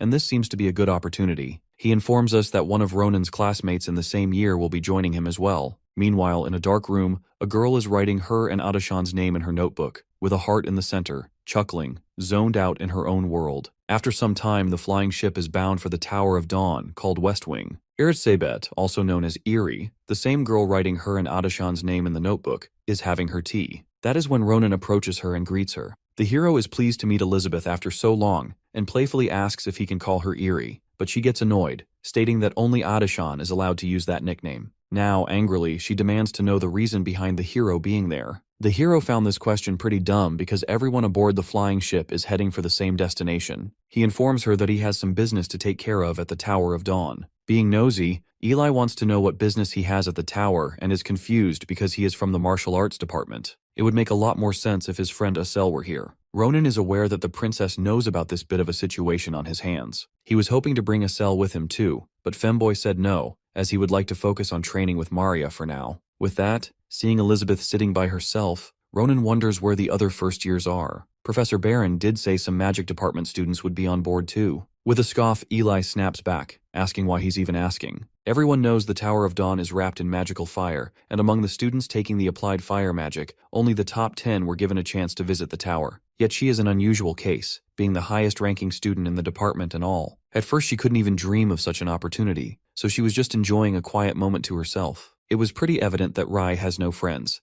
and this is why she is here. So Ronan offers to keep her company until they arrive at the tower, because he is alone too, and feeling generous. That being said, Princess is flushed with embarrassment, not wanting his charity. Pressing forward, after the situation gets lightened up, Eli explains how she can't stand ordinary people who are sitting in the ship, talking and playing, even though they have the opportunity to ask stuff about the magic tower. However, she compliments Ronan that he is the only person in the academy aside from Adashan who deserved to be called a prodigy. She talks about how he humiliated that guy from the Granizia family and helped Sifa too. Because of all this, even the royal palace has heard about them. Just then, Eli remembers about her invitation given to Ronan. It has been months since she gave it to him. She screams at him, wanting to know if he is playing hard to get with the Akalusia family. This is when her yapping starts about the advantages of getting along with her family. The hero can't help but notice how much of a yapper she is, even though she is alone most of the time, and because it won't be right to shut her up, he changes the subject. Ronan questions her about her interest in the Iron Lady, and this is the first time Eli is nervous and stuttering,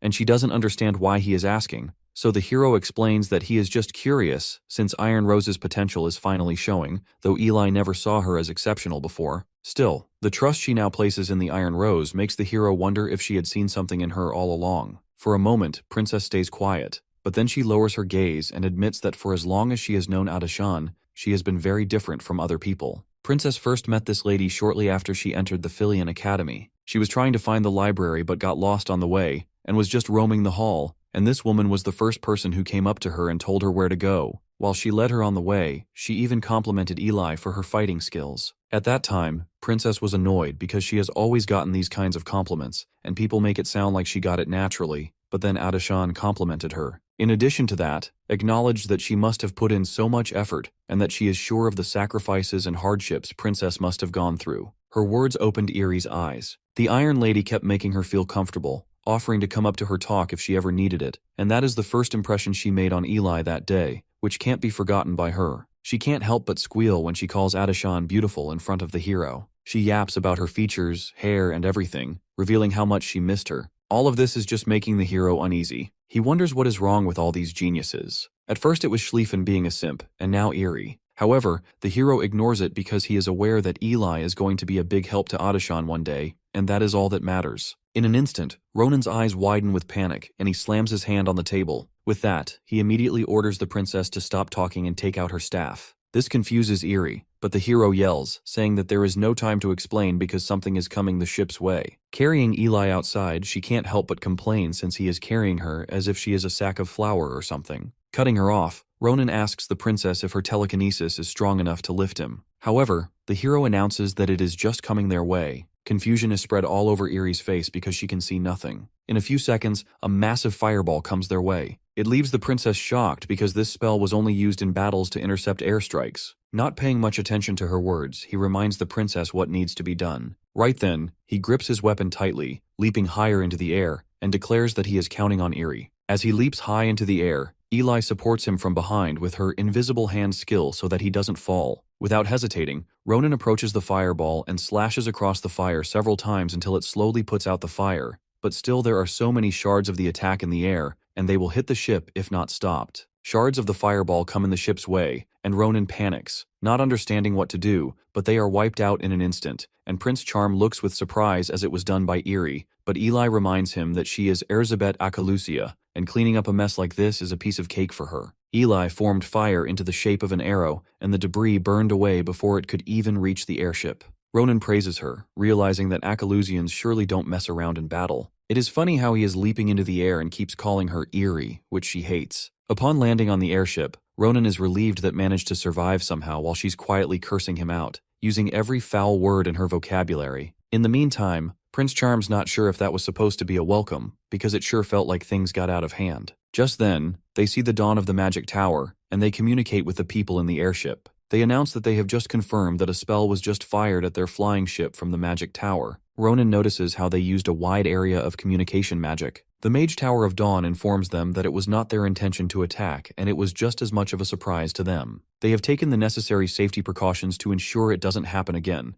Thus, they should be able to land the flying ship without any further incident. They announce about waiting until they have landed to offer them a personal apology and explanation. Finally, the airship has landed, yet the students are scared about the earlier incident, wondering where that fireball came from. Some wonder who blocked the fireball and if it is really safe for them to visit the tower. Eli expresses how disgraceful a mistake it is because how could one of the 5 great magic towers allow something like this to happen? She wants a proper explanation, or else they will be receiving a formal complaint from her family. It is understandable that it is not right, but Ronan suggests they should hear the explanation because he has a feeling he knows what is going on here. Memory from the last meeting with Baron comes in Prince Charm's mind when Baron told him about no visitors being allowed at the magic tower recently because of Nebula Clazier. Baron reminds Ronan, ever since their order infiltrated the Grancia family and attacked the academy, the whole empire has been working to hunt them down. As expected, the Tower of Dawn began investigating its own staff. Though they soon uncovered 3 members of Nebula Clazier, the situation quickly changed. However, when the 3 of them realized they had been cornered, they activated a self-destruction spell shortly before being arrested.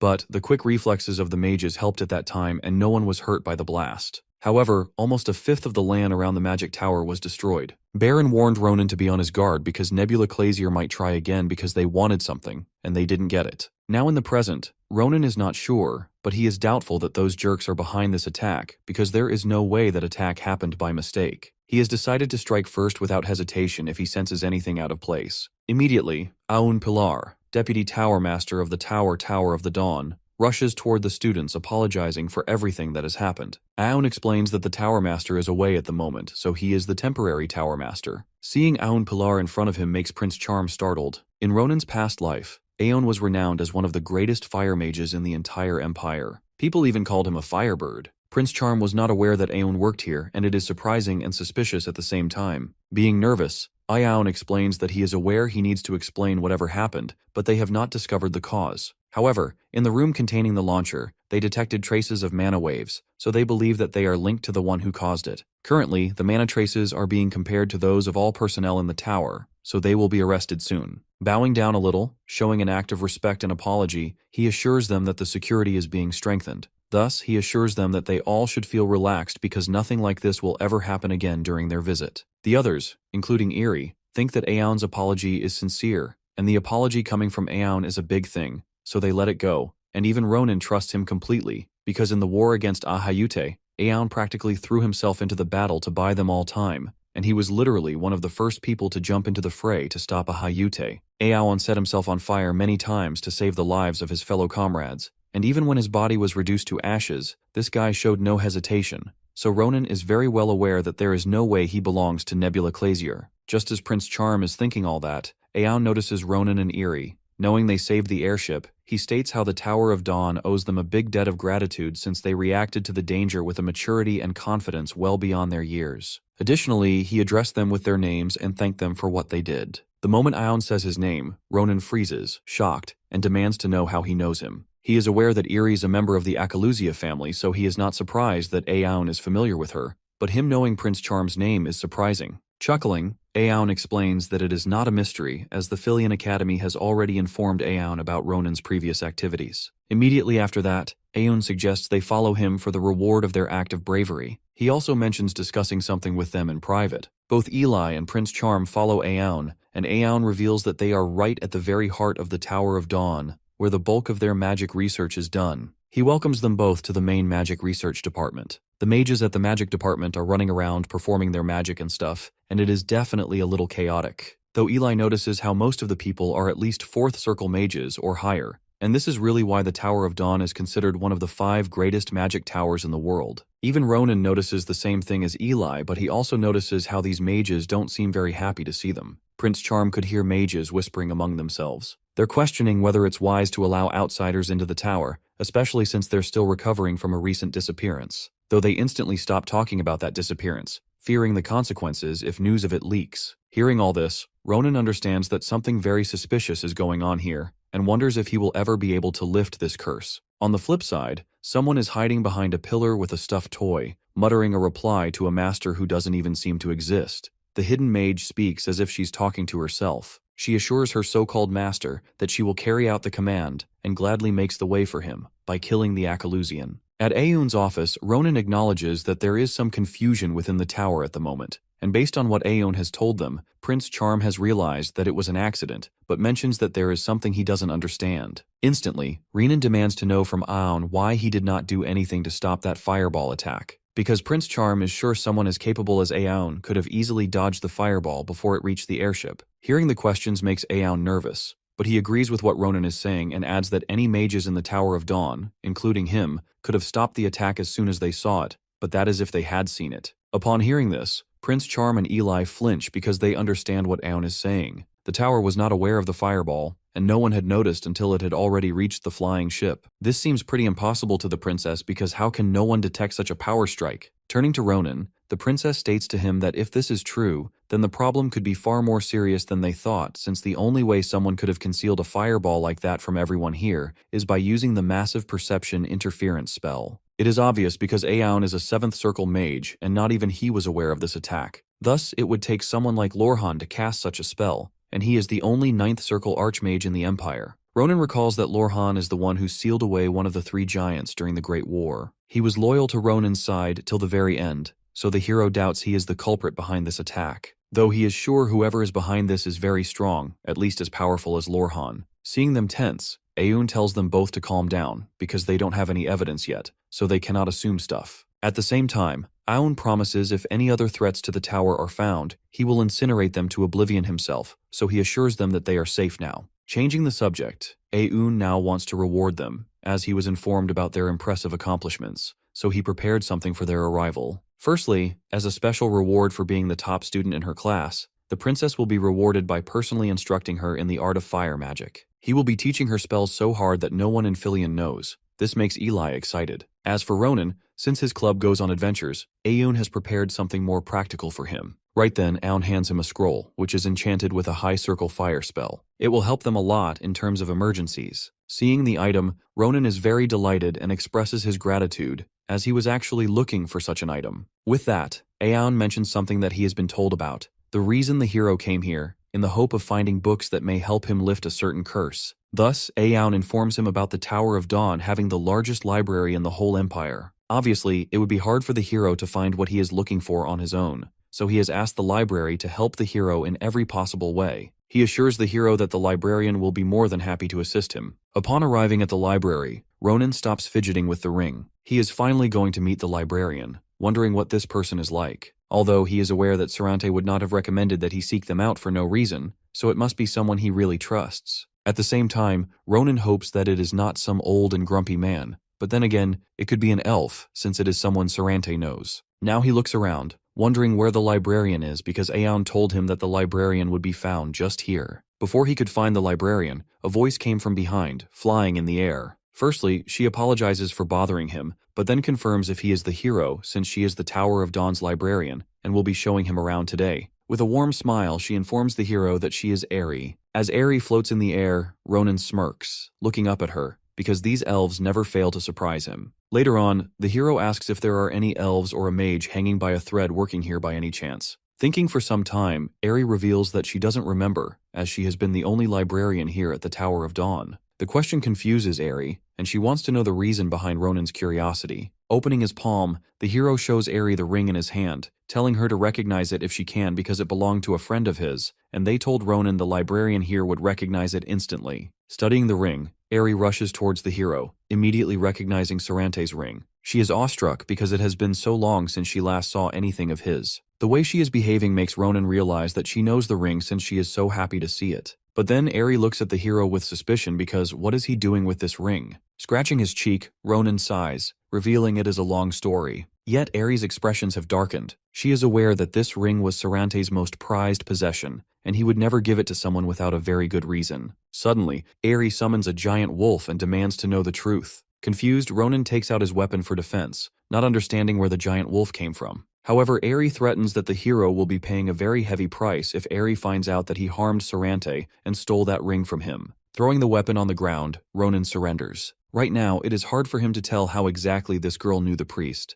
but one thing is very sure. Aerie cares a lot about Sarante. To not make her more angry, the hero explains that it seems she has misunderstood stuff. He admits that if someone doesn't appear someday holding an item that belongs to someone he knows, he will also draw his sword immediately, but he assures Aerie that he will explain each and everything. Ronan asks her politely if she will listen to him. The brainy librarian freaks out when she spots the ring, thinking our guy messed with her teacher. But my boy stays chill, drops his weapon and goes, "Hey, relax, I'll explain, just hear me out." And once he explains, it all starts to make sense. Once Ronan breaks it down, everything clicks. He met Sarante during some club activities, and they totally hit it off.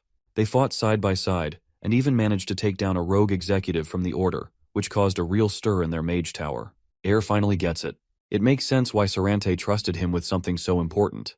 If he had taken it by force, he wouldn't have understood their bond at all.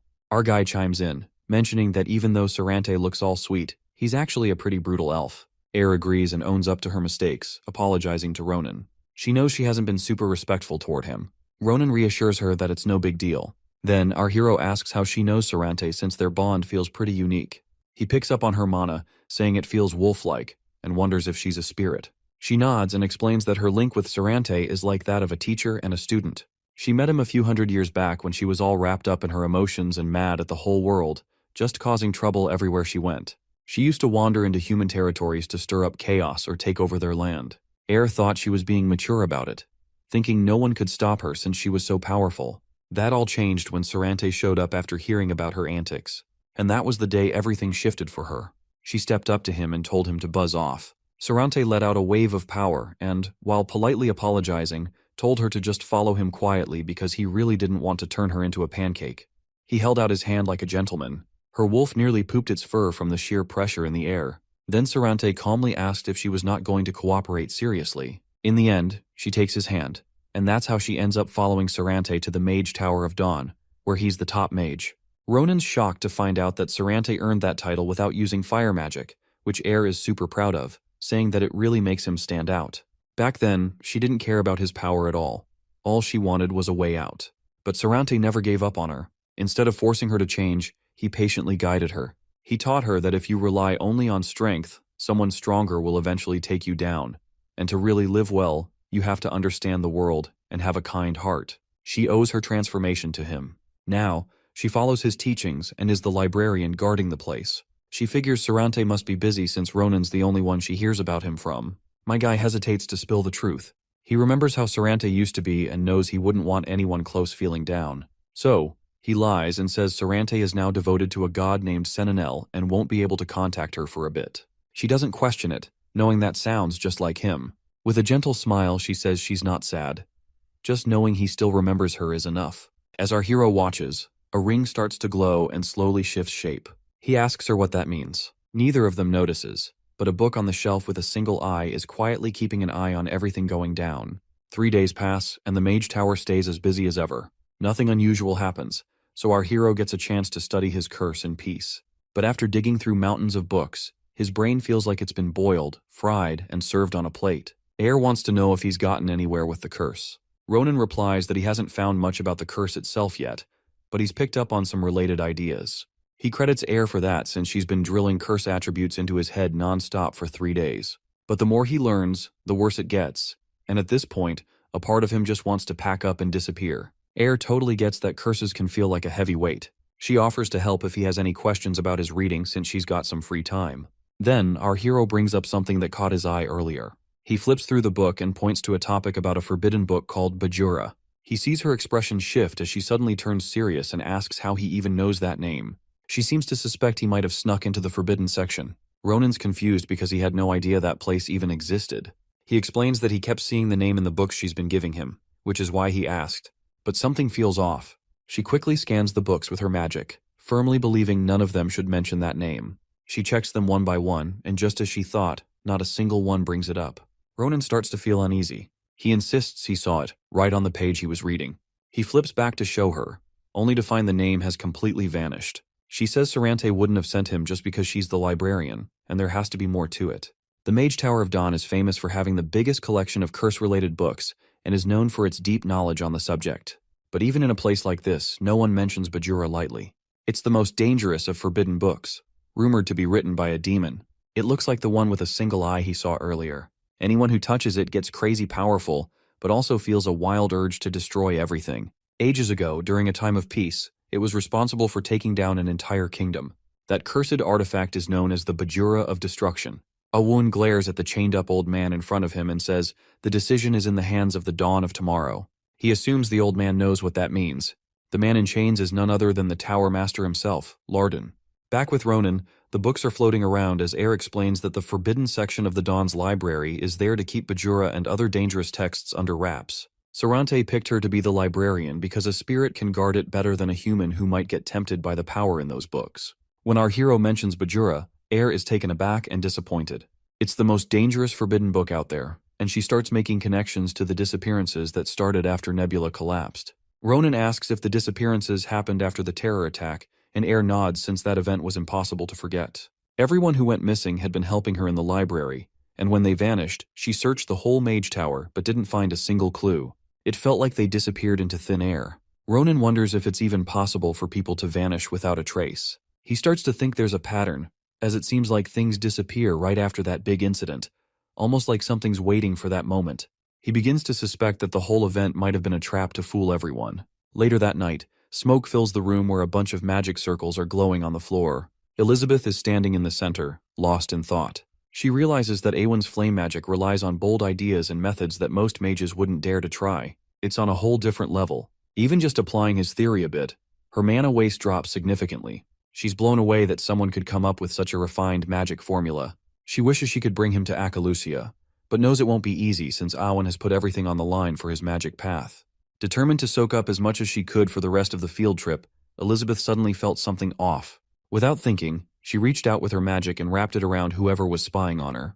The figure floated up by the ceiling, hidden under a robe. She pulled the figure down, anger boiling inside her for having someone sneak around using invisibility magic. But then she paused as she recognized him. He was one of the missing people she'd seen on the tower's bulletin board, smiling brightly. Now, though, his eyes were totally empty, like he was just a shell of himself. Before she could ask him anything, a loud explosion rocked the place. Flames spiraled into a tornado as smoke filled the air. Out of the haze, a cloaked figure walked forward and raised a hand. He seemed to be in charge, with 2 others following him, all hidden under their hoods. He shot a glare at Elizabeth. Flames shot toward them, but the leader blocked it with a magic barrier. The smoke was thick, making it hard to see anything. When it cleared a bit, Elizabeth stepped forward calmly. She said if they came to rescue their friend, they could take him back, even though she had already hit him, and judging by their faces, they weren't too happy to see him. The cloaked figure didn't say a word. Elizabeth reminded them that they were the ones who started this mess by attacking her first. Still trying to make sense of it all, she demanded to know what was up with the people who had vanished suddenly turning up to attack her. Among them was the third daughter of the Scion family, called Sion Grancia. Just like the others, her eyes were vacant, and she looked totally lifeless. Seeing that blank stare, Elizabeth knew Sion wasn't going to say anything. That was fine by her, though. She'd been itching to try out the formula she picked up from Awen in a real fight, and test some of the new moves she had been practicing. With a smirk, she warns them not to turn to ashes too soon. Then, she unleashes this massive flame, twisting and swirling like a tornado as it rushes toward them. The three of them watch in shock. Two of them slam their hands into the ground, raising a wall of earth that protects them from the blaze. The strength of Elizabeth's attack catches them off guard.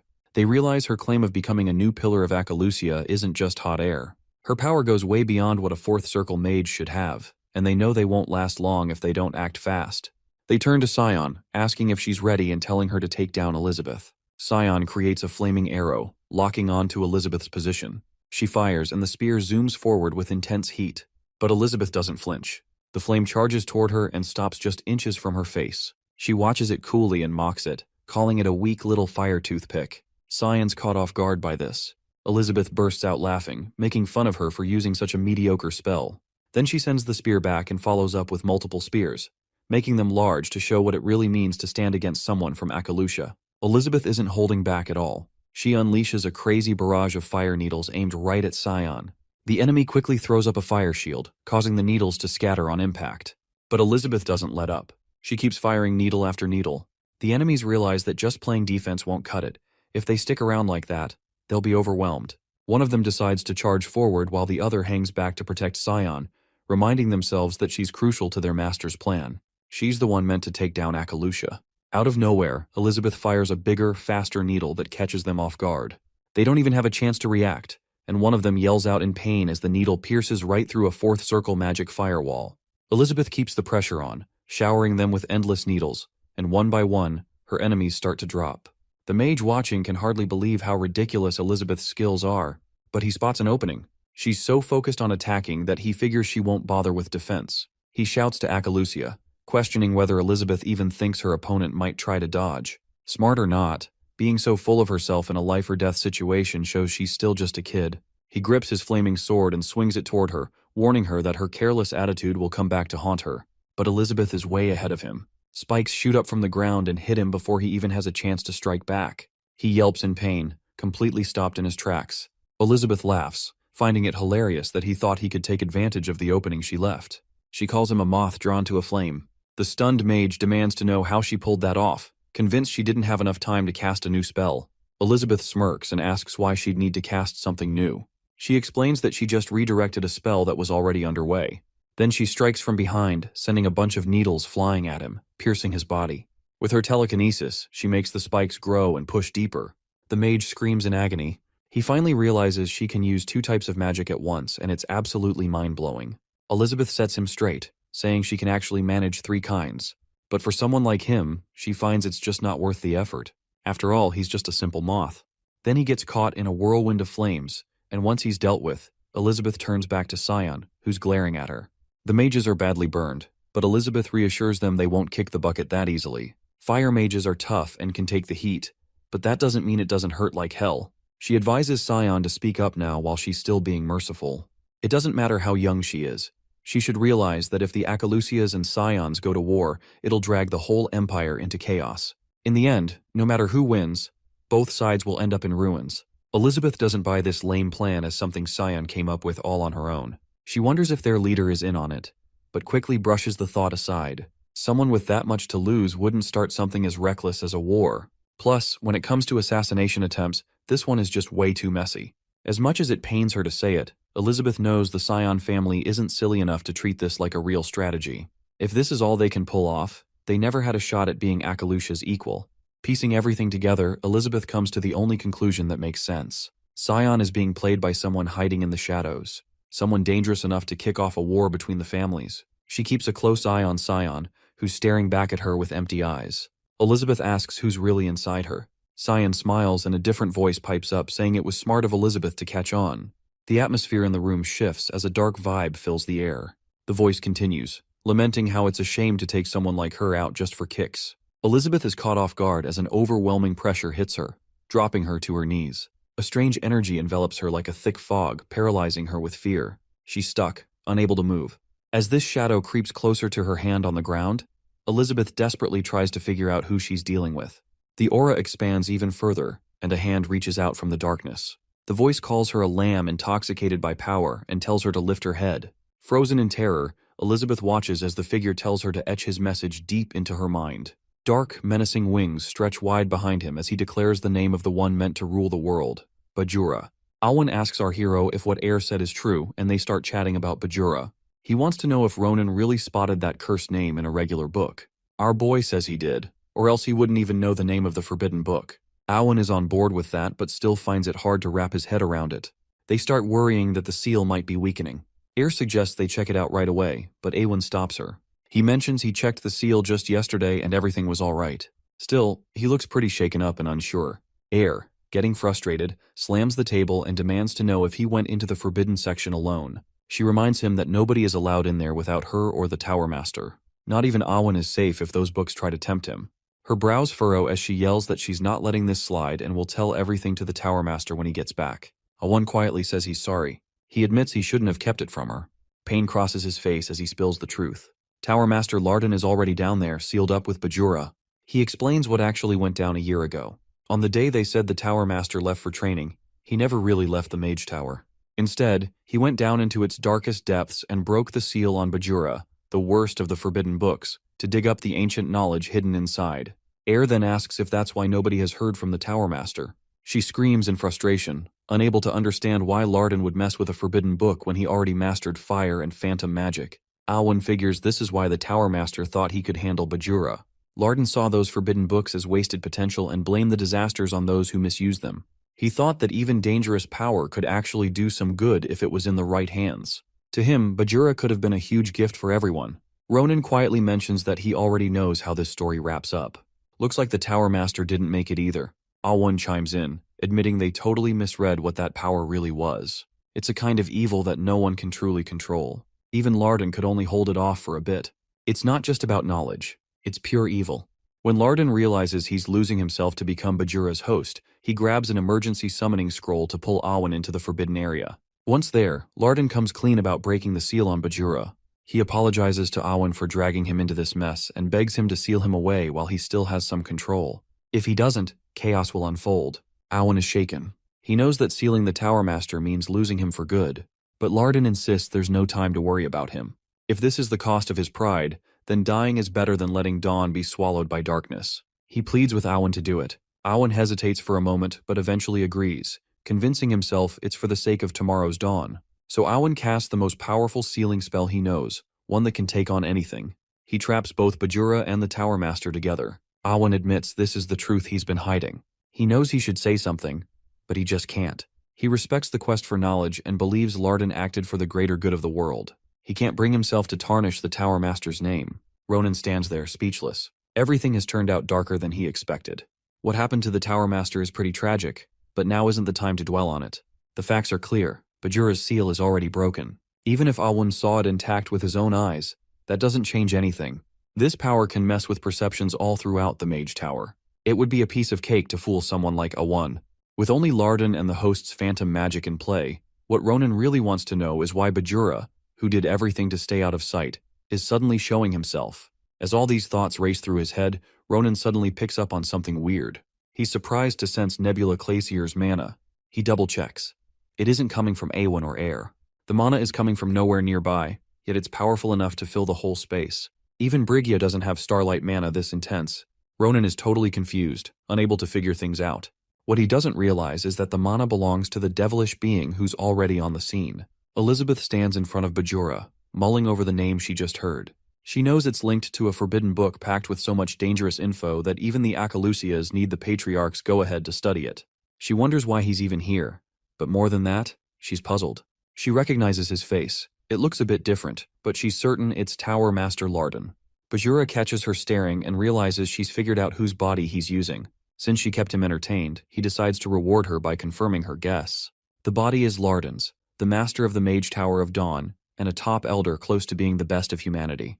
But he tried to grab Bajura's power without knowing his place, and ended up losing everything. Bajura smirks and says he was fun to mess with, just like Akalusia. With her face squished like a sponge ball, Elizabeth mutters that she never thought she'd hear manners from an old, forbidden book. She rolls her eyes and says everything he's talking about is total nonsense. But she manages not to snap. If this really is the Bajura she knows, then not even the whole Mage Tower could hold him back. But something feels off. If he's that powerful, why hide? The more she thinks about it, the clearer it gets. A grin spreads across her face. She scoffs, saying it's pretty sad for someone so strong to hide behind a 10-year-old and get her to do all the dirty work. If he really had all his power, he wouldn't need to play sneaky.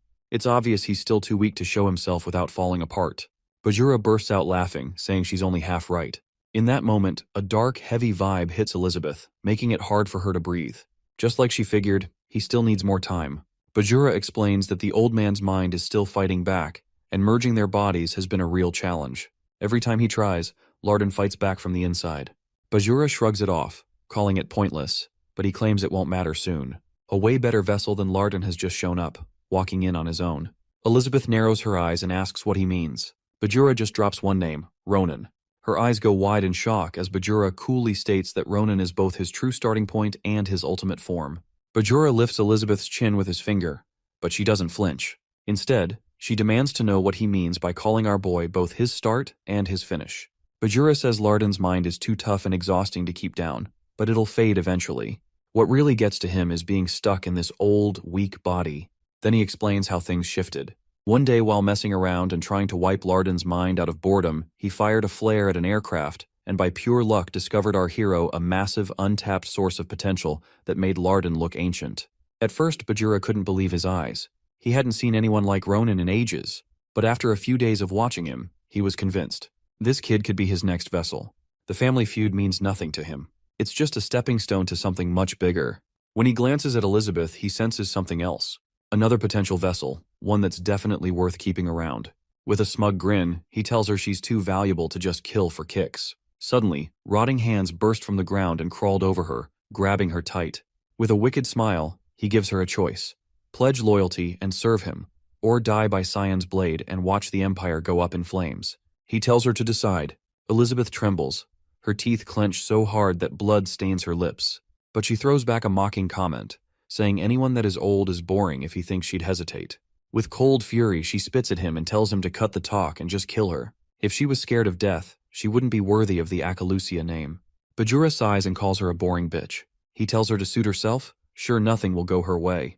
Bajura rolls his eyes, calling Elizabeth a disappointment. At his cue, Sion lifts her sword ready to strike. Suddenly the air around them starts to crack, and the distortion spreads into the sword until it shatters completely. Just like you thought, our hero bursts through the messed up dimension, pushing his way in with his own weapon. Without thinking twice, he grabs Sion's wrist right in the middle of her swing and stops her. Elizabeth just stares at him, completely stunned. Ronan looks at her for a moment before turning his attention to Sion, the strange but familiar girl, and calmly says they both owe him now. Even Bajura is momentarily speechless, trying to wrap his head around what just went down. But our hero isn't waiting around. He goes on the offensive, unleashing a flurry of slashes that tear through Bajura's confused form. His body falls apart and disappears, leaving just his head behind, his face stuck in disbelief. He can't figure out how Ronan managed to see through Lardon's strong illusions so easily, with no hints to help him. Meanwhile, my guy stands there with Sion draped over his shoulder, looking down at Bajura. But Bajura just grins. Our hero has blown away even his wildest expectations. It's confirmation of what he suspected. Ronan is turning into a perfect vessel. Moments later, the illusion fades away. Awen looks around in shock, finally realizing that the whole training site was hidden under layers of spells designed to block every single sense. Now she gets that Ronan was right all along. Awen checks the remaining mana and sees it belongs to Tower Master Lardon. Then she drops the bombshell. Bajura's seal has been broken. Elizabeth, lying on the ground, lets out a shaky breath and starts laughing. She mutters about how ridiculous she must look, but she can't stop. Even though it was just phantom pain, her mind treated it like the end of a season finale. Still chuckling, she shoots our hero a glare and tells him not to say a word to Adashan. Ronan smirks and teases her for being so stubborn. Then he glances at the girl next to her and asks if she's really Schlieffen's younger sister. Elizabeth nods and introduces her as Sion Grancia, the third daughter of the Sion family. She mentions that Sion was sent away to study magic and admits she never thought their big reunion would involve a dagger to the face. Elizabeth says she won't make a scene since it's clear Sion was just Bajura's puppet. Our hero shakes his head and says, the Akalusias really are built differently. Then he laughs and calls Elizabeth amazing. She shoots him a look and says only Adashan gets to say that. A moment later, she is knocked out cold. Ronan sees how wiped she is, but at least she's alive, which is good enough for now. He spots a bunch of blackened lumps that look like burnt charcoal, and his heart sinks. These have to be the missing people from the Order's attack. Even though they're free from Bajura's control, their bodies still show signs of the Order's magic. Suddenly, it clicks for our hero. The missing folks were spies planted within the Order, and he remembers that only those who were helping Air in the library went missing. It all adds up now. The attack wasn't just random chaos. The real target was the Forbidden Book section. It was all a diversion to keep everyone, including Air and Awen, focused elsewhere. Just as everything goes quiet, Elizabeth breaks the silence. She's panting and warns Ronan to run because he's Bajura's main target. Our hero looks confused and asks what she means. She insists there's no time, but he needs to get it. Bajura's real body was never there. Everything they faced was just an illusion. Even Elizabeth got overwhelmed by just a shadow of him. Bajura is way more powerful than anything she's ever handled. If he gets his hands on Ronan and completes himself, the Mage Tower of Dawn is done for. She pleads with him to escape while he still can. Then suddenly, they hear Bajura's voice cutting through the air. Our hero freezes, panic flooding him. The training site wraps around him, becoming dark and twisted. He calls out for Elizabeth, but she doesn't move. He looks over at Air and the Vice Tower Master, and they're frozen too. Panicking, my boy shouts for answers. Bajura calmly replies that everyone in the Mage Tower, both mind and body, is now under his control. Everyone except Ronan. He says the wait is over, and the child he has been waiting for has finally appeared. The one meant to be his perfect vessel. Outside the tower, dark magic whirls chaotically. With a chilling grin, he tells Ronan to come alone. Our hero is absolutely seething, his eyes practically blazing with anger. He curses Bajura and yells, "What did you do?" Tired of the mind games, he demands Bajura to show himself, but Bajura just seems amused by it all. He laughs at Ronan's nerve, especially after witnessing his power. Even now, our hero still has the guts to raise his voice. Bajura takes a look around and says the tower is too ugly for such an important meeting. He decides to move them somewhere better, claiming this place isn't worthy of their confrontation. Suddenly, our boy spots a woman walking toward him through the flickering light. He squints and realizes she's the last person who went missing. She tells him to follow her and says she's taking him to her master. Ronan scoffs quietly and mutters to himself, asking if they really expect him to stroll into that dump. But after glancing at Elizabeth and the others, he knows he has no choice. One way or another, he's going to face Bajura whether he's summoned or not. He grabs his sword and gestures for the woman to lead the way. She takes him to a spot glowing with the same eerie black light. Ronan stares at it and asks if this is it. They stop in front of a huge door, and when he questions if this is where those damn scraps of paper are kept, he pushes the door open slowly, letting the darkness envelop them both. Then, a scream shatters the silence. Ronan's eyes widen as he sees Larden on the floor, writhing and begging someone to save him from Bajura. Gasping in regret, Larden admits he was foolish, just a powerless human who tried to take divine strength. His cries for mercy get louder and more frantic, but Ronan doesn't feel any sympathy. His anger boils over. He unleashes his aura, grabs his sword, and swings without a second thought. The illusion disappears the instant his blade makes contact. Clenching his teeth, Ronan tells Bajura to cut out the twisted games and demands that the paper scraps show up. Bajura responds with a smirk, pretending to be shocked that Ronan didn't enjoy the performance. Then he says he'll play along. A blinding light floods the room, making our boy shield his eyes. As the brightness dims, Bajura shows up on a throne, grinning from ear to ear. He greets our hero with a calm satisfaction, calling him his beautiful vessel. He says it's amazing to finally meet him and that he's eager to make the most of it. But first, he mentions that they need to take care of the annoying distraction. He casually gives a command to the woman who guided Ronan. "Kill yourself." She obeys instantly. Her neck twists with a sickening crack. Her final words echo in the chamber. Glory to Bajura. She collapses to the ground in a pool of blood. Bro stares at her body and growls. What kind of twisted stuff is this? He's completely confused because he thought she was on Bajura's side. Bajura chuckles at that and explains that she, like the last guy who had his old body, was just another bug. She wanted power but had no clue about her place in things. He remembers what they all said when they first showed up. They wanted to pitch in for the cause and be saved, claiming it was the only way for him to survive. In his eyes, they were worthless, but he still gave them a break. He let them serve him for a little while. Then he turns to our dude and asks if that clears things up. From the way Bajura talks, my boy figures out he's not with the Order. Still, something feels off. Nebula's energy is hanging around him, and that lingering vibe makes Ronan hesitate. He takes a deep breath and stands there quietly before making a decision. He says he's had enough of the self-praise. It's time to end this. Bajura bursts out laughing. The fire in Ronan's eyes gets him pumped. It's exactly what he wants from his vessel. But he wonders if Ronan even realizes how afraid he should be, or how huge the gap between them is. Bajura could wipe him out with a finger. My boy doesn't say a word. Instead, he lunges forward and makes his attack. He insists that if he really cared about power differences, he would have backed down ages ago. Bajura just sits there, calm and smiling, watching him. "You're interesting," he says. Then, without warning, a blinding flash erupts as Ronan's sword slices through the throne. The sound rattles the room, and for a moment, our hero thinks he might have actually hit him. But just like that, the whole place warps, and the chamber stretches. Bajura appears again, chilling on a new throne just a couple of steps away. He tells Ronan that his arrogance needs to be put in check. Out of nowhere, the floor splits open, revealing a huge gaping hole beneath our hero. Bajura smirks, saying Ronan can fight all he wants, but soon he'll realize how pointless it is. There's no way he can close the gap between them. Our hero tries to jump back, but before he can move, a green glow bursts from his front pocket. It's Sarante's ring, and it's responding. At that moment, the energy from the ring starts flowing into our hero's sword, catching him off guard as the familiar glow wraps around the blade. But Bajura's attack doesn't stop as the giant mouth keeps coming for him, ready to swallow him whole. The monster snaps its jaws shut, and a green light suddenly shines from inside. Our hero grits his teeth, seething that such a nasty creature would dare get so close. With a fierce glare, he growls, "Do you want to die?" He swings at the beast without hesitating, hitting it again and again until it dissolves, showing Bajura sitting calmly on his throne. Bajura taps his fingers, and our boy quickly picks up on the cue. The mouth reappears and charges right at him. Without wasting a moment, our boy sets himself. As it charges in, he unleashes a fierce attack, slicing through the creature and splitting it in two. Bajura watches with interest, clearly impressed as our hero tears the monster apart. He chuckles and says Ronan did pretty well. It was rough and a little wild, but not bad at all.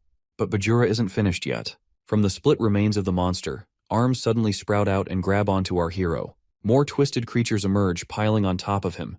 Bajura smirks, eager to see how Ronan will deal with the mess. The monsters grip our hero tighter, crushing him under their weight. He curses as even more rush in, and before he knows it, he's completely buried with hundreds of them swarming around him. Bajura raises his hand slowly, and Ronan catches the movement just before Bajura clenches his fist. In an instant, the horde squishes into a huge sphere, trapping my boy like a fish in a tank. Bajura just stands there, watching in silence, waiting. Then, out of nowhere, green light explodes from the sphere. One by one, the monsters are ripped apart. Inside, my boy keeps swinging until the whole thing comes crashing down around him. Bajura looks amused and tells our hero that someone like him should be able to take this much. He lifts a bow, knocks an arrow, and shoots it at Ronan. The arrow hits its target and cracks spread from the impact point before it explodes in a flash of blinding light. Our hero braces himself for the impact. Bajura grins and comments that it's nice, actually very nice. Bajura bursts out laughing and tells Ronan to crank it up a notch. He wants to see what the kid can really do. No holding back. Suddenly, a huge firebird shows up out of nowhere.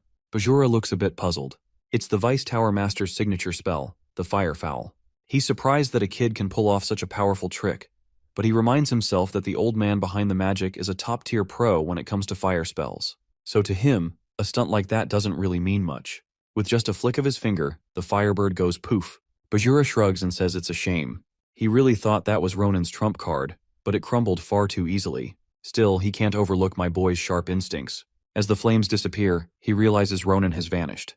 Then it occurs to him, the firefowl wasn't really about attacking.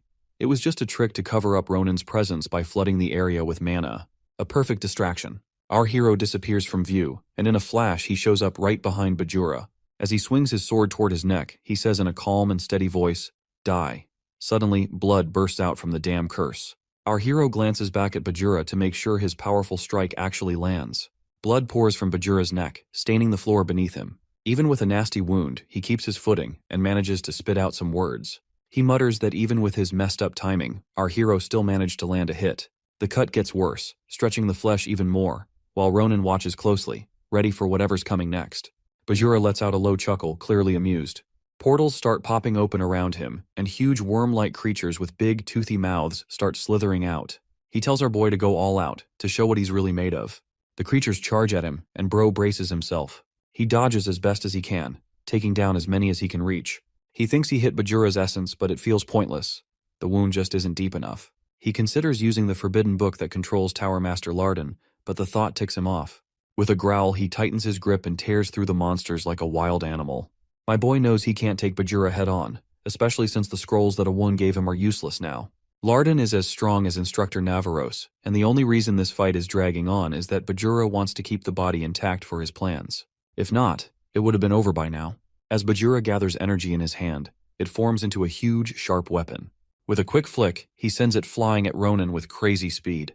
Our boy clutches his sword tight but doesn't budge. Bajura's caught off guard, but Ronan just waits for the hit. The weapon almost grazes his neck before vanishing into thin air. Ronan watches it dissolve calmly, thinking about his last option while Bajura angrily snaps at him, asking if he realizes the disaster his recklessness almost caused. Bajura needed that body to kick off his big plans, and it was nearly wrecked. Ronan shoots him a glare and calls him out for being shameless. Anyone looking in would think the body belongs to Bajura, but our hero knows better. Bajura doesn't really want him dead. Ronan raises his weapon and presses it against his own wrist. If he's going to lose his body, he'd rather do it on his own terms. He plunges the blade into his wrist, and blood pours out as the room falls silent. Bajura scoffs, asking if Ronan seriously thinks he's trying to die, accusing him of bluffing in a weak attempt to outsmart him. He claims our hero is mixing up a moment of mercy with the chance to come back completely. Bajura knows that any injury Ronan gives himself can be healed. Our hero cuts him off, irritated by his endless chatter. Bajura's not convincing him at all. When Bajura suddenly cancels his spell, as if afraid something might mess up, Ronan figures there must be some hard limits he's trying to stick to. Our hero's pretty sure of one thing. Bajura can't take over a messed up body, and that gives him an edge. Bajura hesitates for a moment, looking a bit rattled, and then reminds Ronan that everyone in the Mage Tower is basically helpless against his magic. He makes it clear he could wipe them all out in the blink of an eye if he wanted to. If Ronan doesn't want to see his friends turned into corpses, he should cut out the empty threats. But bro just laughs. He finds Bajura way more entertaining than he thought he would. Bajura looks puzzled by his reaction. My guy calls him nothing but paper scraps and wonders how dumb he thinks Ronan is. Does he really think this is the first time Ronan has faced someone like Bajura? From that smug look to the way he talks, our hero can tell he has already made up his mind. Whether he gives up his body or not, Bajura has no plan to let him live. Bajura stutters out a confused "what" as Ronan throws down the challenge. Our hero tells him to go ahead and try it, and he'll make sure there are no doubts. Then, without missing a beat, he slashes his wrist, blood pouring out. He declares that even if it takes his own life, he'll take Bajura down with him. Our hero stands tall, totally convinced this plan will work. He dares Bajura to watch and see if he's just bluffing, because no matter how it goes down, my guy promises to leave him with a memory he won't forget. Bajura watches him, utterly shocked. To Bajura, my guy looks like just a talented kid, but he never expected to see that kind of defiance in his eyes. Our dude breaks the silence, asking if Bajura still doesn't buy it. He grips the sharp shard and makes sure Bajura sees exactly what he's doing.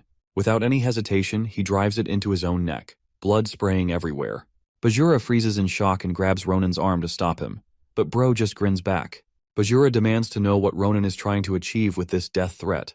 He insists that Ronan has to explain himself right now. Our hero's grin widens. The real conversation is finally starting. He calls Bajura paper scraps again and suggests they make a life or death bet. They lock eyes, and our hero tells him to enjoy the game. Bajura questions if Ronan is actually willing to make a bet, and bro says he's all in. He explains that he's been studying curses in depth and came across one called the Curse of the Oath. It's a powerful spell that forces anyone who enters the ritual match to see it through to the end. The scary part is that once you're bound by it, there's no backing out, even if it costs your life. Our hero is all for this plan, hyping Bajura up and saying that a guy like him should be able to handle a curse like that without breaking a sweat. Bajura isn't scared of overpowering Ronan, but he's not sure he can really keep him under control. He gets the feeling that Ronan would rather die than give up. Plus, there's this weird vibe coming off Ronan that he can't quite pinpoint, something that seems to be making him stronger. It's not a direct threat, but Bajura can't take any chances with unknown elements in play. Our hero feels like a one-of-a-kind find, something he hasn't seen in forever, and he knows that this opportunity might not come around again. Our hero can't help but mock him, wondering why such an important forbidden book is hesitating over a bet with a kid. He questions Bajura's confidence. Bajura accepts the challenge but insists he gets to set the terms. He unleashes a creepy force and warns Ronan that this is where his leniency ends. Ronan realizes Bajura has completely lost it and knows making a wrong move could be dangerous. But since he's pulled Bajura into this match, he's feeling pretty good about it. No matter what happens next, Ronan believes the outcome won't change. Then there's this rustling sound, and a huge golden hand shows up, dragging a chain linked to a golden bowl. Bajura asks Ronan if he's ready, and a golden weighing scale appears. He tells our hero to kick off the curse of the oath right away. This oath ties both of them to the deal until the match wraps up.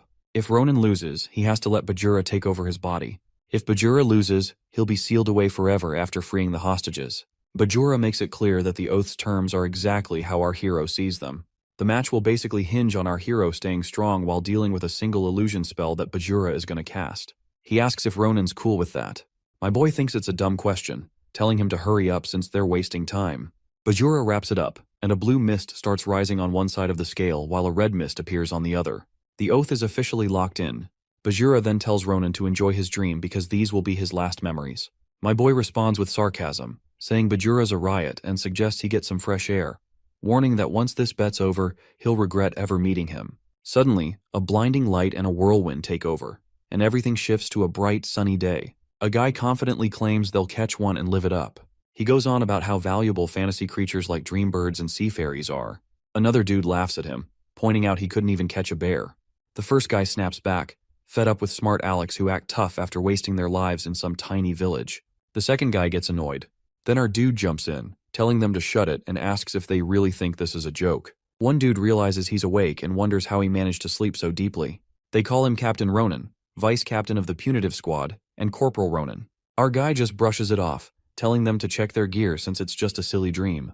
A red-haired soldier named Valis complains about how endless the whole gig feels since punitive troops keep dropping like flies before they even get dismissed.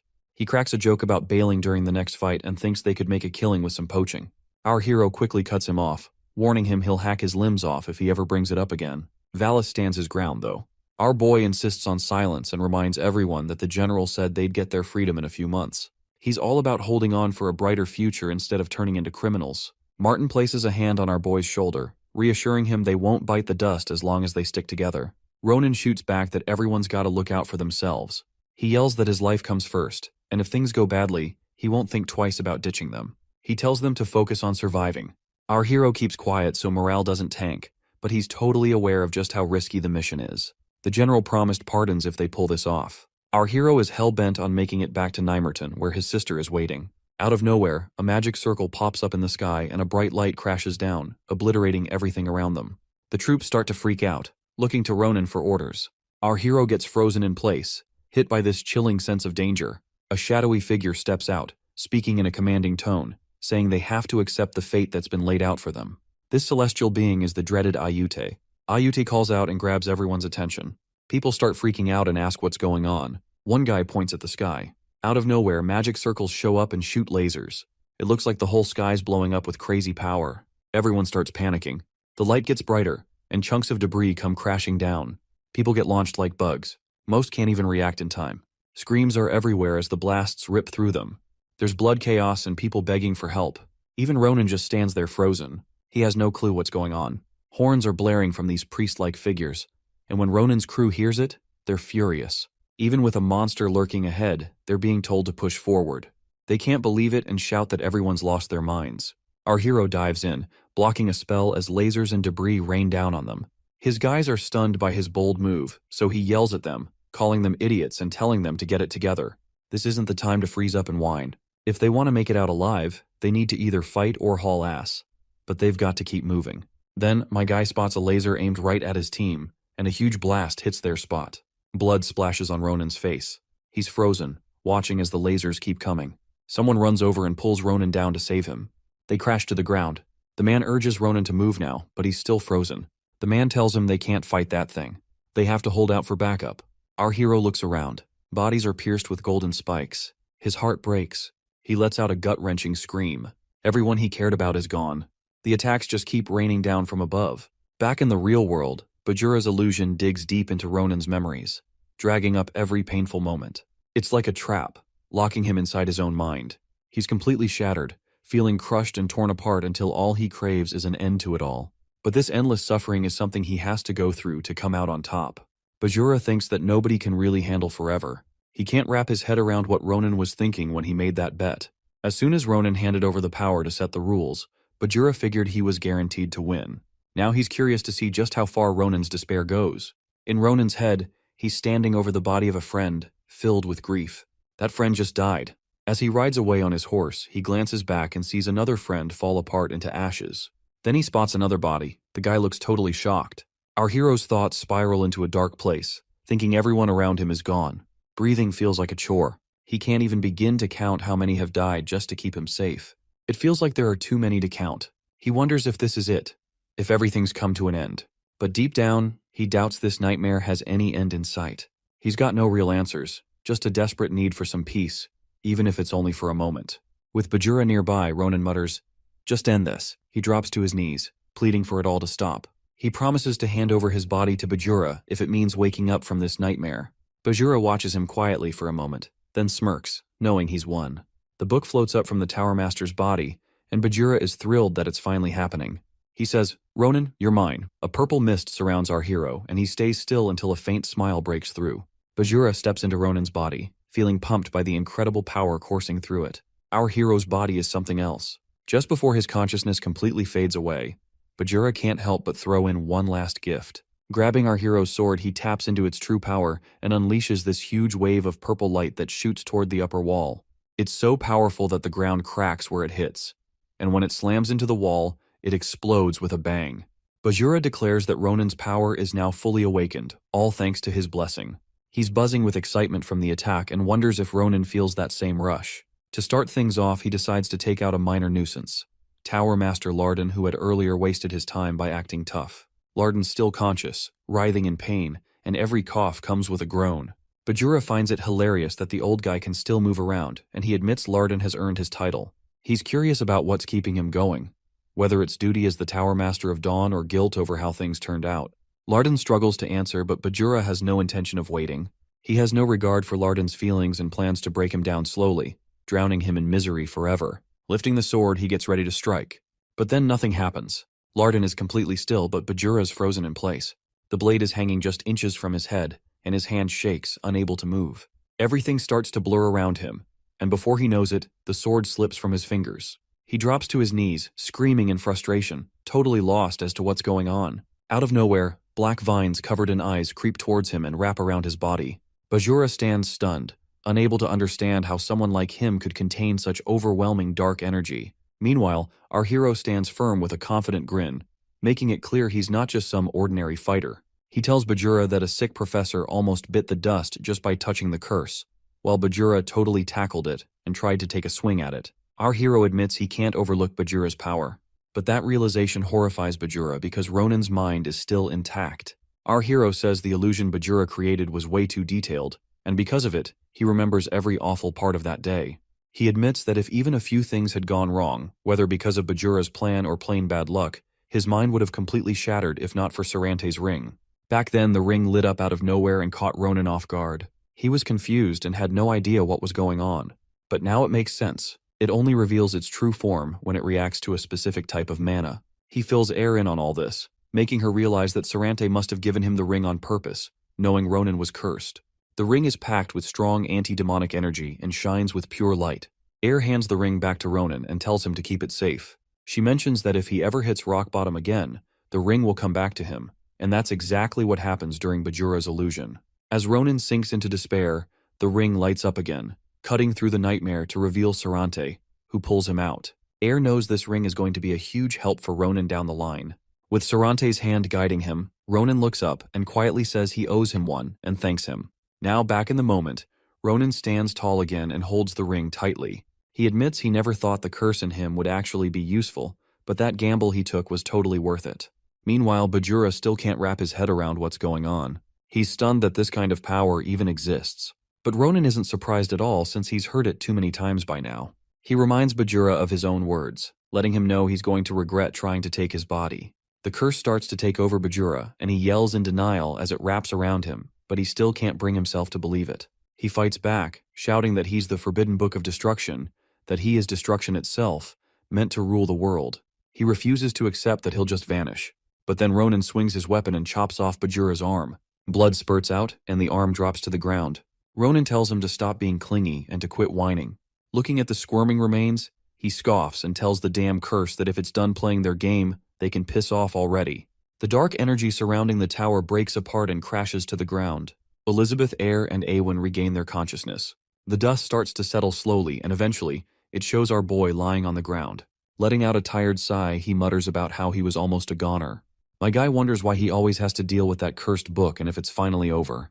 The dark energy that was hanging around is gone, but he notices that the star's mana is still lingering. Now he can't help but think if that has to do with those jerks. Out of the blue, a voice chimes in and sounds shocked that my boy beat Bajura all by himself. It's Tower Master Larden, and our dude checks in to see if he's alright.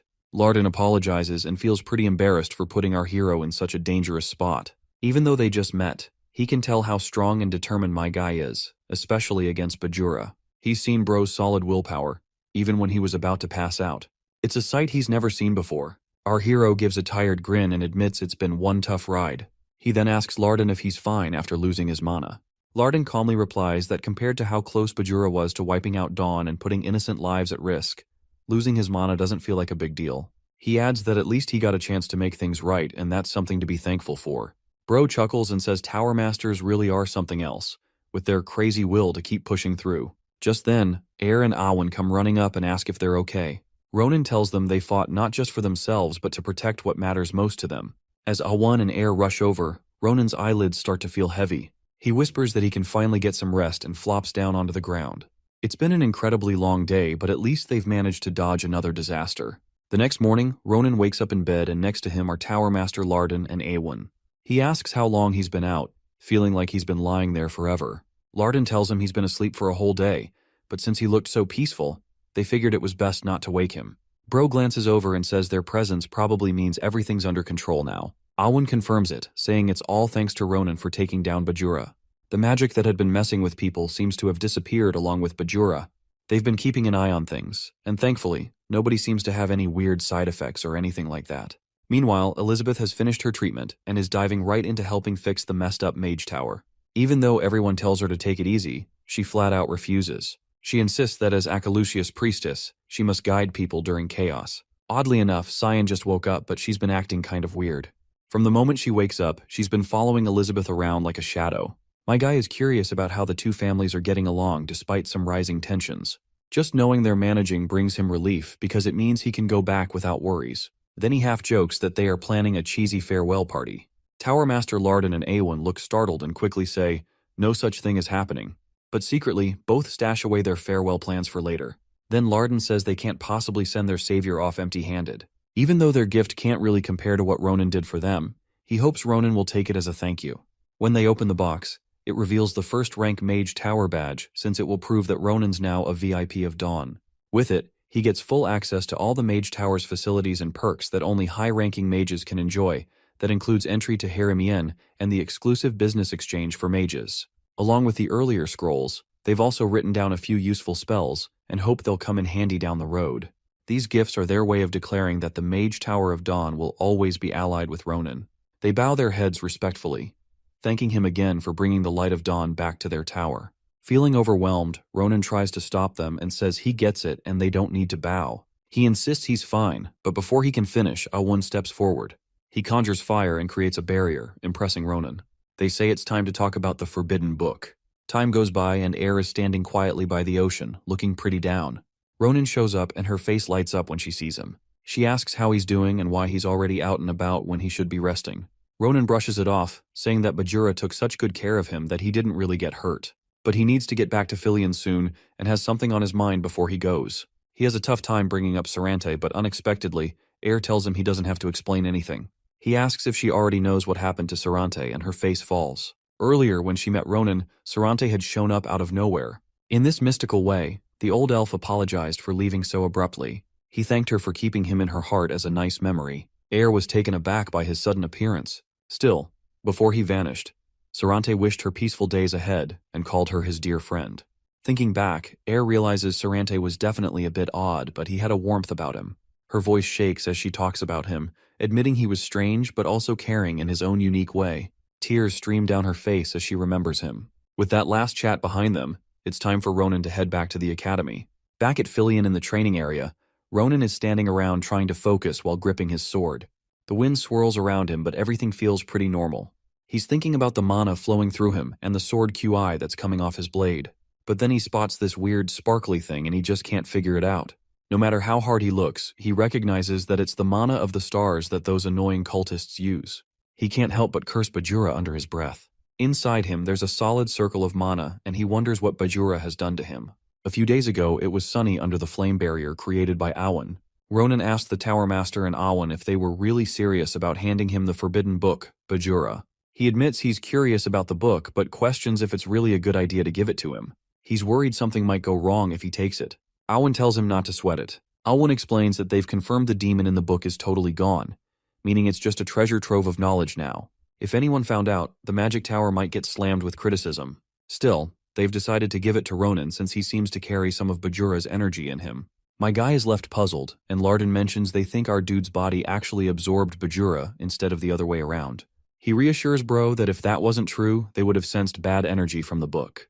Larden insists our hero shouldn't see it as a bad thing, since this was just their solution to the Bajura issue. In the present, Ronan mutters and grumbles to himself, but he can see what's ahead. Thinking about Japa, he knows he'll take him down if they cross paths again. He's glad nobody else can see the star mana, because if anyone did and misunderstood it, they will get the wrong idea about it. Suddenly, someone asks my guy about the wrong idea. It's Nabaros, and she pops up behind him, catching our dude off guard. Bro yells in shock and instinctively attacks while shouting at her.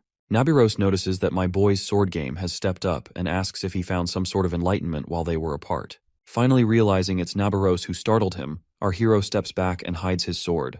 He tries to explain that it's not his fault she shows up looking all menacing.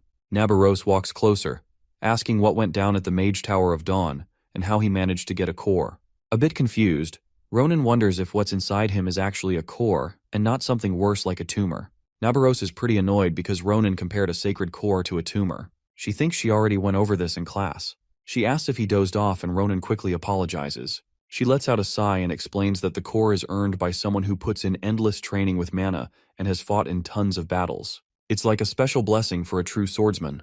Basically, it's a heart that's been filled with mana so many times that it can now hold mana directly. Developing a core is a big deal and marks a shift in someone's life. The mana in the core is super dense, way thicker than the regular mana around. This packed power is what lets someone unlock their aura, making core cultivation a significant milestone. For a swordsman, having a core means they've leveled up and stepped into a new realm where their skills will never be the same. Nabaros knows it usually takes decades of practice to get a core, yet Ronan has one, with just a few months of experience. What's weirder is that it's not even in his heart, but in some unknown form, suggesting he might actually have 2 cores. Ronan is surprised to learn it's such a big deal. Nabaros doesn't dig deeper, knowing she'll hear more about what's going on at the Mage Tower of Dawn later, so she tells him to duel her. Ronan's taken aback and wonders how they got to that point. Nabaros explains that a swordsman needs to test out their new powers. Even though it's a hassle for her as his instructor, she's willing to deal with it. She believes Ronan learns better by doing rather than just thinking. Ronan turns a bit pale and points out that she doesn't seem bothered by it at all. When Nabaros charges at him, Ronan takes up a combat stance. She encourages him and they clash swords, causing a huge mess around them. Ronan gets pushed back and can't help but think that it feels like she's actually trying to take him out. Nabaros charges at him again, and he raises his sword just in time to block her attack, sending shockwaves through the ground. Ronan realizes that going toe-to-toe with her strength would be pointless, as his body just couldn't take it. But if he can throw her off balance for a moment, he might just get a shot in. Thinking back to how Grantius Rat managed to do it, he feels the purple orb of light inside him pulse with energy. Suddenly, his foot is glowing like it's covered in stars. He unleashes a burst of power, wrapping Nabaros's legs with a shimmering string. Ronan's face lights up with excitement, but then confusion washes over him. It becomes clear that he's made a mistake. Nabaros is stuck in some shiny strings while Ronan realizes it's clearly Dolan's aura. He's confused about how this happened since the strings cover the ground everywhere. Nabaros points out the technique he used to trap their enemy, noting that he seems to have picked up a lot of skills at the Mage Tower. She warns him that in battle, moves like this can mean life or death, and if he doesn't have more to show her, she'll come at him seriously. With that devilish grin on her face, Ronan starts to panic and yells at her not to take the fight too seriously because he's got to figure out what's going on first. Suddenly, Nabaros breaks free from the strings. Ronan's purple orb starts turning black and he feels dizzy, stumbling to the ground. Nabaros notices something's off and sees him collapse. Inside the academy, someone comments on how foolish the swordsman can be. Jaredon teases Nabaros, telling her this isn't a battlefield and her actions have led to Ronan being mana dehydrated. He calls her a longsword rascal. Nabaros is annoyed and asks if he's taking care of Ronan. Jaredon says it's a pointless question since he's a master at this stuff. After Ronan takes a potion, Jaredon notices a rebound effect because of a sudden surge in mana. He assures Nabaros that with the mana potions and medicine, Ronan will bounce back quickly and tell her to get moving and grab some meds for him. He adds that giving off such a strong aura will just mess with Ronan's recovery. Nabaros is irritated, saying she didn't expect Ronan to be so weak. She asks what medicine he needs and heads out. Ronan thanks the professor and explains that he lost all his strength, so it really caught him off guard. Jaredon interrupts, saying that's not the issue at hand. He mentions that every time Ronan shows up, something happens that usually only occurs once in a lifetime. Jaredon tells Ronan to see things from his perspective, pointing out that the energy he feels is something he's never encountered before. He asks if it's Bajura's power and Ronan is shocked, wondering how he got it.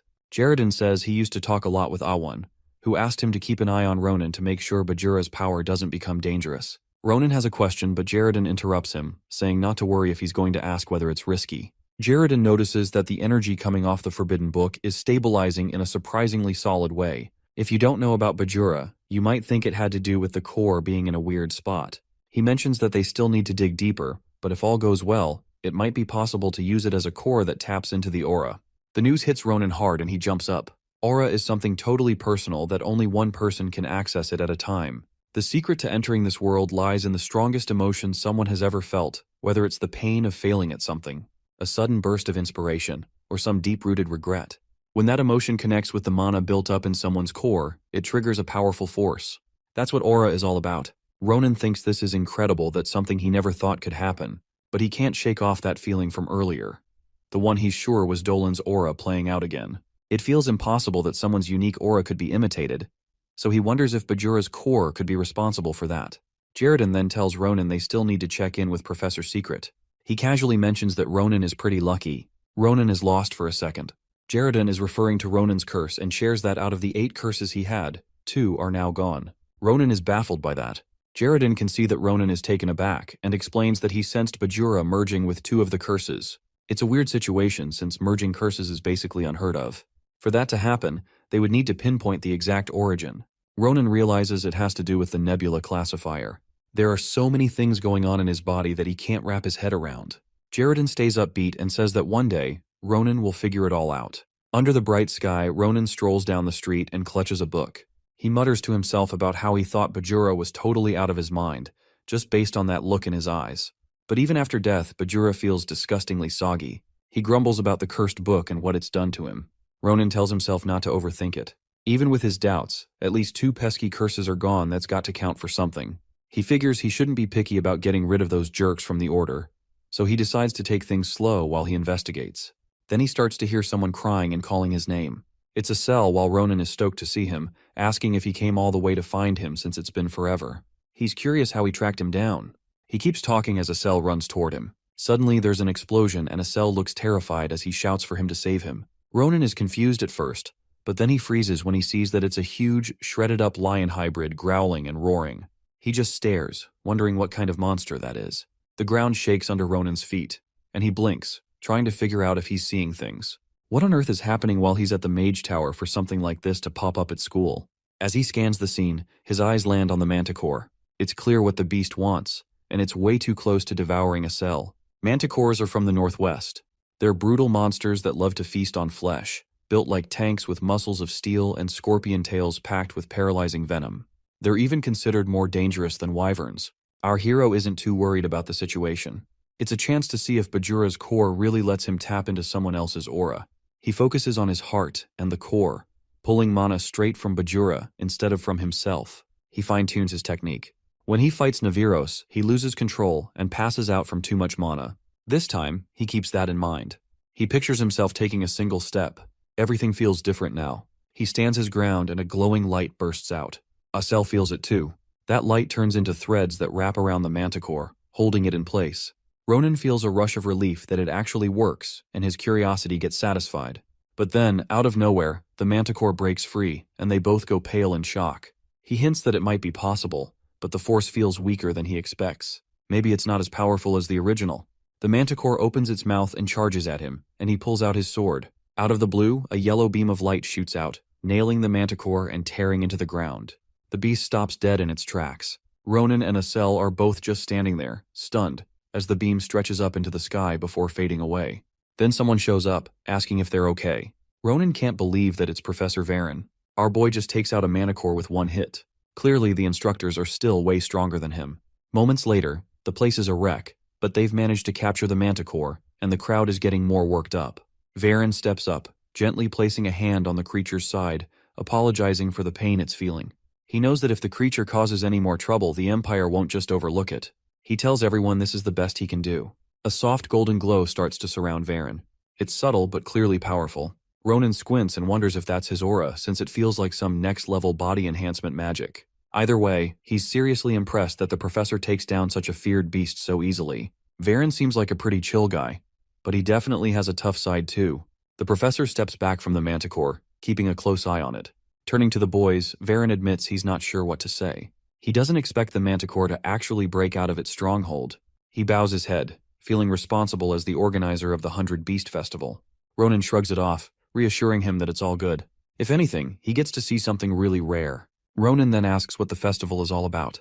Asel figures Ronan hasn't heard of it since he just got back. He fills him in, saying Filion is busy getting ready for the 100 Beast Festival, which is a big deal where the Empire shows off its rarest monsters. People travel from all over, hoping to see creatures that they would never get a chance to see otherwise. Our hero remembers seeing it on the schedule and thinks it'd be fun to check out since it seems so unique. Ronan asks the professor what he plans to do about the incident, and wonders if it could lead to a cancellation. The professor says the center has high expectations, and that something like this won't stop the event. Plus, it's the first time they're revealing it. The next day at the nest, Ronan meets up with Asel and Maria. He reassures them not to stress about the 100 Beast Festival, but admits there's one thing he still doesn't get. Is it really that special? Everyone is buzzing about it, and he's curious about the hype. He figures it'll be fun to watch, but doesn't really expect it to be such a big deal. Maria thinks this year's 100 Beast Festival is going to be totally different. There's going to be a pair of doppelgangers showing up like an alpha and an omega. These doppelgangers are super rare since they can mimic someone after making eye contact and reading their mind. The alpha takes the form of someone the target loves, while the omega turns into someone they hate or fear. Maria says people would pay serious cash just to witness that. But since doppelgangers don't come around often, most folks never get to see them. Seeing a pair for free is enough to make people go crazy over the event. She asks Ronan if he wants to check it out too now that he knows what's up. Ronan pictures the alpha turning into Iral and the omega into a Hayute, and it kind of annoys him. Still, he thinks it's pretty interesting. He mentions that all kinds of people will be hitting the academy, and when that happens, he's sure Professor Varen will be swamped because uninvited guests always drop by. Meanwhile, some guys in robes are talking quietly. One of them says the higher-ups have sent their orders. He hands a paper to another guy and tells him to memorize it and take care of it. Our boy nods and says they won't mess it up. It's all for Caliboro's honor. Later on, Ronan gets everyone together to talk about the 100 Beast Festival, but he quickly shifts gears to the real reason for the meeting.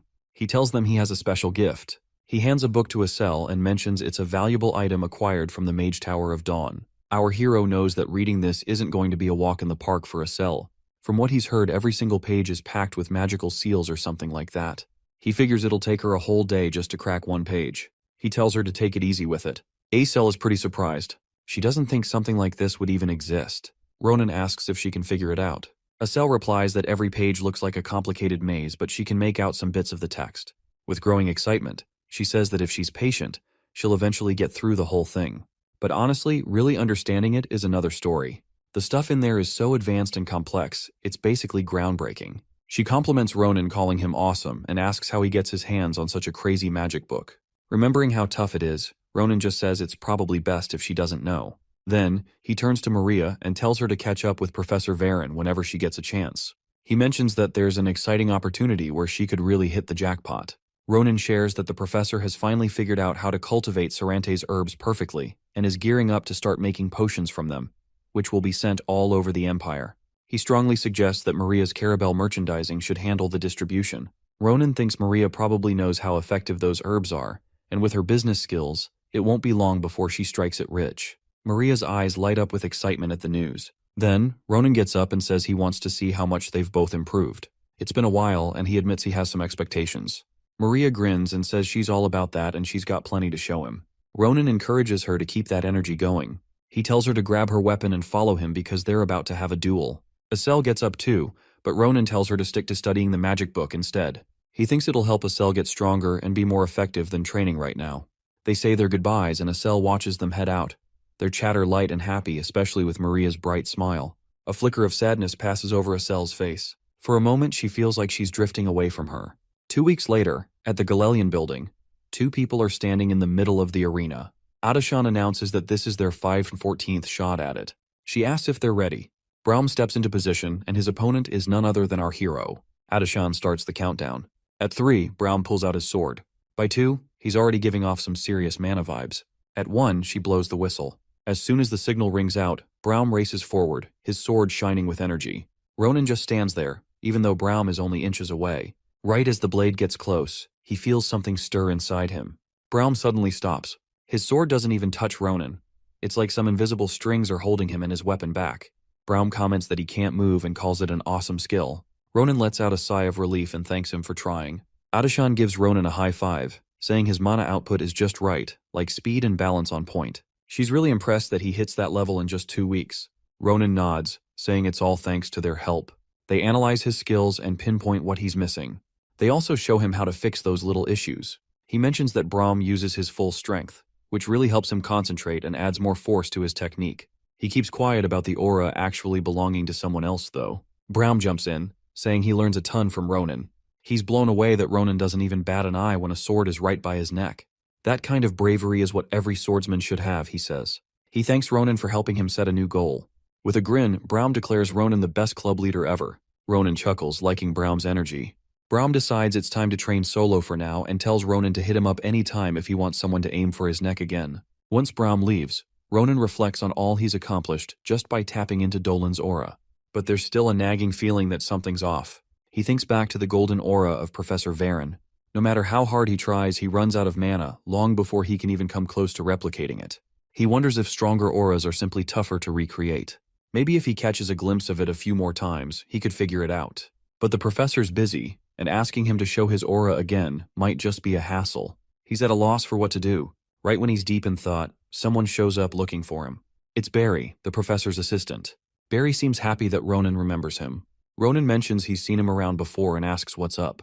Barry says the professor has already left and left a note behind. In it, the professor says to ask Ronan for help if anything tricky comes up while he's away. Ronan's surprised the professor takes off with the festival around the corner. He asks what Barry means.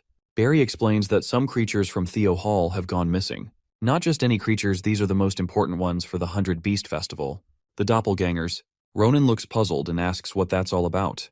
The three of them make their way to Theo Hall, and all the soldiers give a respectful nod as they pass by. Barry mentions it's been a while since the professor took off. He bolted right after the incident, so it's been 2 weeks already. Ronan furrows his brow, trying to connect the dots, and asks if it ties back to when the manticore broke loose. Barry confirms it is, explaining that the professor thinks something's off about the whole situation, which is why he decided to look into it on his own. Barry has no clue what the professor found out, but he can't shake off the expression on the guy's face. It was the angriest he's ever seen him.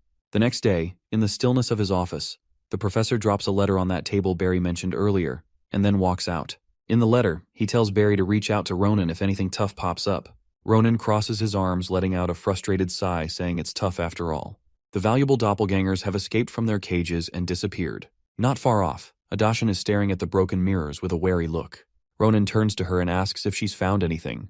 Adashan thinks the accident wasn't just some random event. Barry feels a shiver at her words, his voice coming out all shaky. She goes on to explain that the cage is specially designed for when doppelgangers change. It's made from this super tough glass alloy, and she figures they get how strong that stuff is without needing a whole lecture. So breaking the cage for no good reason is not possible. She points out that most of the glass pieces are actually on the inside, not outside. There's this faint glow coming from the shards, showing that high-density mana is still hanging around. It's solid proof that something powerful smashed into the glass from the outside and broke it, even though it's made of that super tough stuff. Taking all this into consideration, she thinks it's probably a planned terrorist attack. She suspects someone has been after the doppelgangers from the beginning. Barry looks pretty shaken by what she just said. Ronan, on the other hand, stays quiet, but his mind is racing. He believes the Grand Commander definitely earned her title. Her insight is spot on, and he agrees with her, because without that explanation, nothing about this whole situation makes sense. He's felt uneasy ever since he stepped into the area. He says that if her theory is right, then this is a big deal. He looks around, worried, his voice getting louder as he warns that there are dangerous criminals on campus, and if they don't do something fast, things could get really bad. He turns to Barry and asks if he agrees. Barry doesn't respond right away, clearly intimidated and looking tense and unsure. Ronan insists they need to start investigating right now. He asks Barry to get some help from the knights at the entrance because trying to find the culprits on their own would be way too tough. But Barry just stands there looking puzzled, as if confusion is all over his face. Adashan tells him to hang on after noticing some suspicious stuff related to this whole mess. Her focused look makes her seem like a detective who just stumbled upon a clue. Ronan motions for her to stop and says there's no need to stress. It won't take long. He waves for everyone to quiet down again and promises that if the knights pitch in, they'll be totally safe. He headed over to the knights, looking ready to chat about how his school life is a mess. Even though everyone thinks he's a top student, he still feels like a lost kid just trying to get by. He mentions that being in the limelight during times like this is super draining. He asks the knights if they feel the same way. They just remain quiet. Ronan says the knights are all pretty quiet, looking serious and cool, but their actions tell a different story. With a sarcastic smile, he points out that their response is a mess, leaving the knights both angry and confused. One of them asks what he means. Ronan gives a sideways glance and explains that even after the assistant calls for them, they don't bother checking things out while students are already in the thick of it. What really bugs him is that none of the knights notice what Adashan is pointing out. Plus, they're acting like everything's fine, even though this whole mess is on them for not doing their job. There's not even a hint of guilt on their faces. Ronan just doesn't get it. He flat out asks if they're getting paid so little that they've lost all motivation. One knight snaps back saying that's nonsense and that it's just a freak accident. He questions whether they really need to explain themselves to a student. But Ronan cuts him off with his sarcastic grin, asking about the blood on their armor, the one thing they definitely don't want anyone to see. He points out that there's no reason for anyone to have blood on them in Filion. Fixing them with a hard stare, he demands to know who they really are. One knight hisses back, calling Ronan an idiot, and they all pull out their knives, saying the kid must have a death wish. Ronan tells them they'll see soon enough who actually has a death wish, suggesting that it'll all become clear in just a moment. Before he can finish, one of the knights in the back suddenly slits the throat of the knight in front of him. The others freeze in shock. Ronan looks just as stunned as everyone else, struggling to believe his eyes as blood sprays everywhere and the dying knight chokes. The remaining two knights yell at the attacker, calling him a traitor. The area immediately turns into a chaos of combat. Before the others can react, the attacker closes in, slashing one knight and then grabbing the other to slit his throat too. He kicks both bodies aside and steps over them. The knight on the ground curses the attacker, but then freezes when he sees the blade raised again. He starts begging for his life. Ronan still doesn't have a clue about what's going on, and watches quietly, trying to figure out who this guy is. Then the knight turns to him, and Ronan feels a wave of danger gripping his sword as the knight approaches. But instead of attacking, the man stops and bows politely. He asks if Sir Ronan has seen how he handles those filthy criminals. Ronan stands there, confused. The knight speaks calmly, insisting he's nothing like those guys, and doesn't want Ronan thinking they're on the same team. Still puzzled, Ronan asks what he means, but then a memory suddenly hits him. He pauses, the voice sounding familiar. As the knight removes his helmet, recognition crashes over him like a wave, and he finally realizes who it is. He stares and asks if he's Balrus. The man smiles, completely chill despite the chaos around them, saying it's been a while and asking how Ronan has been. Our hero's on his knees, and Ronan gives Balrus a playful look at his unexpected entrance. With a sharp tone, he tells Balrus to get to the point and not twist his little act of kindness into something it's not. Just because he's showing a bit of mercy doesn't mean he's a pushover. Ronan makes it clear he's definitely not the soft type. Balrus, in response, assures him he'll fill him in on everything, not leaving out a single detail. He starts by saying he can never forget the moment he was saved, because it was a total game changer for him. That day wasn't just a shift, it reshaped who he was. He vividly remembers when Ronan handed him a new mission, to stay in Calaboro, act as a spy, and team up with him to take down the organization from the inside. Balrus talks about how hard he's worked since then, tackling all sorts of risky tasks to gather intel. His efforts start to pay off, and before long, he gets noticed by Calaboro's higher-ups, and he eventually earns the title of Wolf, a rank that's only given to the most trusted members. Because of his position, he gets the inside scoop on important secrets, like where their headquarters are and what poaching operations are coming up. Following Ronan's lead, he passes all this info to a guy named Varen, making sure it gets to the right people without raising any eyebrows. Our hero remembers the professor talking about an unknown ally, someone who's been working behind the scenes to mess up Calaboro's plans. Balrus admits, looking a bit nervous, that he's the one who takes the armor but has no clue where it's actually from. Since he's just in charge of communications, he doesn't know the source of the supplies. He really hopes Ronan will trust him. Ronan can't help but admire how hard Balrus works, but he's curious about why he's keeping things under wraps. Caliboro might be reckless, but they're not dumb enough to go after Filion. So what's really pushing them to make such a bold move? Balraus explains that lately, Caliboro has become something of a joke. His spying has helped Vorin and the Imperial Guards take out almost half of Caliboro's branches. Plus, his efforts to mess up poaching operations have created a ton of chaos, leading to rumors that Caliboro is nearing its end. With a proud grin, Balrus admits he's the one who started those rumors. He thinks the higher-ups are starting to freak out and want to grab back their power. Their desperate plan is to hijack the 100 Beast Festival. Ronan finally gets it. With everyone focused on the festival, snatching the doppelgangers and the stars of the show would be Caliboro's way of saying they still matter. But then he sighs. It all just feels pointless now. He's about to wrap up the operation when Balraus steps in. He tells everyone that the doppelgangers are just the beginning. The real deal is to take control of every species at the festival. To pull that off, Caliboro sends in its elite squad, Arendelle. Just then, the door flies open, and the enemy knights are already taken out. Balraus looks shocked, but our guy stays chill. Adashan walks in grinning. She's glad to see Ronan and confirms what he suspected, that those guys aren't legit guards. After Ronan heads out, she and the team start questioning the captured guys and their real identities come to light. Since Adashan knocks them all out, getting answers won't be an issue. Ronan gives her props for a job well done, and then turns to Barry with a worried expression, asking what's up. Adashan chimes in, saying she's not sure, but Barry has looked a bit pale for a while now. Ronan is still trying to wrap his head around the fact that there are spies among them, which is not something easy to take in. On the other hand, Barry never expected to see the sweet and gentle Adashan unleash such a fierce side.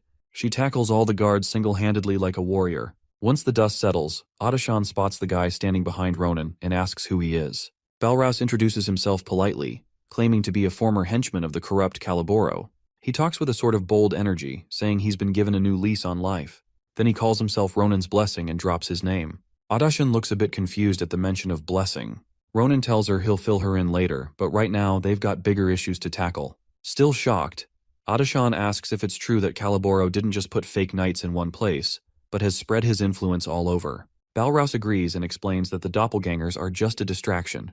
The real plan is to capture all the different species gathered for the 100 Beast Festival. Since the doppelgangers are the main attraction of the festival, if they go missing, it would create panic and divert everyone's attention. In that chaos, Caliboro plans to take advantage of the security lapses to grab the remaining species. He then drops an important detail.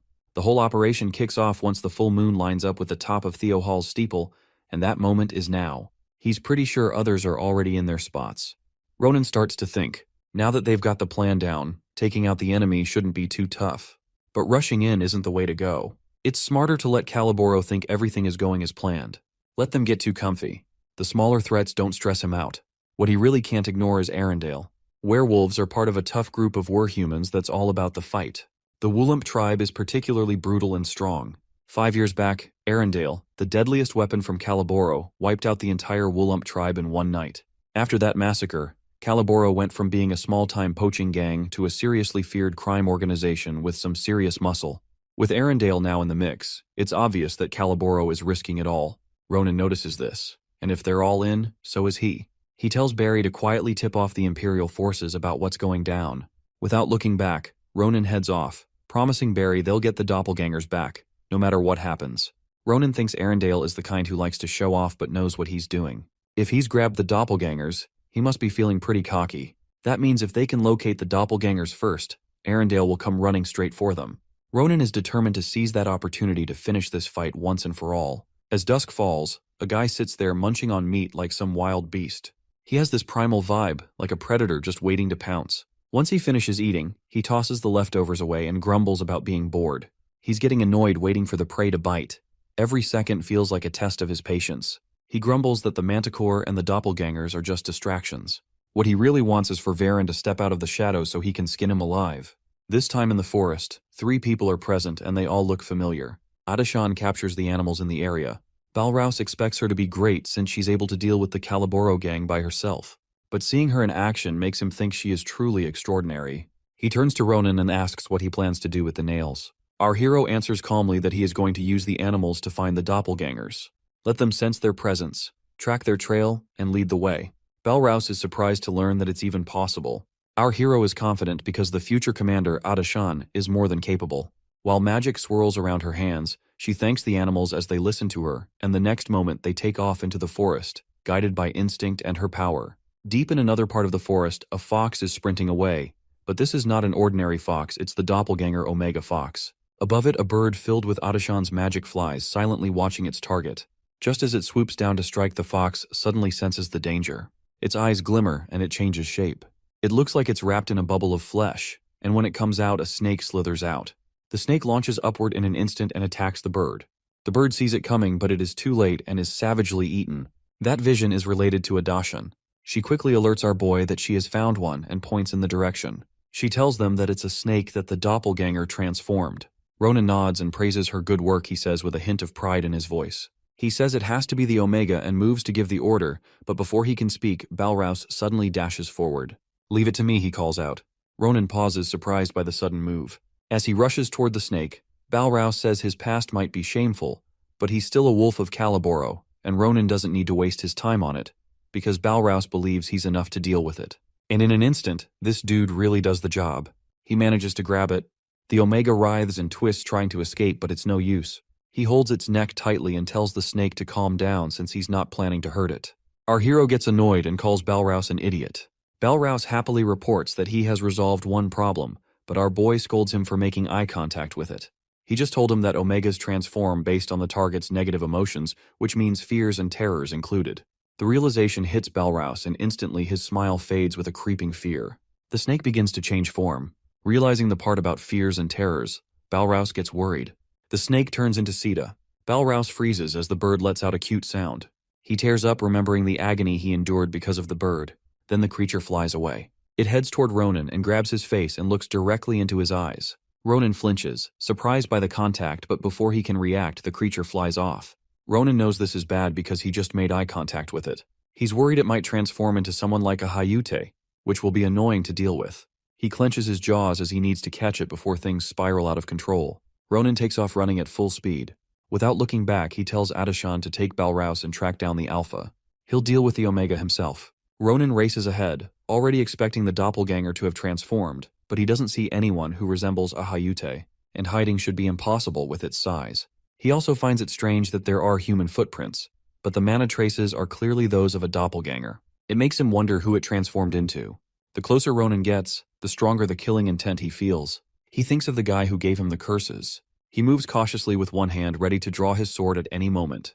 In his mind, he tells himself that no matter who it is, he'll deal with it. But he can't finish the thought. He freezes as he sees the figure the Omega has transformed into. The sight catches him completely off guard. Blood drips from the enemy's sword. The person speaks in a low voice, saying he can't protect anyone. Our hero watches the guy repeat that again and again. He sees himself saying that he didn't protect anyone. This is Ronan before he traveled back in time. The version he's scared of more than anything else is the one who couldn't save the people he loved. The doppelganger slowly turns to face him, and Ronan stops dead in his tracks. He can't believe what he's looking at. The figure in front of him isn't a Hayute. It's him. The one person he's terrified of is himself. It hits him that maybe that's why there's this mindless killing vibe coming at him. The doppelganger says again that it can't protect anyone. Then it outright blames Ronan, saying he's the reason it couldn't save anyone. Out of nowhere, it lunges at him. Our hero is caught off guard. He quickly deflects the attack with his sword. It's a heavy hit, sending dust and debris flying everywhere. The force of the wind is intense. He remembers hearing that doppelgangers pick up some memories and skills from the people they copy. But this one, it's like he's looking at himself from the past. He realizes that if this version of him fought a Hayute, things are going to get tough. He figures he'll need to create some distance and buy himself some time. Out of nowhere, the doppelganger suddenly lets go and tosses the sword aside. Ronan, completely caught off guard by the move, stumbles and loses his balance. He didn't expect it to let go, and that sudden shift throws him off. Then, the doppelganger grabs his hair and yanks his head back, holding a knife just inches from his throat, ready to slash. Luckily, he manages to block the blade. He scoffs, pointing out how this weak fighting style really is just like him. With a smirk, he tightens his grip, using just the sheath of his sword to fend off the attack. Weirdly, he's actually grateful to the doppelganger. It's making him remember something he thought he'd forgotten. He calls it a damn disciplined soldier, and as a thank you, he jabs it with the sheath. It doesn't go in deep, but it's enough to throw Omega Ronan off. The creature snarls in annoyance while our guy takes a quick step back, ready for whatever comes next. Even though he's keeping his guard up, he barely dodges a blow that almost takes his head off. He realizes that's just how he used to fight. A wild man isn't really different from an animal, someone who just goes for an attack without thinking. with no real strategy, just trying to stay alive. No finesse, no control, just raw instinct and panic. Ronan knows he can't afford to mess up even once. One slow breath and he's out of the game. He keeps a close eye on the doppelganger as it moves. Suddenly, it drags its sword through the dirt, kicking up a cloud of dust right in his face. The doppelganger looks caught off guard. Ronan squints and asks what's so surprising. It should know what he's thinking. After all, they're basically the same. Their swords collide. Ronan realizes he didn't leave a serious mark, and he's shocked that it managed to dodge him. It glares at him like it's ready to kill. Then, using the momentum from dodging, it headbutts him hard.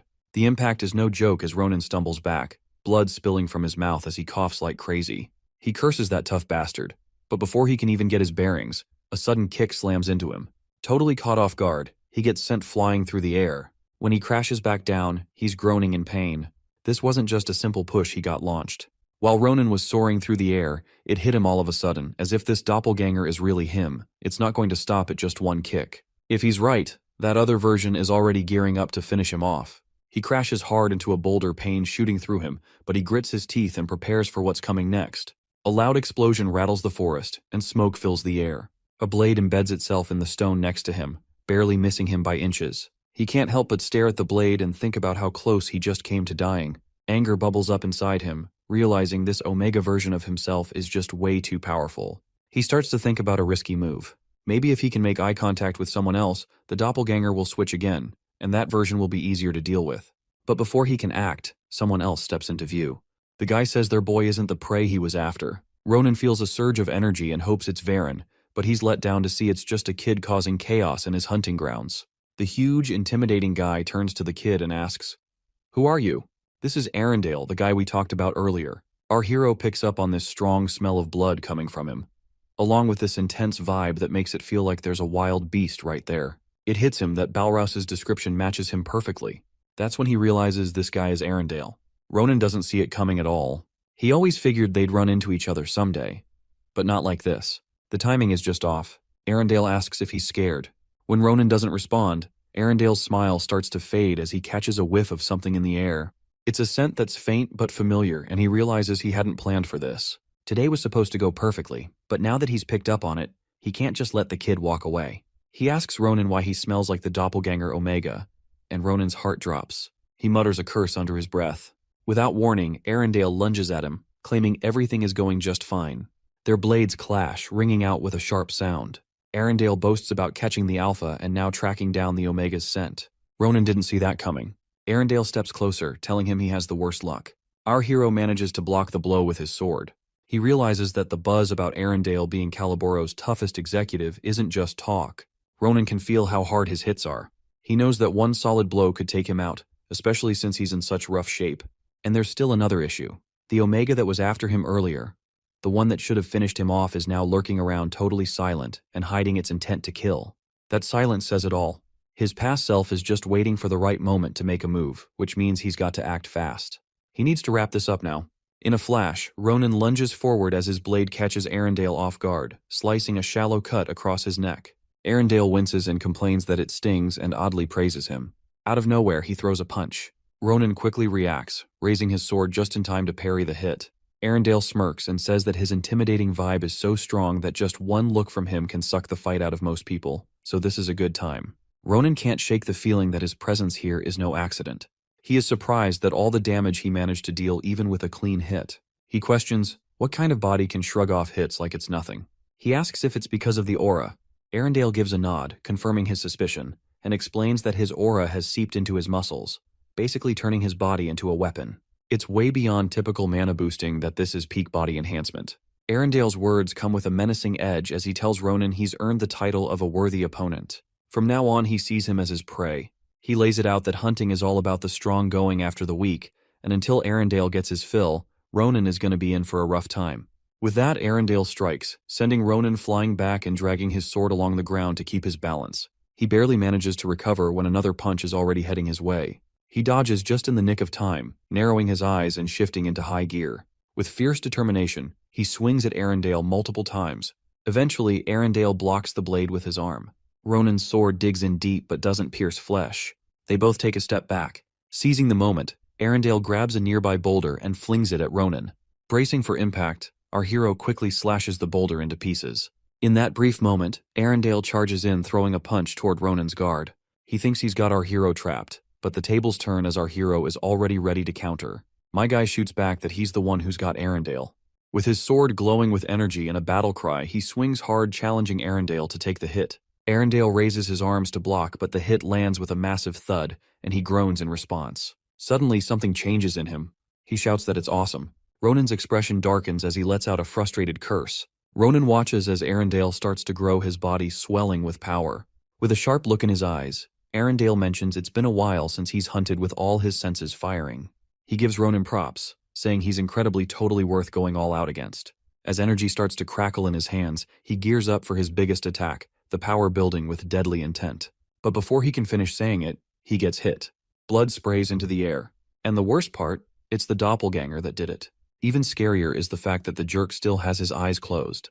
Arendelle's arm gets chopped clean off, and he lets out a scream so loud it could shake the whole forest. Blood pours everywhere, and he just stands there in total shock. He thinks he had the upper hand by locking his aura in one spot, but now he's straight up confused how a freaking branch just took his arm like it was nothing. Arendelle's eyes start racing around as he looks for who attacked him. He's got no clue where that jerk showed up from. Then he catches a familiar smell. It's the Omega. Now he sees it just standing there with a branch, and the sight makes his blood boil with anger. Arendelle bellows, refusing to fall for the same trick twice as the doppelganger charges forward. He blocks the strike with his remaining hand, calling the doppelganger a damn beast. Just as the words leave his lips, a bright orb of light appears. The world spins as they crash to the ground, but in the display of inhuman agility, the doppelganger lands on its feet. Arendelle's struggles are evident, his one-handed defense faltering as the doppelganger closes in. His severed arm lies nearby the doppelganger, and in a taunting gesture, he kicks it like a discarded toy. Arendelle gets distracted by the action, and in that moment, he gets struck. He roars at the doppelganger, calling it arrogant for toying with his severed limb. It fuels his rage. The doppelganger closes the distance and slashes Arendelle repeatedly. Blow after blow lands, each one igniting a fresh spark of rage, with every strike his body battered but his spirit unbroken. Our hero watches in confusion. The doppelganger's bizarre combat tactics, fighting with a branch and eyes closed, raise more questions than answers. Ronan speculates that it might be doing this to maintain its current form during the fight with Arendelle, but the real mystery lies in its sudden change of heart. Not long ago, the creature was desperate to kill him, so why is it turning its wrath toward Arendelle now? Arendelle's rage is palpable, but Ronan's mind is racing with a new theory. He recalls Arendelle's claim of capturing the Alpha, and a connection sparks. Maybe the Omega is now sharing senses with the Alpha that Arendelle captured. Somewhere else, the Omega is running for its life, heart racing with each step, until suddenly something sharp stabs into its foot. It goes down with a shout. Someone is coming closer, making fun of its cry. It's the Alpha.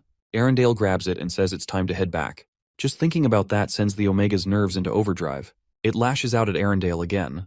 Ronan knows that Omegas are born from bad feelings like hate, fear, anger, and regret. That's why, unlike the more chill Alpha, they fight hard against being captured. Ronan kind of saw this coming, but it still blows his mind. The ground shakes from how hard they're clashing. Arendelle squints, trying to figure things out. The creature looks like it's linked to Ronan, and the thought that it might be his brother sends chills down his spine. Even though it looks young, the doppelganger packs a serious punch. Arendelle realizes if this kid were older, he'd be the one in danger right now. So, he reluctantly forgets his mission to catch the Omega, and decides to focus on staying alive instead. The Omega charges at him again. Arendelle braces himself, knowing that this time, it really wants him dead. He sees that the doppelganger always keeps his eyes closed and thinks it's time to surprise him. He fires off a massive laser beam, leveling the whole forest. The reach is huge, and the damage is complete. Once the blast clears, Arendelle mutters that he's curious about the original form of this doppelganger. He can't believe how the creature managed to evade his attack. The doppelganger's true abilities remain shrouded in mystery, its closed eyes hiding secrets. The Omega hits Arendelle's fist with the branch. Arendelle growls that if it hadn't done that, it would have been toast. But he's actually relieved now that Omega's feeling the heat just like him. He's had his fun with the beast, but he's ready to wrap this up. Even without his weapon or his main arm, which was his biggest advantage, he says the hunt ends here and tells the Omega to die already. But before Arendelle can strike, the Omega opens its mouth and speaks for the first time. It says it needs to be protected. Then it repeats that it has to protect. Arendelle calls it a cunning bastard. He never expected it to be hiding a weapon all this time, just waiting for the right moment to strike. Suddenly, two fingers shoot forward and stab into his eye. Blood pours as pain explodes through his skull. The Omega grabs his hair and holds his head steady, forcing the fingers deeper. Arendelle groans in pain and drops to his knees, yelling, The Omega stands tall now, pushing Arendelle against a rock. One arm holds him down, while the other clutches a dagger. Arendelle begs it to stop waiting, but the knife doesn't hesitate. His screams become desperate as he can't believe this is how it all ends. Then, the rock splits in two just like Arendelle. It's messy, brutal, and harsh. Revenge for the Alpha is finally served. And finally, the doppelganger opens its eyes. The doppelganger is gasping for air, with Arendelle's head lying on the ground. It finally manages to catch its breath. Our hero is watching from a distance, fixated on the scene. He remembers that ever since Hay showed up, the whole empire has been filled with cries and chaos. In the middle of his thoughts, Ronan feels this heavy regret weighing him down.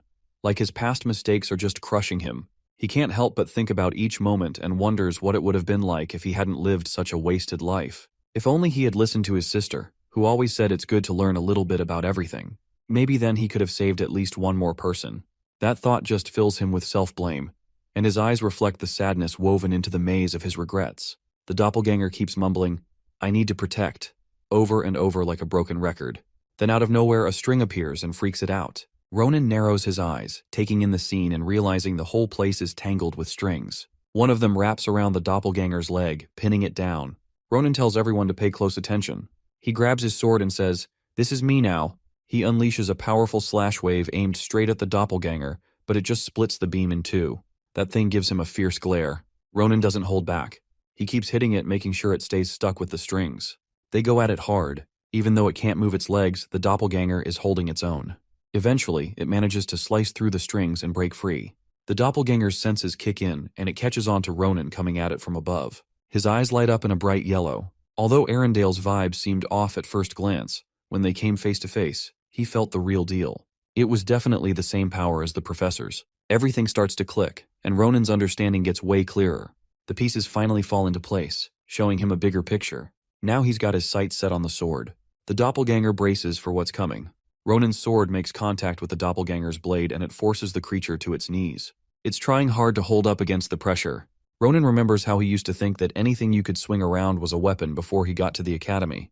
But then he thinks about Navarros and how gracefully she drew her sword, and it hits him just how silly that belief was. Now he gets it. There's something special about a sword. Suddenly the blade of the doppelganger starts to crack. With a burst of his aura, Ronan's weapon shatters the enemy's sword. His reflection shimmers in the broken pieces. The doppelganger feels something bad is coming. It lifts its hand to block, but the sword goes right through it. Ronan is shocked. Is it really going to give up its right hand? The doppelganger prepares its other hand. It grabs Ronan's face and slams him down, pinning him to the ground. Blood spills from his mouth. The doppelganger picks up Ronan's sword, ready to stab him. Our hero lets out a frustrated curse. He thinks to himself that if it comes down to this, he really has no choice but to step over that line. He gets ready to fight back. But just then, someone calls his name. The doppelganger freezes with a surprised look. It recognizes the voice and its focus wavers for a moment. Seeing that reaction, our hero thinks the timing couldn't be better. He smiles, glad the doppelganger responds to the sound. Ronan points out that at least this is still the Ronan from back in the day. He tells the doppelganger to take a good look at who's standing in front of this version of Ronan. He mentions the familiar faces. The Grand Commander, still amazing at what she does. Even if her attitude has changed, Balrouse, who's traded in poaching for public service, he even managed to screw over Caliboro. He says Martin and the others are probably doing well somewhere too, and adds that he's honestly living his best life. A sense of calm washes over him. He stays there still, with the sword pointed at him, but the doppelganger isn't moving anymore. Ronan takes a deep breath and talks to it, saying things are going to be different from now on. He asks to trust him and let him handle everything. He's really talking to the version of himself that used to be a strict soldier. The doppelganger starts to glow softly. It whispers that it will look out for everyone, that it trusts him. Then it slowly fades away. Ronan exhales softly and hopes that 10 years from now they will both be able to smile. The market is alive with energy as students laugh and check out every part of the 100 Beast Festival. There are awesome displays of monsters, and amid all the excitement, Maria lets out a sigh of relief. She expresses that if Ronan doesn't figure out who the doppelgangers are, and if Professor Varen doesn't get the Caliboro gang under control, they won't be able to make the most of today. Maria turns to Estelle and asks where Ronan is. Estelle lets her know that Ronan is in a meeting with Professor Varen, so he'll be a bit late. He reassures her that Ronan promised he'd join them for the night parade. Watching Maria closely, Estelle catches her slight letdown, and she admits it's a bummer because it would have been nice to hang out more with him. Estelle is eager to lighten the mood and yells that they should have so much fun that Ronan ends up regretting missing out. Maria laughs at the thought, leans in with a playful tone. She calls Acel cutie and asks if he's ready. His face turns bright red and he stutters out a nervous yes. Maria suggests they go check out the main event of the 100 Beast Festival. She's amazed at how big and beautiful the garden is since it's really impressive. She realizes just how seriously they're taking the whole doppelganger situation. Acel agrees and explains that doppelgangers are super sensitive to their surroundings, which is why they've put so much effort into creating the garden. That sensitivity also explains the limited visitors and the strict security checks. Maria totally agrees, and as she scans the area, she points out something in the distance. She wonders if that creature is one of the doppelgangers. She looks a bit underwhelmed and asks who it's trying to mimic. Acel guesses that the form they're seeing might actually be its original shape. He mentions that he's heard doppelgangers revert to their original forms after a certain time limit on their transformations. He adds that the Omega is probably resting, so maybe this is the Alpha. But then something clicks for Acel, and his eyes widen in realization as he forgot an important detail. The Alpha doppelganger doesn't just transform randomly. It reads minds and takes on the form of the person someone loves most. He suddenly feels super flustered. In a panic, Acel tells Maria he urgently needs to go and asks if he can excuse himself. Maria looks confused, but before she can respond, Acel bolts off. She watches him run off, her brows knitting together in confusion. Then a sneaky smile spreads across her face. It hits her as Acel is embarrassed. Clearly, the Alpha must have spilled something. She yells after him in a teasing tone that, "Who's the cutie that's got your heart all fluttery?" Acel shakes his head like crazy, trying to deny it, but Maria isn't letting up. She playfully pushes him toward the doppelganger, dying to see who the Alpha decided to turn into. The doppelganger locks eyes with Acel, and he stares right back. Slowly, the creature starts to shift and morph. Maria watches with bated breath. Right in front of them, the Alpha transforms into Maria. Silence hangs in the air. Maria is left speechless. Acel hides his face in his hands, utterly embarrassed. She doesn't see this coming at all. Her cheeks flush as she realizes what it means. She opens her mouth to say something, maybe to confirm it, but Acel cuts her off, his voice breaking as he mumbles that he really needs to leave now. Without waiting for her to respond, he takes off. A few days have passed since the 100 Beasts Festival wrapped up. During this quiet time, Ronan finds himself in a private meeting with Professor Secret. The professor, who recently chatted with Jaredon, brings up Ronan's recent struggles, especially how the curse inside him mixed with Bajura. Instead of disappearing, this fusion turned into a core-like energy source right in Ronan's chest. While that might sound good at first glance, the professor warns that the curse's fundamental seal is still in place. Combined with Bajura, the curse has morphed into something new that is harder to understand and way more unpredictable. Even though the professor stays calm, Ronan picks up on the underlying message. The core isn't dangerous yet and has some perks, but the curse's lingering presence is like a ticking time bomb. With quiet determination, Ronan reaffirms his strong wish to get rid of the curse for good. The professor notices a shift in him since a newfound resolve that wasn't there before. Curious, he asks if something's happened to trigger this change. Ronan thinks back to his strange encounter with his older self. He doesn't spill all the details but makes it clear. He has to become complete. He admits he's made a promise he can't break. His words are heavy with meaning, and Professor Secret can see the strength in them. With a faint smile, the professor shares that Ronan has come at just the right time. His research has finally progressed to the point where they can lift one of Ronan's curses. Ronan jumps up, excited to find out what he needs to do. The professor tells him to stay calm. He explains that the process will be similar to what they've done before. Ronan needs to delve into his inner world, uncover the curse and discover its source. To cut it off, he has to face it head-on. But this time, it's going to be tougher. Unlike the last curse, this one has grown and will try to shield itself at all costs. The danger is real, and to keep Ronan's inner world stable during the process, they'll need a lot of mana. And more importantly, a suitable catalyst. The professor reassures Ronan that managing the mana is doable. The bigger issue is finding the catalyst. Then he asks if Ronan knows about a place called Dinehar. Ronan, taken aback by the mention of that infamous spot, confirms he knows all about it. He describes it as a deadly desert filled with monsters and hostile locals that definitely is not a place any sane person would want to visit. Plus, it's rumored to be close to the demonic realm in the southwest. Ronan figures that what they need must be the legendary Black Stone, a highly rare resource even in that treacherous area. The professor is looking pretty relieved, and tells Ronan that he's right. What they need is the Dinehar Mountain Magic Stone, that is a super rare and powerful magical material, packed with dense mana. It also has a mysterious trait that makes it perfect as a catalyst. Whenever these stones show up at the Imperial auction, they sell for crazy high prices because they're so rare and powerful. Then, Professor Secret pulls out a tiny piece of one of those stones, and admits that he spent years saving up just to get this little silver. Ronan is looking a bit worried and asks if they could just use what they already have. However, the professor explains that a piece this small won't suffice. For the procedure to actually work, they need a stone at least the size of a thumb. That's why he didn't call Ronan earlier. He was holding out hope for a substitute catalyst. Still, Ronan finds this plan hard to swallow. The thought of going into Dinehar, that is a place he promised never to visit but is pretty daunting. But with no good alternatives, he realizes he might not have a choice. Meanwhile, the scene shifts to Adishan. As she walks along, a vivid memory flashes through her mind. She remembers being in a hidden cave where she and Balrouse had faced off against Arendel's goons. They discovered this weird box covered in white cloth. Balrouse has asked if the creature known as the Alpha is really inside, and Adishan has confirmed it, trusting the instincts of the animals she connects with. Feeling curious and a bit worried, she opens the box to see if the Alpha has been hurt during capture. To her surprise, a stunning bright blue light burst out. And then, the real shocker means the Alpha comes out and starts to change shape. When the transformation is finished, both Adishan and Balrouse are left stunned to see that the creature has turned into Ronan. Embarrassed, Adishan quickly throws the cloth back over the doppelganger's face and hugs it tight, trying to hide what she just saw. Balrouse stands there frozen, not really knowing what to say. Before he can find the words, Adishan begs him not to tell anyone about this. Since then, that moment has replayed endlessly in her mind. She just couldn't bring herself to look Ronan in the eye. Deep down, she knew the Alpha had taken his form because of the trust and gratitude she felt toward him, since he was the only one who believed in her visions. She kept telling herself not to feel ashamed. From now on, she would face him without fear. Just as she resolves to do so, fate throws her a curveball. Ronan walks by the tree where she's standing, lost in thought.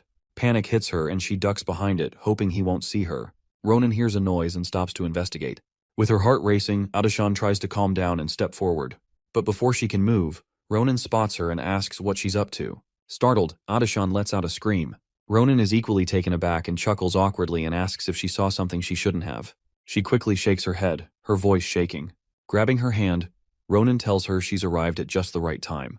He's got something to show her, like something important. With a grin, he invites her to come along and help him make a weapon. When she asks what he means, he doesn't say much. He just tells her he's been wanting to take her there and she should trust him. Holding up a piece of paper that feels kinda creepy, he promises to show her something worth risking it all for. As the two set off, the scene cuts away to a dark and ominous temple nestled high in the mountains. Inside, the atmosphere is chilling. From the ceiling hang numerous bodies. Their lower body parts are cut off. They are all dripping blood into a huge pool of blood. A woman wearing white clothes carries a scroll in her hands. She tells someone that a direct order has been issued by the leader himself. Immediately, someone rises out of the pool of blood. The man raises his hand and uses his energy to move his robe. He says that he is needed by the stern agent of the star. He tells the woman that the consecutive mission failures by Briggia and Varan have set their plans back. He put on his robe and told the woman that there is no room for the slightest mistake in this mission. He steps out of the pool and tells the woman, whose name is Yuria, that they need to depart for Dinehar. As the man walked towards the exit, his robe poured blood on the ground. The scene shifts to the Empire's biggest smithy in the capital of Grand Cappadocia. After Nebula Clagier's attack, the forge has been completely rebuilt with a lot of help from the Grancia family. Ronan shows up and can't help but smile at Daron's new shop, thinking the old man didn't just spruce it up, but totally knocked it out of the park. As Ronan and Adishan get closer, Didikon spots them and his face lights up with joy. The beastman rushes over and gives Ronan a big hug, calling him the hero who saved Grand Cappadocia. Ronan returns the greeting, saying it's been a while and noting how pumped Didikon looks. Didikon grins, saying he's been working non-stop at the forge. He then mentions that he heard Ronan came to get a new weapon from Daron, adding that the old man had stayed up all night preparing for him. Didikon notices Adishan and smiles at her, but Adishan seems a bit confused about it. Moving closer to Ronan, Didikon jokes around and asks if Adishan is the reason Ronan's been busy lately. He wonders if she's his girlfriend. Then Didikon brings up Maria, teasing Ronan about being a bad boy. Ronan quickly tells him to drop it, warning that Asel would be upset if she were to hear that. He explains that he brought Adishan along to help pick out the right weapon, and tells Didikon not to get any wild ideas like last time. Didikon is curious and asks for more details. Ronan remembers the first time he showed up at the forge, bragging about some trial before getting totally smashed by Didikon. He warns that Adishan's powers can be unpredictable, and if they kick in, she could get taken out in one hit. Didikon gives her a careful look, fear creeping into his eyes. Ronan jokes that if he does end up dying, he'll make sure to throw him a proper funeral. Didikon anxiously points out that they ditched old practices like that a long time ago, and suggests they head inside since Daron is waiting. With a nervous smile, Didikon asks Adishan if she wants to follow him in. She wonders why he's so nice all of a sudden. Trying to hide his nerves, Didikon kicks the door open and announces their arrival to Daron, claiming it's the long-awaited return of Ronan. Before he finishes, a hammer gets chucked at his head by someone who angrily reminds him to stop kicking the door. Adashan asks Ronan if this is the guy he mentioned, and Ronan confirms it with a smile. Daron, who is the old blacksmith, gives Ronan a warm welcome and says he got the message and made all the necessary preparations. He lays a blueprint on the table, proudly claiming it came after countless sleepless nights. It's for a new weapon. Daron goes on to explain that if they build it correctly, the weapon will have some impressive and innovative features. He emphasizes that the final product will depend a lot on the special materials they use. With a wild grin, he asks Ronan if he's thought about what materials to pick. Ronan tells him not to sweat that just yet. Then Daron asks if Ronan brought more of that strange shell they used last time, noting the more they have the better the weapon will be. Ronan admits they've used up the last of the shells but assures Daron he has something even better. He pulls out a sheet of paper that's giving off some seriously dark vibes. Daron's eyes go wide in disbelief. He can't believe Ronan thinks this is better than the rare eggshell from the dream bird. When he touches the paper, he's hit with a wave of terror. Hearing countless souls scream in agony, he feels as though the restless spirits are shrieking right in his ears. Horrified, he drops the paper. He asks Ronan where he even found something so dark and creepy, calling it endless evil power and saying he's never encountered anything so sinister before. Ronan compliments him as the greatest blacksmith around, admiring how he recognized the essence of the material with just one touch. Ronan admits it was a smart move to prioritize this visit, and says he can't wait to see what kind of weapon they can make from such a material. But Daron, now yelling at Ronan, insists there's no way they can use it. He acknowledges that the weapon could be amazing, but they have no clue what it would do to whoever wields it. Frustrated, Daron says making a weapon from this feels like violating a blacksmith's conscience. Ronan tries to soothe him, saying the item won't harm him at all. Daron wants to know what he means, but Ronan says he'll explain later. Instead, he tells Daron to give him an answer first. Ronan points out that Daron's face is giving him away. Just thinking about crafting a masterpiece from this material is making him drool. Daron quickly denies it, but Ronan waves the paper in front of his face, teasing him. With a cheeky grin, Ronan tells Daron that it's better to just give in to his desires, and admit that he's dying to turn this paper into a killer weapon. He even playfully tells Daron to beg for it. Daron yells in frustration at the request, but eventually, Ronan heads out from the smithy. Didikon, who's been waiting outside, is surprised to hear his master scream and asks Ronan what he brought that made Daron act like that. Ronan responds that it's something that will blow his mind when he sees it. Curious, Ronan asks Didikon where Adashan is. Didikon mentions she's surrounded by other blacksmiths who are trying to explain why a weapon other than a sword might work better for her. He adds that she's probably having a tough time right now. Ronan spots something hanging around Didikon's neck and asks about it. Didikon proudly lifts up a device that looks like a camera and explains it's a space-time storage and playback device. He says it can capture any moment and play it back with just a button.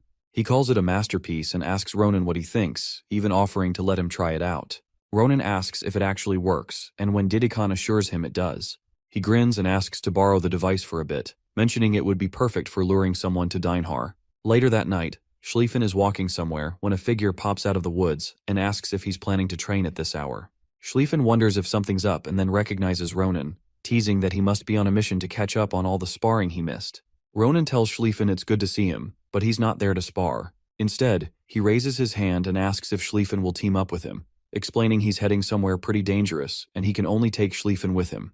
Schlieffen brushes it off, saying it's nonsense and that he's not interested unless it involves sparring. He adds he barely has time to train. Ronan pushes a bit harder, asking if he's sure he won't regret passing on this. Just then, a bright light suddenly shines from Ronan's clothes and Schlieffen's eyes widen in shock. He asks if what he's seeing is what he thinks about him. The scene shifts to Carlisle, a rough desert area in the southwestern United States. Ronan and Schlieffen stand on a cliff, taking in the dry landscape below. Ronan comments on how scorching hot it is and admits he never thought he'd come back to such a blistering place in his lifetime. He's brought Sita along for the trip and turns to Schlieffen, saying he's honored the kid chose to tag along. Clearing his throat, Schlieffen says Carlisle seems like a great spot to get some real combat practice. With a serious look, he asks Ronan if he's going to keep the promise he made and wants to know if he'll get something from him once their journey wraps up. Ronan grins and reassures him, pulling an item from his bag. He insists he's a man of his word and reveals a luxurious piece of bait, quickly correcting himself to call it a special gift. Schlieffen's jaw drops as he sees the photos of Iril, struggling to believe Ronan has them. Ronan chuckles, his expression taking on a playful tone as he holds up the pictures. Schlieffen's heart races as he stares, begging to take a closer look. But Ronan tells him to hold off on the excitement until after their journey, reminding him that they still have a few days of travel ahead before they reach Dinehar. Then Schlieffen warns Ronan that Carlisle isn't as quiet and barren as it looks. He comments on the strong smell of blood in the air and the scattered remains of bodies around them. Ronan agrees, explaining that this place is where those who fail to grab the Dinehar Mountain's magic stone end up. Some try again, but most just settle down and become bandits. He tells Schlieffen that if they run into any bandits, it's best to wipe them out completely. Schlieffen asks if they'd be doing the world a favor by getting rid of these criminals. Ronan nods that they would. Suddenly, Schlieffen draws his sword and energizes it with his power. He tells Ronan he sees about 30 enemies nearby and swinging his sword, releases his energy which rockets past Ronan straight towards their foes. Ronan wonders why Schlieffen is going all out with his sword chi. As he watches the energy stretch far away, it starts to fade and a brilliant blue light fills the air. To his surprise, a powerful tornado forms out of nowhere, slicing through the bandits who scream and cry out for help. Turning around anxiously, Ronan asks Schlieffen what just happened. Schlieffen explains that some bandits managed to slip past the initial attack, so they'll have to take care of the rest themselves. Ronan is all surprised and asks if Schlieffen really picked up on the bandits' movements from that far away and hit them first. He wonders if that's even a thing. Schlieffen clarifies that he simply stretches his senses using mana, describing it as a basic way to manipulate energy. He then asks Ronan if he can do something similar. Ronan doubts Schlieffen really gets what he's saying. He remembers that Schlieffen's attack seemed like normal sword chi but turned into a tornado right before it hit. Ronan finds it hard to believe that Schlieffen actually compressed the Stormblade into a concentrated sword chi and launched it like that, especially since Schlieffen had trouble with this technique the last time they went at it. He starts to wonder just how much better the kid has gotten. Even though he sometimes questions Schellen, moments like these make him think that this talented prodigy might one day reach the top of swordsmanship and become the legendary Sword Saint. Just 5 minutes before Schlieffen's sword storm makes its move, a bandit is watching Ronan and Schlieffen from a distance through a telescope. This guy sees Ronan showing Schlieffen the photos and figures that the two are perfect targets for a heist. This bandit is known as Scout Pip and is part of the Red Desert Bandit gang. Pip pulls out a walkie-talkie to let his boss know that there are 2 armed boys up ahead who are alone. He asks what they should do. The leader, a large man named Can, replies that it appears some noble young masters are out for some sword training. His crew smirks at this news. Can thinks it would be a fitting welcome to chop off the boys' limbs and send them back to their families as ransom. He grimly adds that they'll drain the families dry before tossing them to the sandworms. As the Red Desert Chief, he tells his crew to gear up since it's time to get back to business. Just then, Can notices a blue light in the air and feels a sharp energy rushing toward them. Looking up, he sees the sword chi turn into a wild storm. He quickly grabs his shield and tells his guys to take cover behind him. Despite their attempts to protect themselves, a few bandits get ripped apart by the sudden attack. Pip gets knocked back by the tornado and ends up on the ground, stunned by what just happened. He raises his telescope again, hoping to figure out if the boys activated some magic scroll. But when he glances at the cliff, Ronan and Schlieffen seem to have vanished. Puzzled, Pip is pretty sure they were just there. Out of nowhere, Ronan pops up beside him and stabs him through the head. The boys are already standing over the fallen scout. Ronan pulls out his sword and beheads Pip. He tells Schlieffen he was right about there still being a lot of trash to deal with. Some of the remaining bandits shudder in fear at the sight of Ronan. He grabs a blade hanging from his waist and remarks that this might actually be a decent chance to test something out. Schlieffen wants to help out, but Ronan insists he can handle it.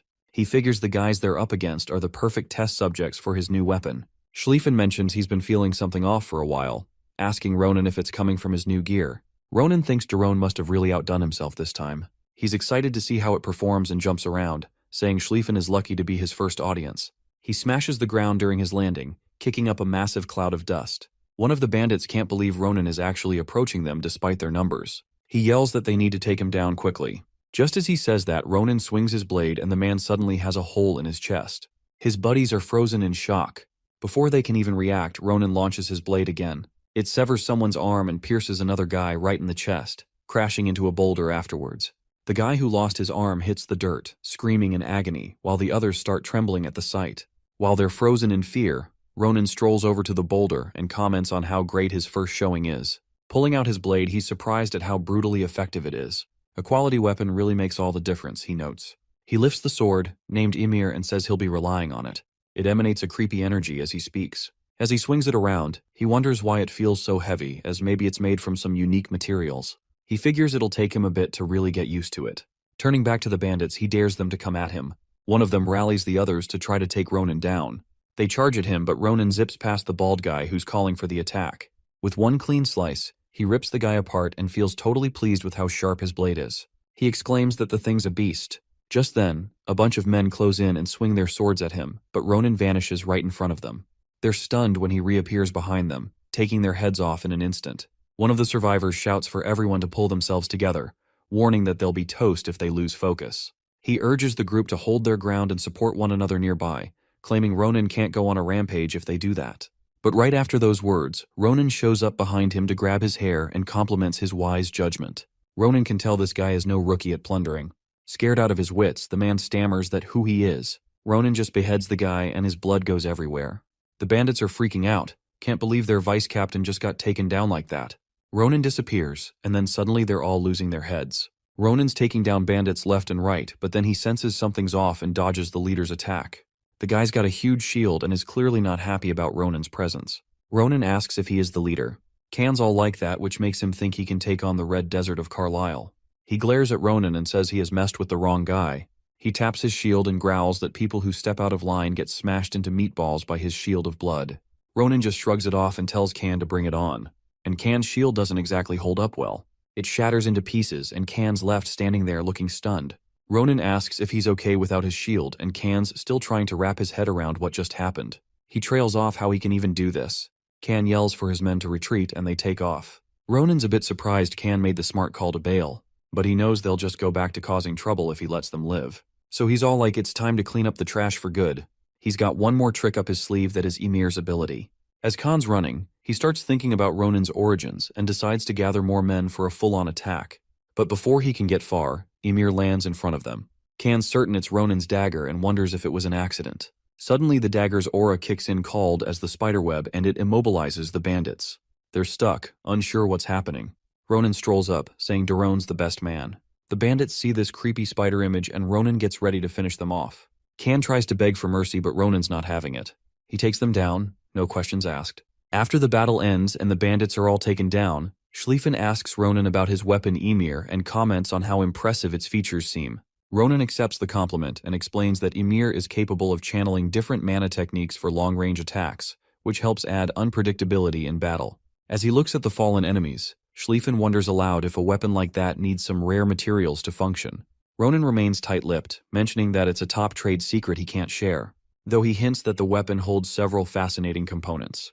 What happens next takes a strange turn. All the blood from the dead bodies flows towards Sita, who drinks it all at once. Ronan acknowledges Sita's rapid growth and notes that his vampire powers are clearly evolving. He jokes that Sita must be doing more than just enjoying his time with Ophelia, and guesses he might even surpass Ronan if he keeps this pace. Just as Ronan prepares to continue speaking, Schlieffen cuts in with another question, and catches him slightly off guard. He brings up a restraint technique he sensed earlier during the fight, remarking that it felt unlike the usual battlefield energies. He expresses his certainty that the aura resembled the traitor Dolan's and questions why Ronan would possess something so similar. He pushes for answers, clearly troubled by what that might mean. Ronan is not thrilled by Schlieffen's perceptiveness and jokes that he doesn't appreciate how sharp the kid's instincts are. He then tells him that they have a long journey ahead and promises to explain everything along the way. That night they sat in silence by a fire. Schlieffen reflects on what Ronan must have gone through in his fight with Bajura, and says the situation sounds even worse than what Sion described. Ronan agrees, and gives credit to Daron for helping him develop the skills that ended up saving his life. The topic shifts when Ronan asks about Schlieffen's sister, curious to know if she has recovered. Schlieffen says the experts from Grancia have checked on her and assured him she is stable. He grits his teeth slightly, and admits that to his sister, Ronan and Elizabeth are like heroes for saving her. He adds that his sister sees Akalucia as a real sister now, although it seems to be a one-sided feeling. Still, he hopes that this might help mend the rift between the two families. Schlieffen hesitates as if he wants to say something else. Ronan notices and asks him directly. Schlieffen mutters with a bit of embarrassment that it's nothing much, just a simple thank you for saving his sister. Ronan smiles and says the gratitude means a lot. But right after, he grins mischievously and pulls out some pictures of a girl. In a teasing tone, he says that he still isn't ready to hand them over. Caught off guard, Schlieffen grows flustered and demands to know what Ronan thinks of him, insisting he's not someone who goes back on promises. He accuses Ronan of being playful even in emotionally heavy moments. Before Ronan can respond, a sharp cry from an eagle rings out that shatters the quiet night. The bird crashes nearby, prompting Schlieffen to ask whether this is the start of a monster attack. Ronan doubts that and suspects it might simply be a fallen bird, so he moves in to take a closer look. As they approach the downed creature, Ronan wonders if it might be a rock bird that is the type used for transportation in Dinehar. He finds it strange that such a bird would appear injured out here. Schlieffen steps closer and says he senses a child nearby. Sita quickly responds, channeling healing magic into both the rock bird and the child. A soft blue glow surrounds them as the magic takes effect. Slowly, both the bird and the child begin to stir. The child is still half unconscious and starts recalling traumatic memories. He remembers being on a battlefield in flames with his older brother, who is yelling at him to escape. His brother says that this rock bird is the last one left. The child's name is Thunder, who hears his brother urging him to help fight back, but the older sibling insists that he must be smart and survive instead. Tears stream down Thunder's face, but his brother keeps urging him to flee as enemies approach. A sudden explosion rocks the area, and the brother becomes aware of how close the attackers are. Out of the firestorm emerges a monstrous beast, and on top of it stands a woman who calls them insects, leeching off the land of stars. She vows to exterminate them and wears a belt soaked in blood. One of Thunder's comrades cries out for him to run, but before he can escape, the woman slays the comrade on the spot. The older brother tells Thunder to hang on, saying they'll try to stall the enemy while the rock bird flies him away. As the bird lifts off, Thunder screams for his brother as the pain of separation hits hard, despite the chaos around him. Thunder suddenly snaps awake, panicked and disoriented. He looks around in confusion and alarm. When Ronan and Schlieffen approach to check on him, he becomes terrified. He yells at them to stay away and calls them monsters, demanding his brother back. He swings his arms wildly in desperation. Ronan gently catches Thunder's hands and assures him in a calm voice that they aren't his enemies and mean him no harm. Thunder's eyes fill with fresh tears as he asks who they are. Ronan quietly tells him that it's safe to talk now and that they won't hurt him. Deep down, Ronan senses that whatever path lies ahead, this boy is about to drag them right into the thick of it. Our hero sits with the kid, just waiting. Finally, the kid speaks up. He tells a wild story about how, 2 nights ago, monsters crawled out of the ground. He can't shake the image of those huge creatures from his mind. He explains that on his family's land, the villagers are gearing up to face a cloaked figure. The warriors step up, sensing something's off. But when the monsters charge in, a cloaked woman with a strap and a fierce look joins the fight, and the villagers don't stand a chance. She slices through them with brutal ease. They all go down, drenched in blood, without even putting a scratch on her. Ronan is stunned. He can't believe they went down so easily. He's always thought of the warriors here as tough fighters, raised in the harsh desert to protect their tribe. People say their strength rivals the elite knights of the empire. He remembers his past life, how he struggled against them. What should have been a 3-day mission turned into months because of their skills. But now, they're up against an enemy they can't even touch. He asks what those intruders are, and Thunder replies that they never had the chance to find out. They were taken down before they could do anything. All he knows is that the creatures are wrapped in white linen, which leaves both of them shocked. Thunder explains that these things have strange powers that make them nearly impossible to fight. They call themselves the ones who welcome the arrival of the stars. Schelfner and Ronan get super serious, their minds both jumping to one name, Nebula Clagier. Thunder thanks them for patching him up and promises to repay them if he makes it out alive. He says he's going to rescue his brother and warns them to turn back if they don't want to get killed. Our hero tries to step in, asking if he's really going back to Dinehar alone. But the kid just shrugs his hand off his shoulder and insists he is. He's a warrior of Dinehar. He won't back down and refuses to drag others into this mess. Then he adds, honestly, both of them look way too skinny and weak. If they follow him, they'll definitely end up dead. That comment gets under the skin of both our hero and Schelfner. The kid continues, saying he doesn't want them to die for no reason. He tells them to head back to their own land before they get caught up in something that's way over their heads. Just then, a huge lizard monster pops up behind him, ready to attack. As its claws swing down, Schelfner jumps in and blocks the blow. In that split second, our hero grabs the kid and yanks him out of danger. Things get real. The monster lets out a low growl, its body looking heavy and armored. In the swirling desert, they realize it's a beast made of iron. Schelfner squints, saying he might not be strong enough, but he still pulls out his sword. The kid freezes up. He recognizes this creature as one that followed the cloaked woman, and he can't figure out why it's here now. Our hero takes a quick look at the monster and comments that it seems to be after the kid. He grumbles that those cultist jerks really deserve some credit for sending something like this. The kid panics, insisting they need to get out of there. That monster single-handedly took out dozens of warriors.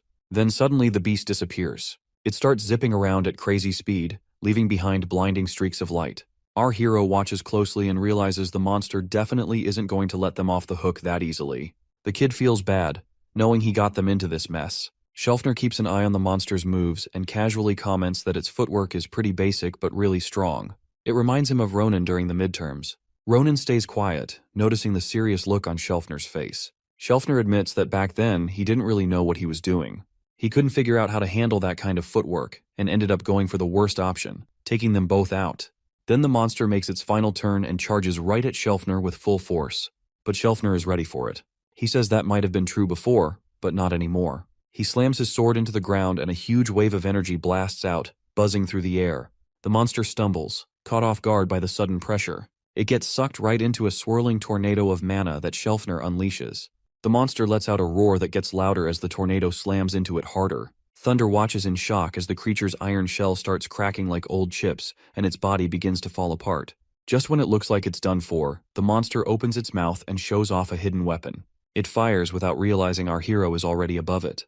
With cool confidence, our hero comments that the monster put on quite the show, but he's not here to play around. With one clean move, he slices through the creature's neck. The beast falls and ends up in a crumpled heap, while the beam it fired shoots into the sky and explodes with a loud bang. Thunder can hardly believe his eyes. Our hero lands, standing strong, and asks if Thunder still thinks he looks weak now. The scene shifts to some cloaked figures. One of them turns to a woman and asks, "What's up?" The woman, Yuria, clearly the leader, replies that the connection with her runaway pet has been totally cut off. It shouldn't have been lost to some local kid or a desert wanderer. That means the guest they talked about earlier has entered the scene. The man says it's probably for the best. Now they'll soon find out if that kid is really worthy of the baptism of the starlight.